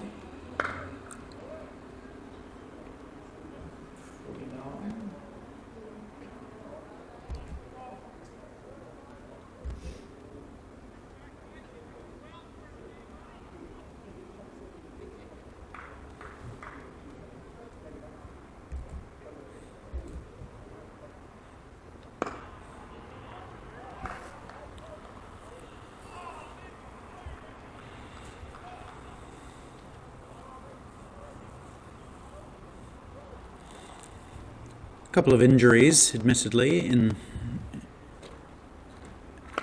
not able to be selected for New Zealand, as we see another misfield. This one from Mike Harrow, which will allow 2.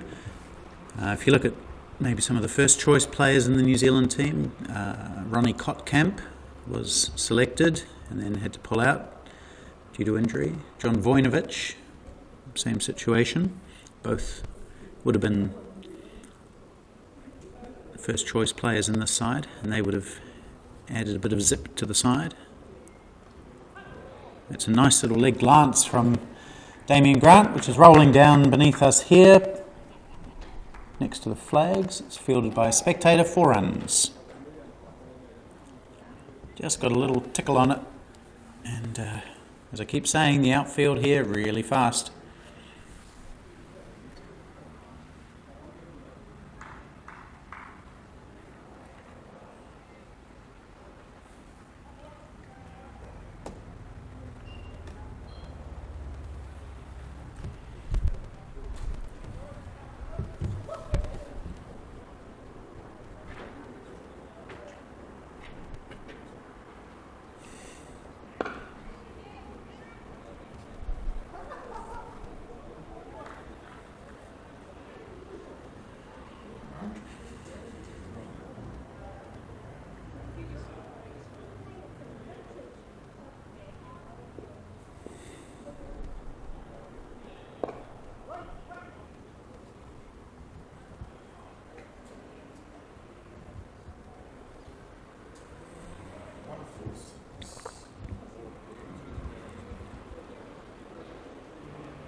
Let's see how the USA are doing. Chasing a huge target of 325 to beat Australia. It's getting tougher for them. 175 for 5. Not a bad score, but when you're chasing 325, it means you still need 150 off 16 overs, which is 9.4 and over. Sanjeeva Weerasinghe, he's on 75, doing his best. And Parakananta, 26, not out.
Now that is a good piece of fielding. You have to give credit where it's due. That's Simon Dodds stretching out to his right, keeping it to 1.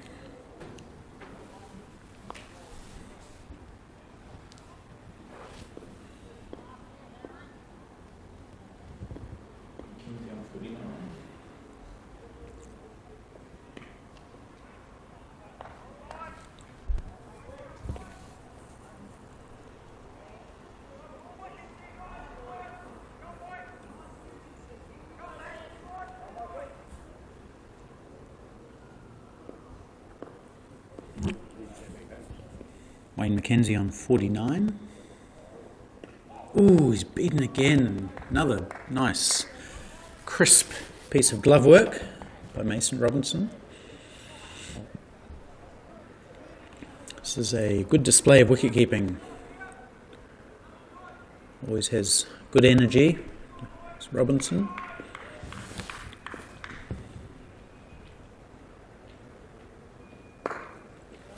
That will be the 50, as we see another good piece of fielding from Simon Dodds, but it can't stop the single, and Wayne McKenzie heads off to the other end, raises his bat. So half century for number 73, Wayne McKenzie from Auckland. Well batted to you, sir.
Hit over the top, lovely shot from Damien Grant, another 4 for him.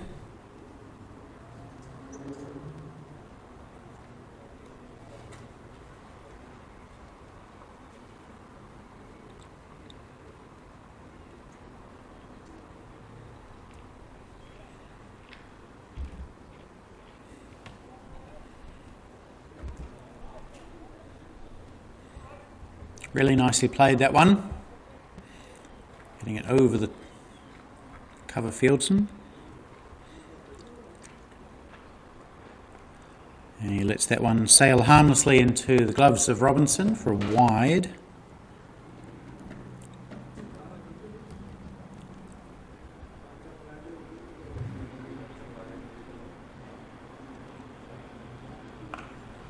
Short this time. Hit out to the boundary for 4 more. There's 2 fieldsmen out there, but he's bisected them and still going, that ball out towards the Australia-USA game.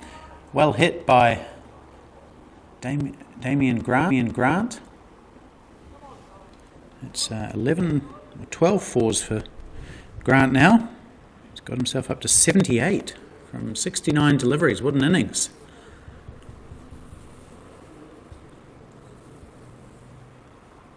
Nothing too flashy from Grant. He hasn't slogged at anything. He's just played nice, sensible, compact cricket shots. Like that.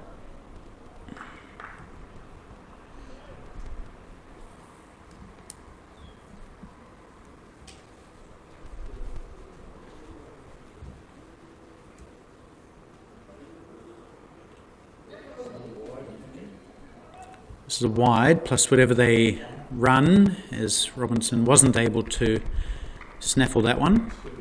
So they ran 2 plus a wide, so that's 3 runs to the total.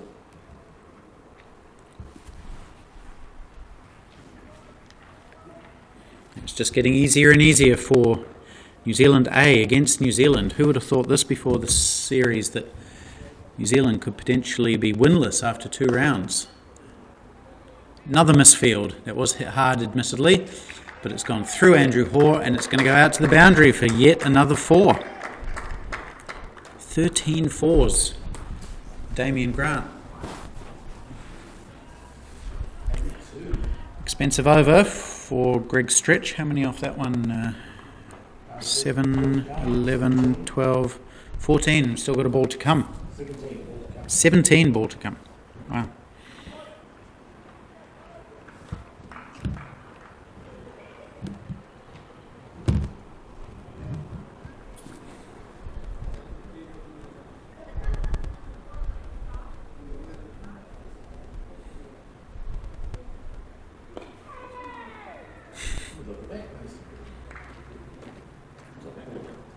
So 17 off the over. Good one for New Zealand A. The run rate that they need is now only under 5.5. 98 off 108. Doing it easy.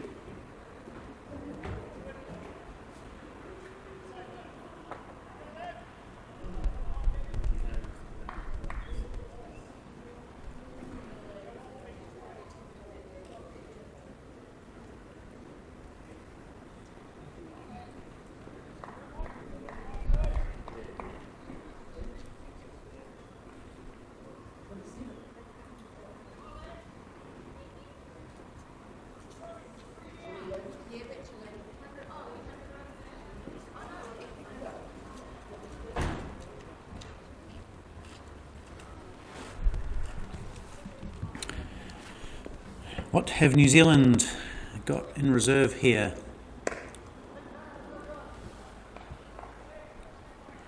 It's definitely getting darker and greyer. It feels like rain isn't too far away, Richie. I'd say it's at least an hour away. Oh, it's at least an hour away, says local weather expert Richie Horner from Auckland. I don't know, it's just getting cool and dark. Yeah, you're probably right though, it's still a little way before those really dark clouds do reach us.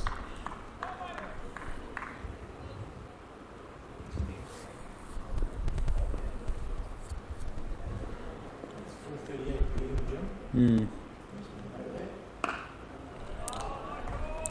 If the rain was to come now, Richie, what would be the scenario? Those past scores only 124, so you're going to hang well ahead. Yeah, they're miles ahead. Or no ball being signalled to you now.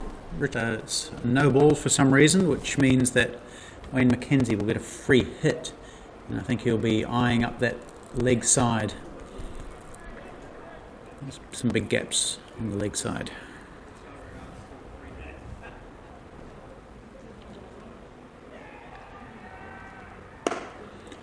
No, he hammers it straight back at Mike Harrow, and they don't get a run, so good work from Harrow.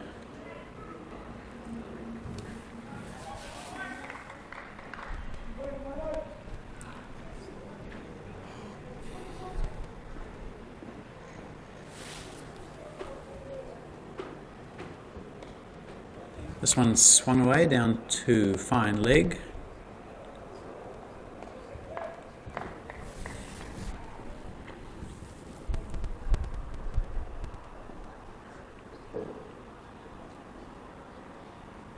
So we have a rest day tomorrow, Saturday, and then back into it on Sunday for the last round robin match before the finals day on Monday, 1v2 and 3v4.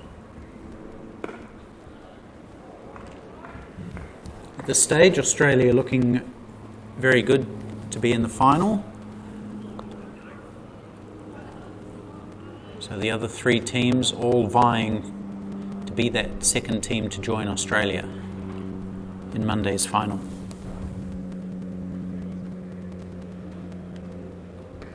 Oh, that was a good delivery. Came back into Damien Grant, maybe off the seam. 2 off.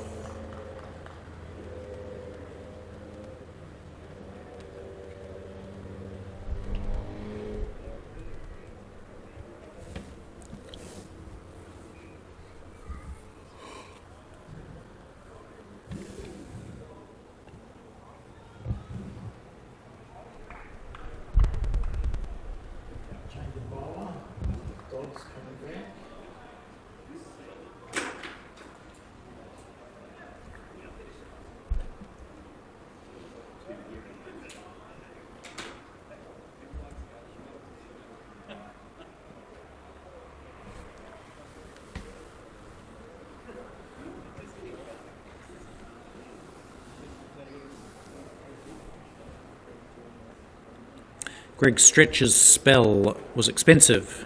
None for 32 from 3 overs. So Simon Dodds is going to have another bowl. I thought Samani bowled okay. But no, it's Simon Dodds back into the attack. 4 overs, none for 19 in his first spell. Simon Dodds.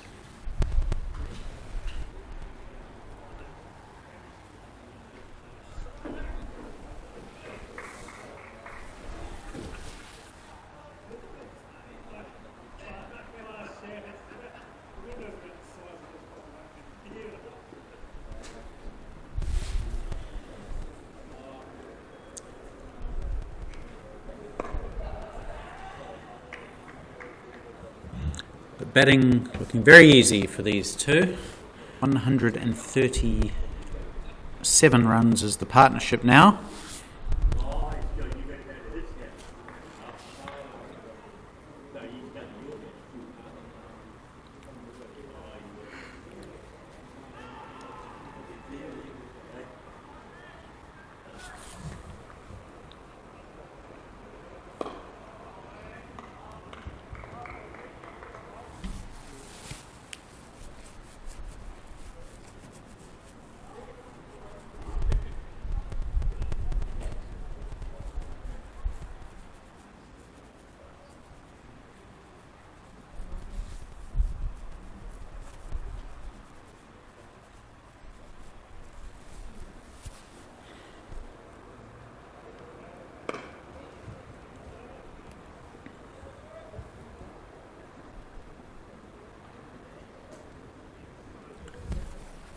Almost has a feeling of inevitability about it, this game. There's no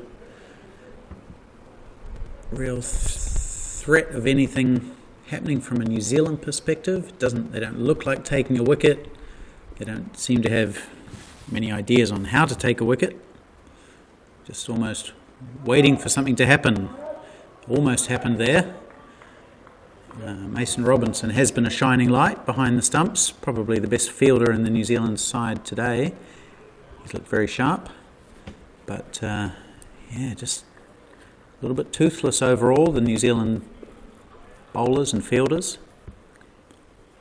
I know I keep saying it.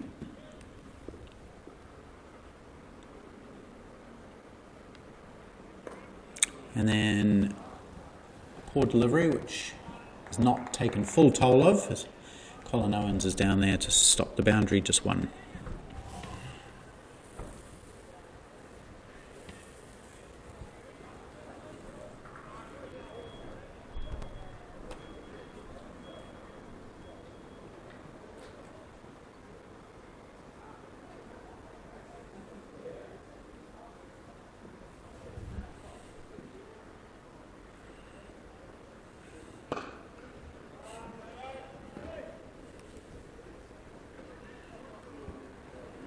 So another comfortable over of batting, 4 runs coming off it.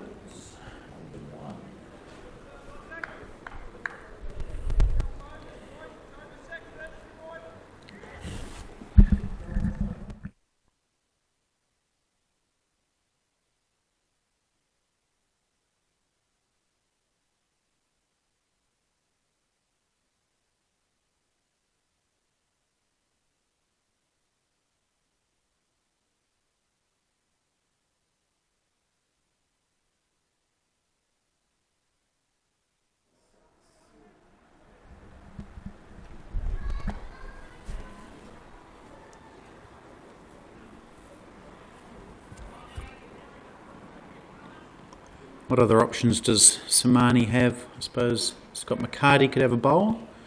Robbie Frew can bowl a little bit of mediums. He's signalling to someone to warm up. I think it's Darren Sears. Sears has bowled 6. And more excellent work by Mason Robinson and by Mike Harrow beating the bat. He has looked dangerous, Harrow.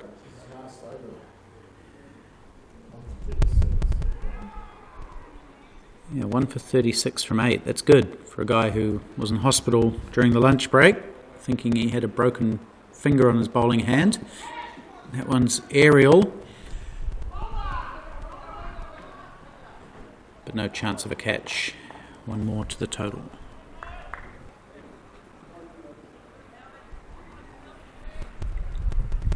One area of interest is whether Damien Grant can reach his century. He's on 85 now. That would be a wonderful achievement for him.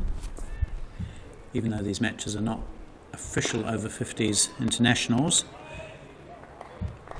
they still count towards the domestic New Zealand over-50s stats.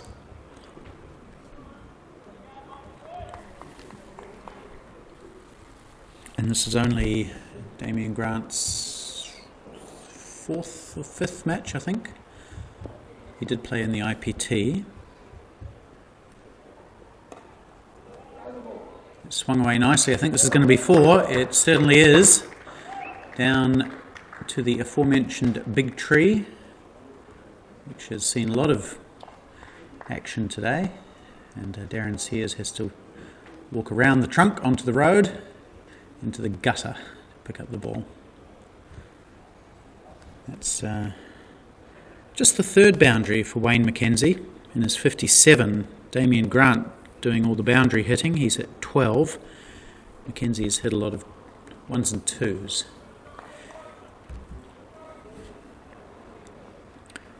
.58 he is off 78, 3 boundaries. Damien Grant 85 off 79 with 13 boundaries.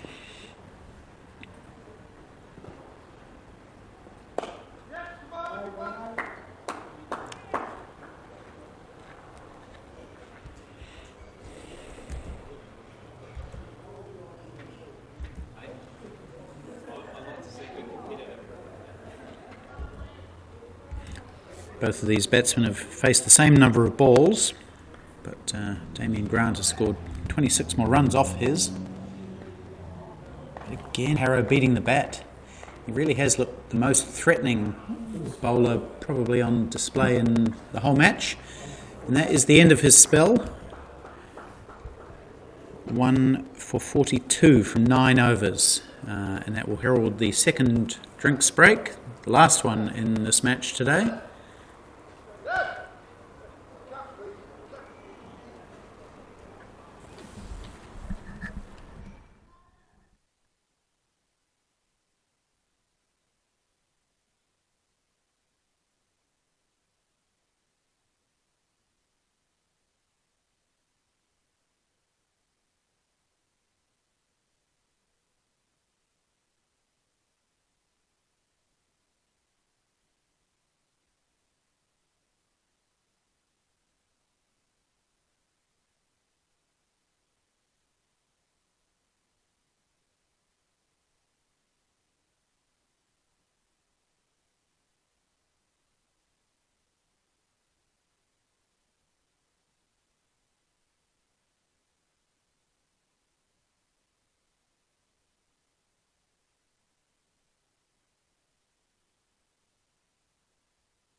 Okay, just about ready to go in this last block of 15 overs, if needed, one way or the other.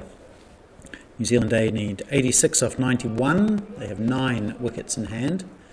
2 very well set batsmen, Damien Grant on 85, Wayne McKenzie on 58. Partnership of 146 between these two. And New Zealand desperate for a wicket.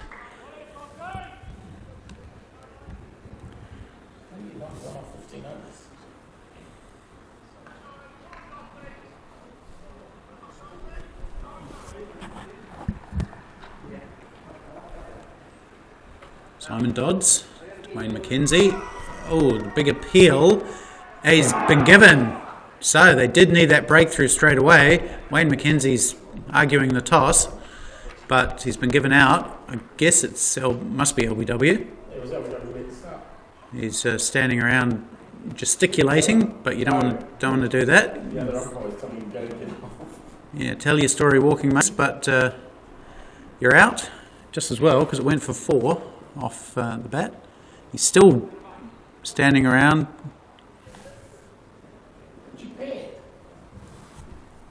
Not sure what he's complaining about. He can't believe it. He's walking off in disbelief, but New Zealand can believe it, especially Simon Dodds. He's got the breakthrough. Straight after drinks, the very, very first ball after drinks, ending that 146 run partnership. Wayne McKenzie, LBW, to Simon Dodds for 58. Simon Murphy.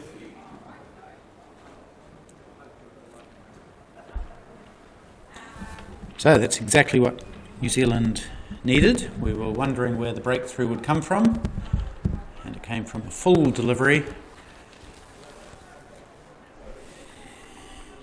Let's see hell anything on that replay.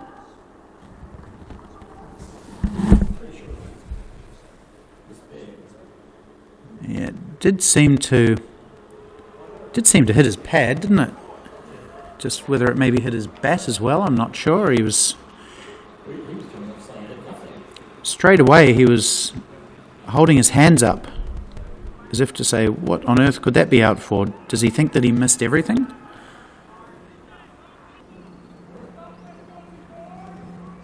Yeah, I'm not sure. We'll have a word with him afterwards. Anyway, he's officially out, and Simon Murphy is officially in, number 74. Big opportunity for him to show what he can do. More of a bowling all-rounder, but a quad injury has prevented him from bowling so far. He's hopeful of bowling on Sunday or Monday.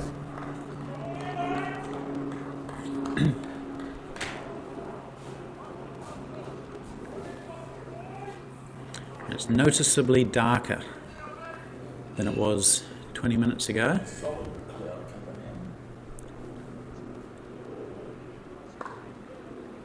Murphy off the mark straight away. Matt Stretch, the son of Greg Stretch, our local weather expert, has told us that when you can no longer see the Wither Hills in the background, it's raining. Especially if there's liquid falling from the sky. So we can still see them pretty clearly. And it's not raining, but it's getting cooler and darker by the minute. Damien Grant's still seeing it pretty well on 85. He gets a full toss, which he clips away for yet another boundary. No one out there at square leg. Trickles over the line for boundary number 14 for Grant. And he hasn't slogged at any of them. They've all been just nice, comfortable shots. We saw a compact cover drive to get him off the mark, and all of his boundaries have just been the right shot to the right ball, I think. He's not a flashy player.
Darren Sears back into the attack,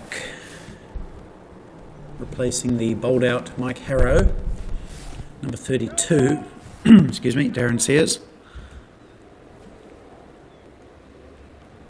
The bowling figures that you see on your screen are an over.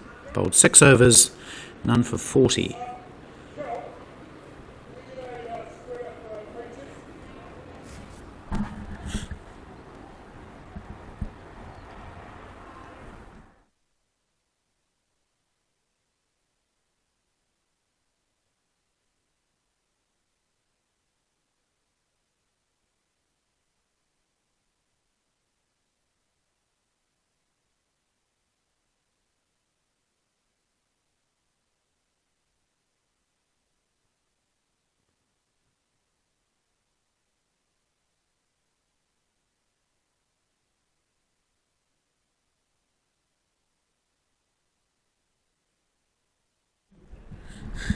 Oh, starts off with a terrible half tracker, got stuck in the hand.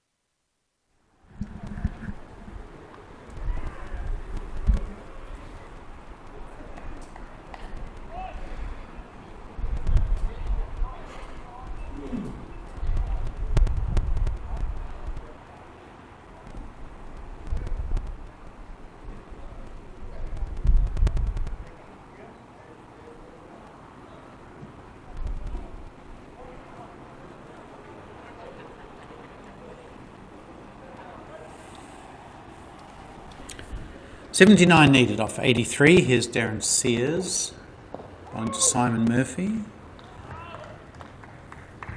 Tries to turn it into the leg side, can't make contact.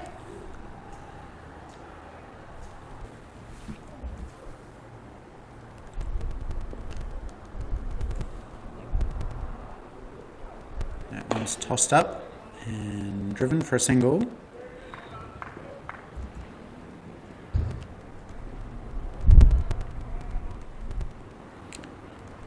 New Zealand A well ahead of the DLS pass score. They're 32 runs ahead of that score. So New Zealand wickets to bring that back. Tossed up, one bounce to McKenzie mid-off.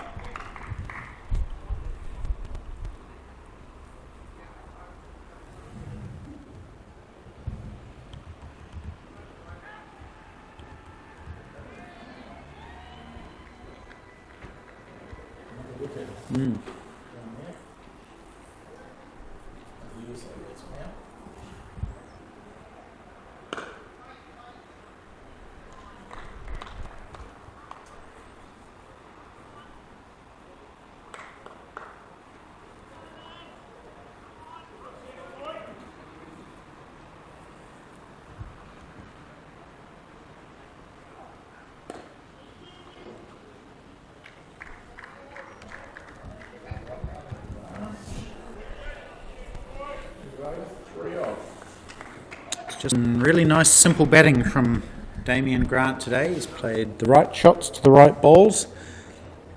As I mentioned, hasn't slogged once that I can remember, but he's managed to score over a run a ball. He's hit the gaps, he's run hard, he's put the bad balls away. It's been a really good innings. 92, not out. As that wind's picking up and coming through these open windows now. Might have to close one of them soon.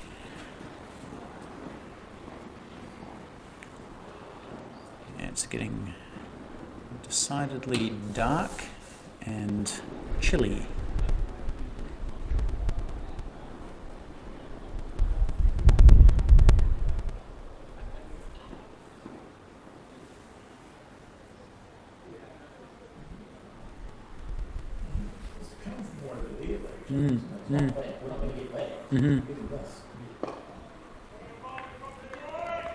Yeah, Richie's correctly pointing out that the wind is blowing left to right as you see it on your screen, and over to the left the sky is clearer. So I don't think we're going to get rained on actually. We're just going to be cold. We can live with that. You can play cricket in the cold. Cut away again nicely. It's been very good on the cut, as players of shorter stature often are. Oh yep, I'm going to have to close the window. It's too cold now. Things are blowing around.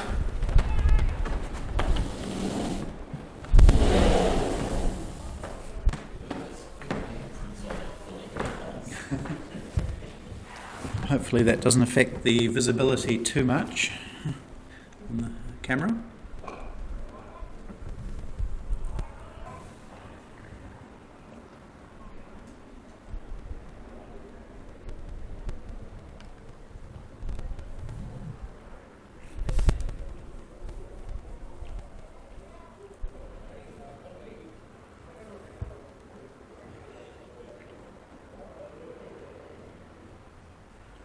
Oh, there's going to be 5 wides in fact.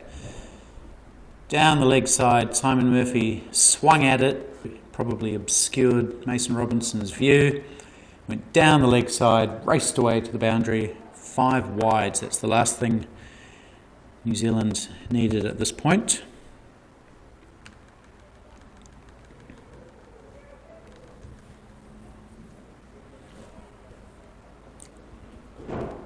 .71 off 75 now. New Zealand need wickets.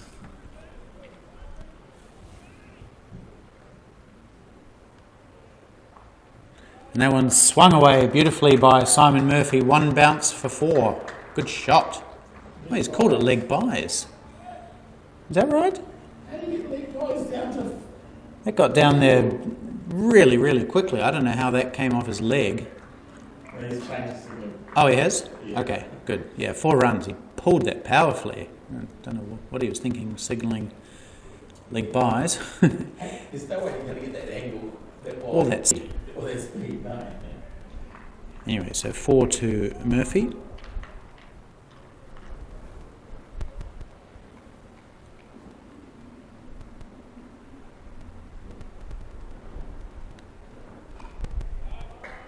More runs here, that's in the gap. Plenty of work for Greg Stretch to do, and he can't do it. Cut away on the offside this time. Consecutive boundaries, in fact, 3 consecutive boundaries, if you include the block of 5. And Simon Dodds, again, proving expensive.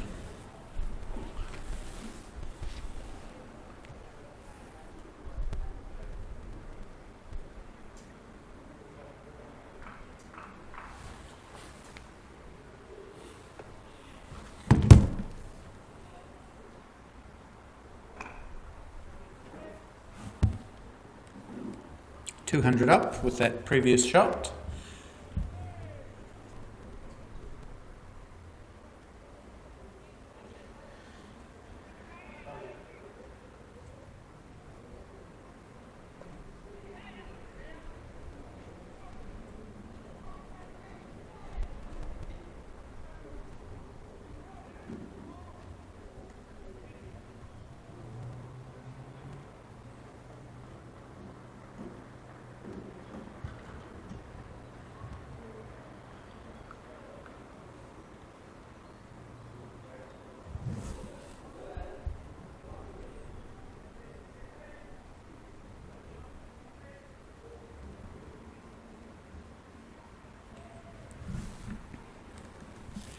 I've been sent the scorecard from that North Island, South Island O50s match.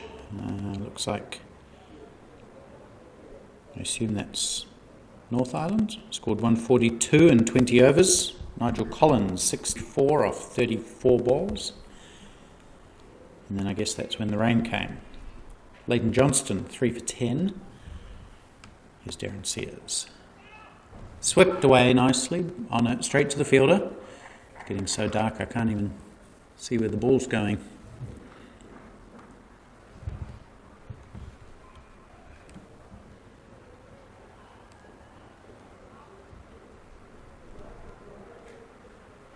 Thank you to Ben Ho scorecard.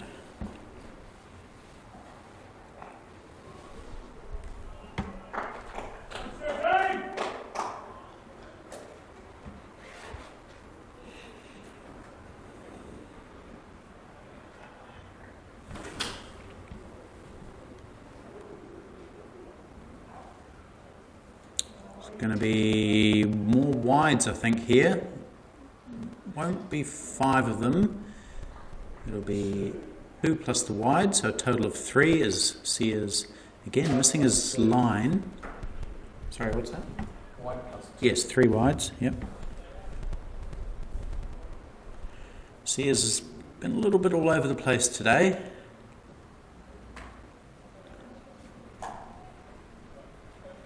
He has bowled some good balls like that, but he just hasn't been consistent.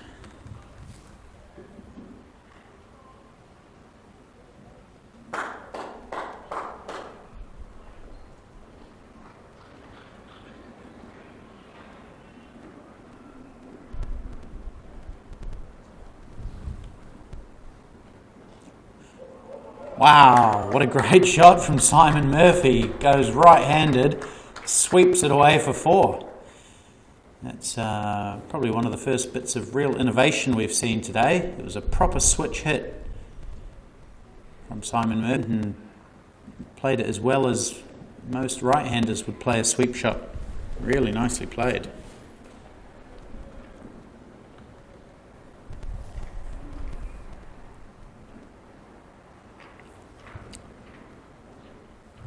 No one out there. You can't break those lights on that ute.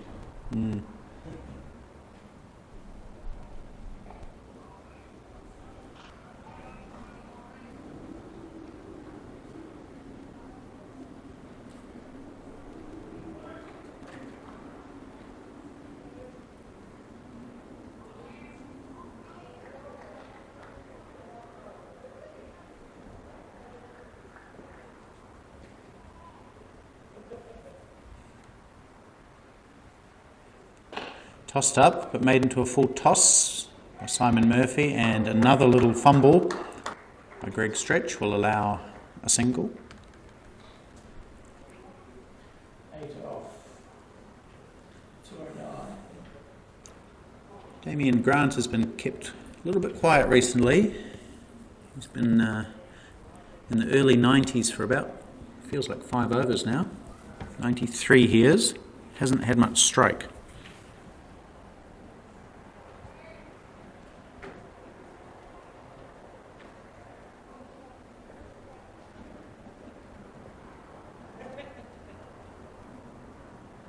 Morris Patton comes back in.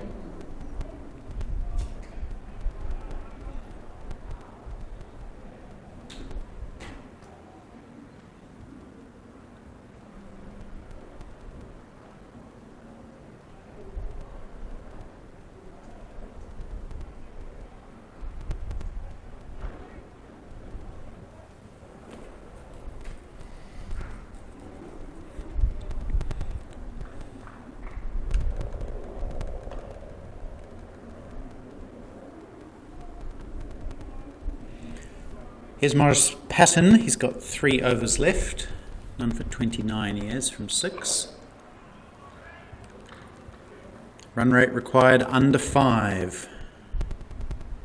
So it's getting pretty difficult to see a way for New Zealand to win this match.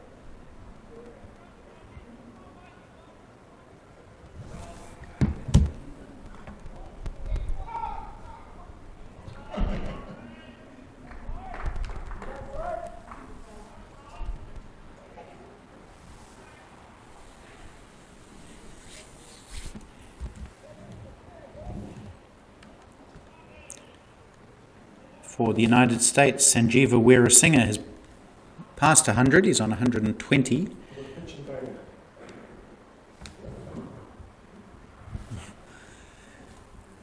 But United States aren't going to win that game, I don't think. They need 16 and over. They have 3 wickets in hand. I guess it's still technically possible. Weerasinghe is still in. As we see a nice shot from Simon Murphy off his pads, which is going towards the gap. But there's good fielding, good teamwork down there on the boundary. 2 scored.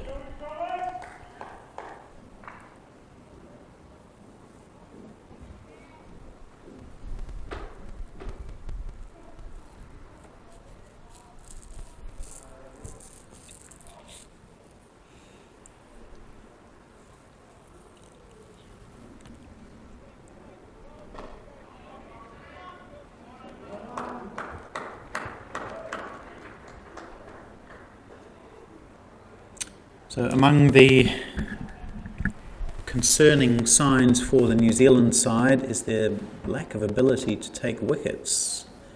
They only took 5 or 6 yesterday, 6 yesterday and only 2 today. 2 of those yesterday came in the last over as the slog was on. So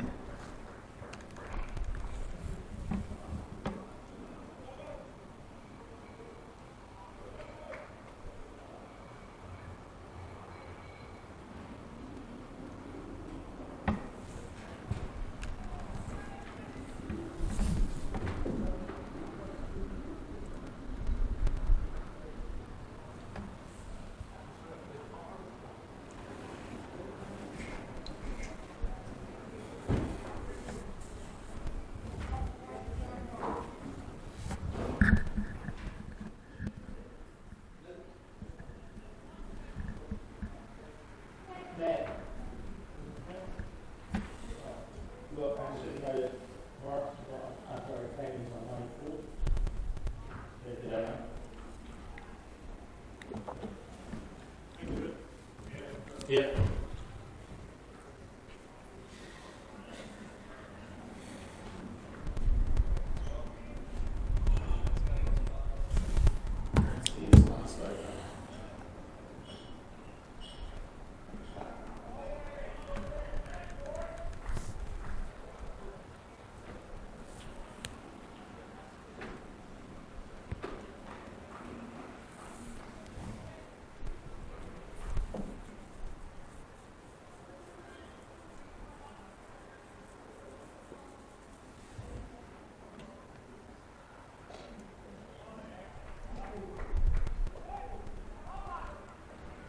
Two more. Hard to defend those long boundaries out there in terms of preventing twos, especially with 2 quick runners between the wickets, which we have.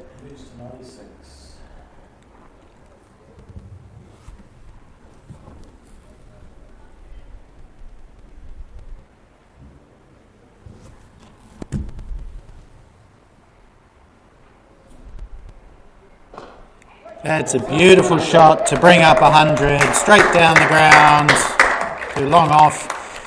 Magnificent innings and a very casual, laconic celebration for Damien Grant. Just a very casual raise of the bat, but he deserves more than that.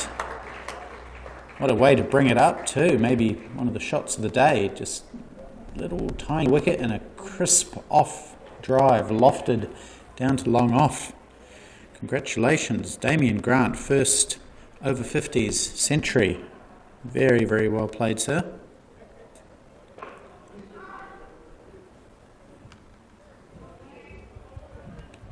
.100 from 95 deliveries, 15 fours. Pretty much all right along the carpet. That was one of the only remotely lofted shots that he's played.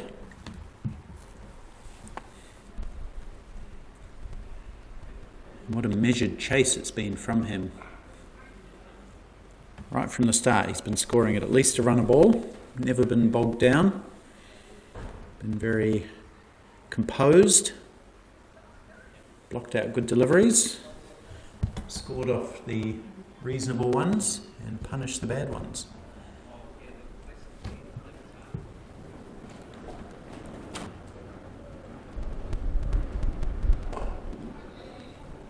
Uses the feed again, takes one more. The wind is really picking up. 7.5, 220.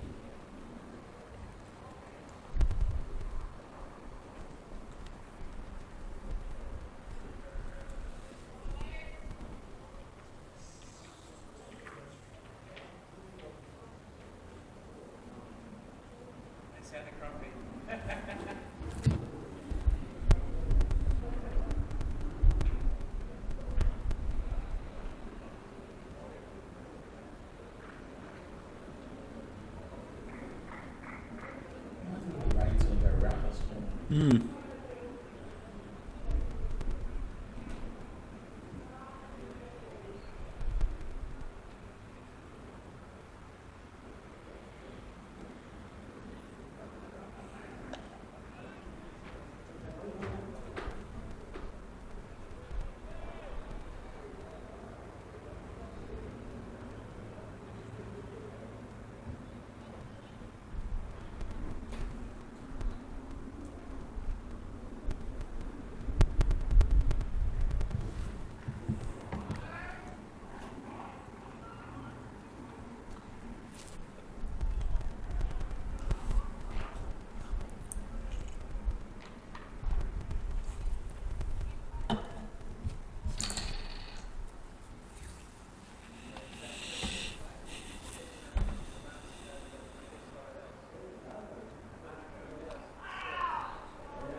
Gee, it's getting really hard to see the ball out there. Kind of have to rely on the fielders to tell me where it is. That one's gone down to deep square leg for one. Even this pink ball, which is much more visible than other colours.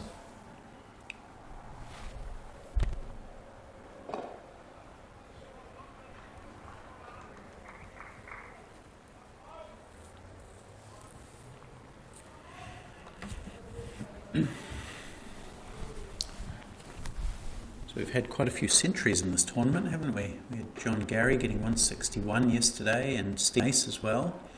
Andrew Kratzman, well, Steve Mace got 114. Andrew Kratzman got close with 95. Today we've had Sanjeeva Weerasinghe for USA. American Uttaya got a century yesterday. Now we've had Damien Grant today.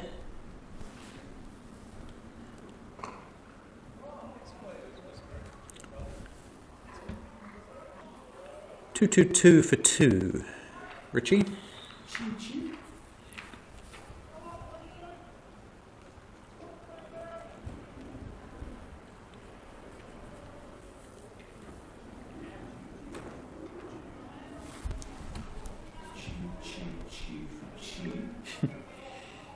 Oh, we haven't got 22 extras, we've only got 20 extras.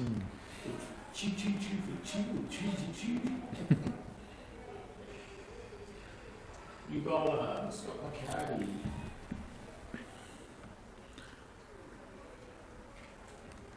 So, a little bit desperate now for Dilsamani. He's calling on Scott McCarty.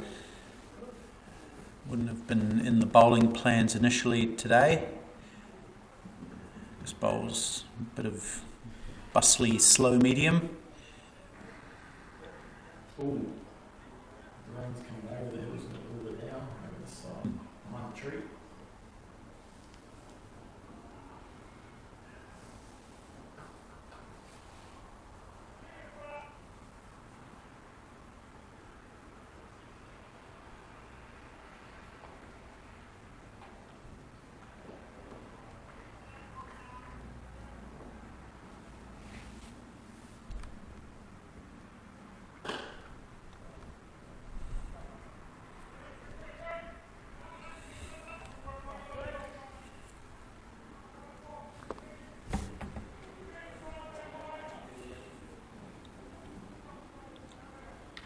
So McCarty will still believe that New Zealand have a chance here. He's a very competitive player. He's setting his field earnestly.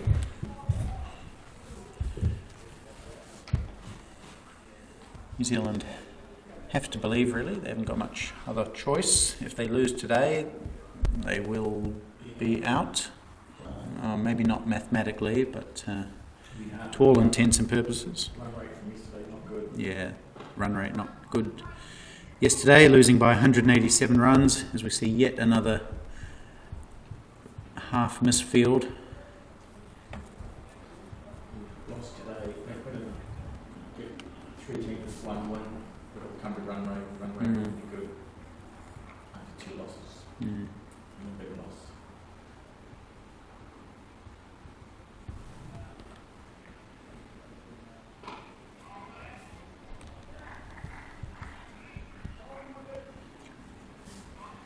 Rain coming over the hills now. Yes, we can see a little bit of rain. Some of the hills, the Wither Hills being obscured. They're not completely obscured, maybe 10%, although it's hard to tell.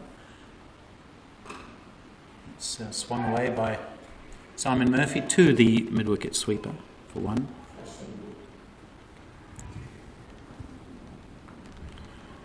There may be some rain in the air, Jim. I've got a couple of spots that have gone through the window on the market. Okay. It is apparently raining out there slightly. New Zealand A are miles ahead on DLS. So they just have to not lose a wicket really and keep these singles ticking over. And then they'll either win the match traditionally or, if it does rain, on DLS. 7 overs and 1 ball to go. Some raindrops on that. It's good over the gym. Perhaps you're going to try and make it quickly. Right. 2.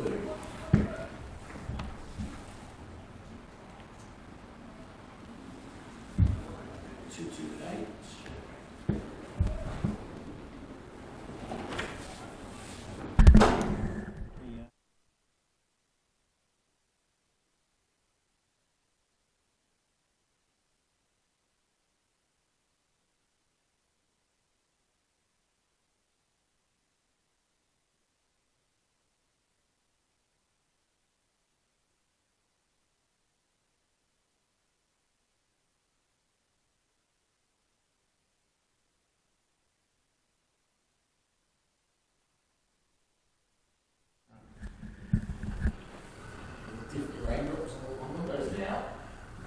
Yes, I'm sure you can see those raindrops on the window. They're not on the camera lens, they're on the window. Not sure if there's much I can do about that. Let's see. Move the camera slightly.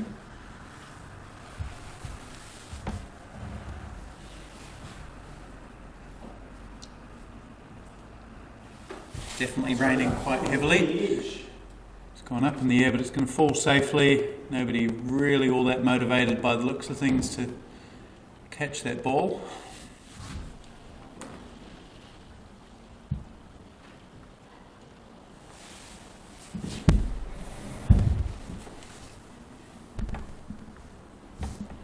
Yeah, it does not look pleasant out there at all. It is raining. The rain is coming at angles. It looks cold. I can't even see what's going on, to be honest. Window is streaked with rain.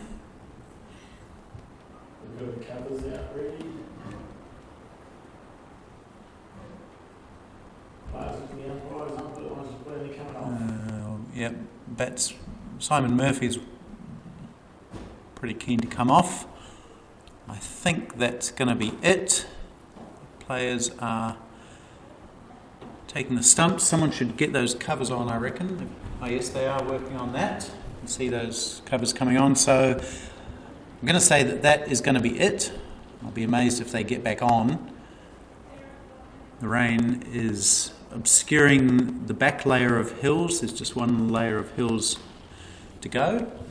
So we're going to call it, I reckon. with New Zealand A 228 for 2, chasing 263 to win. They are well ahead on Duckworth Lewis. Their pass score was 198, so they're 31 runs ahead of that. So, Damien Grant is going to finish 105 not out. Some of his glory is going to be taken away by the fact that not many spectators are there. There's a smattering of applause for him. Fantastic innings for Damien. Simon Murphy, 24 not out. Wayne McKenzie, 59. John Gary, 21. Only 2 wickets falling. 1 to Mike Harrow, 1 to Simon Dodds. Earlier, New Zealand managed 262, which wasn't a wonderful score. It was okay. Richard Petri, 82. Colin Owens, 76. Robbie Frew, 43. Mason Robinson, 37 not out. 3 wickets to Vishal Dubey. So we're going to call it there with New Zealand winning by... Do they win by 8 wickets or do they win by runs? I don't know how it works. Anyway, they've won, so, and I'm pretty sure Australia have won over there. Their game's being called off as we speak too.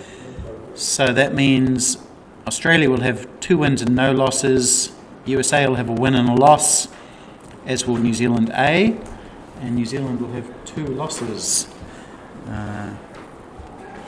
As we head into a scheduled rest day tomorrow, and hopefully it'll be bright and sunny on Sunday when we come back.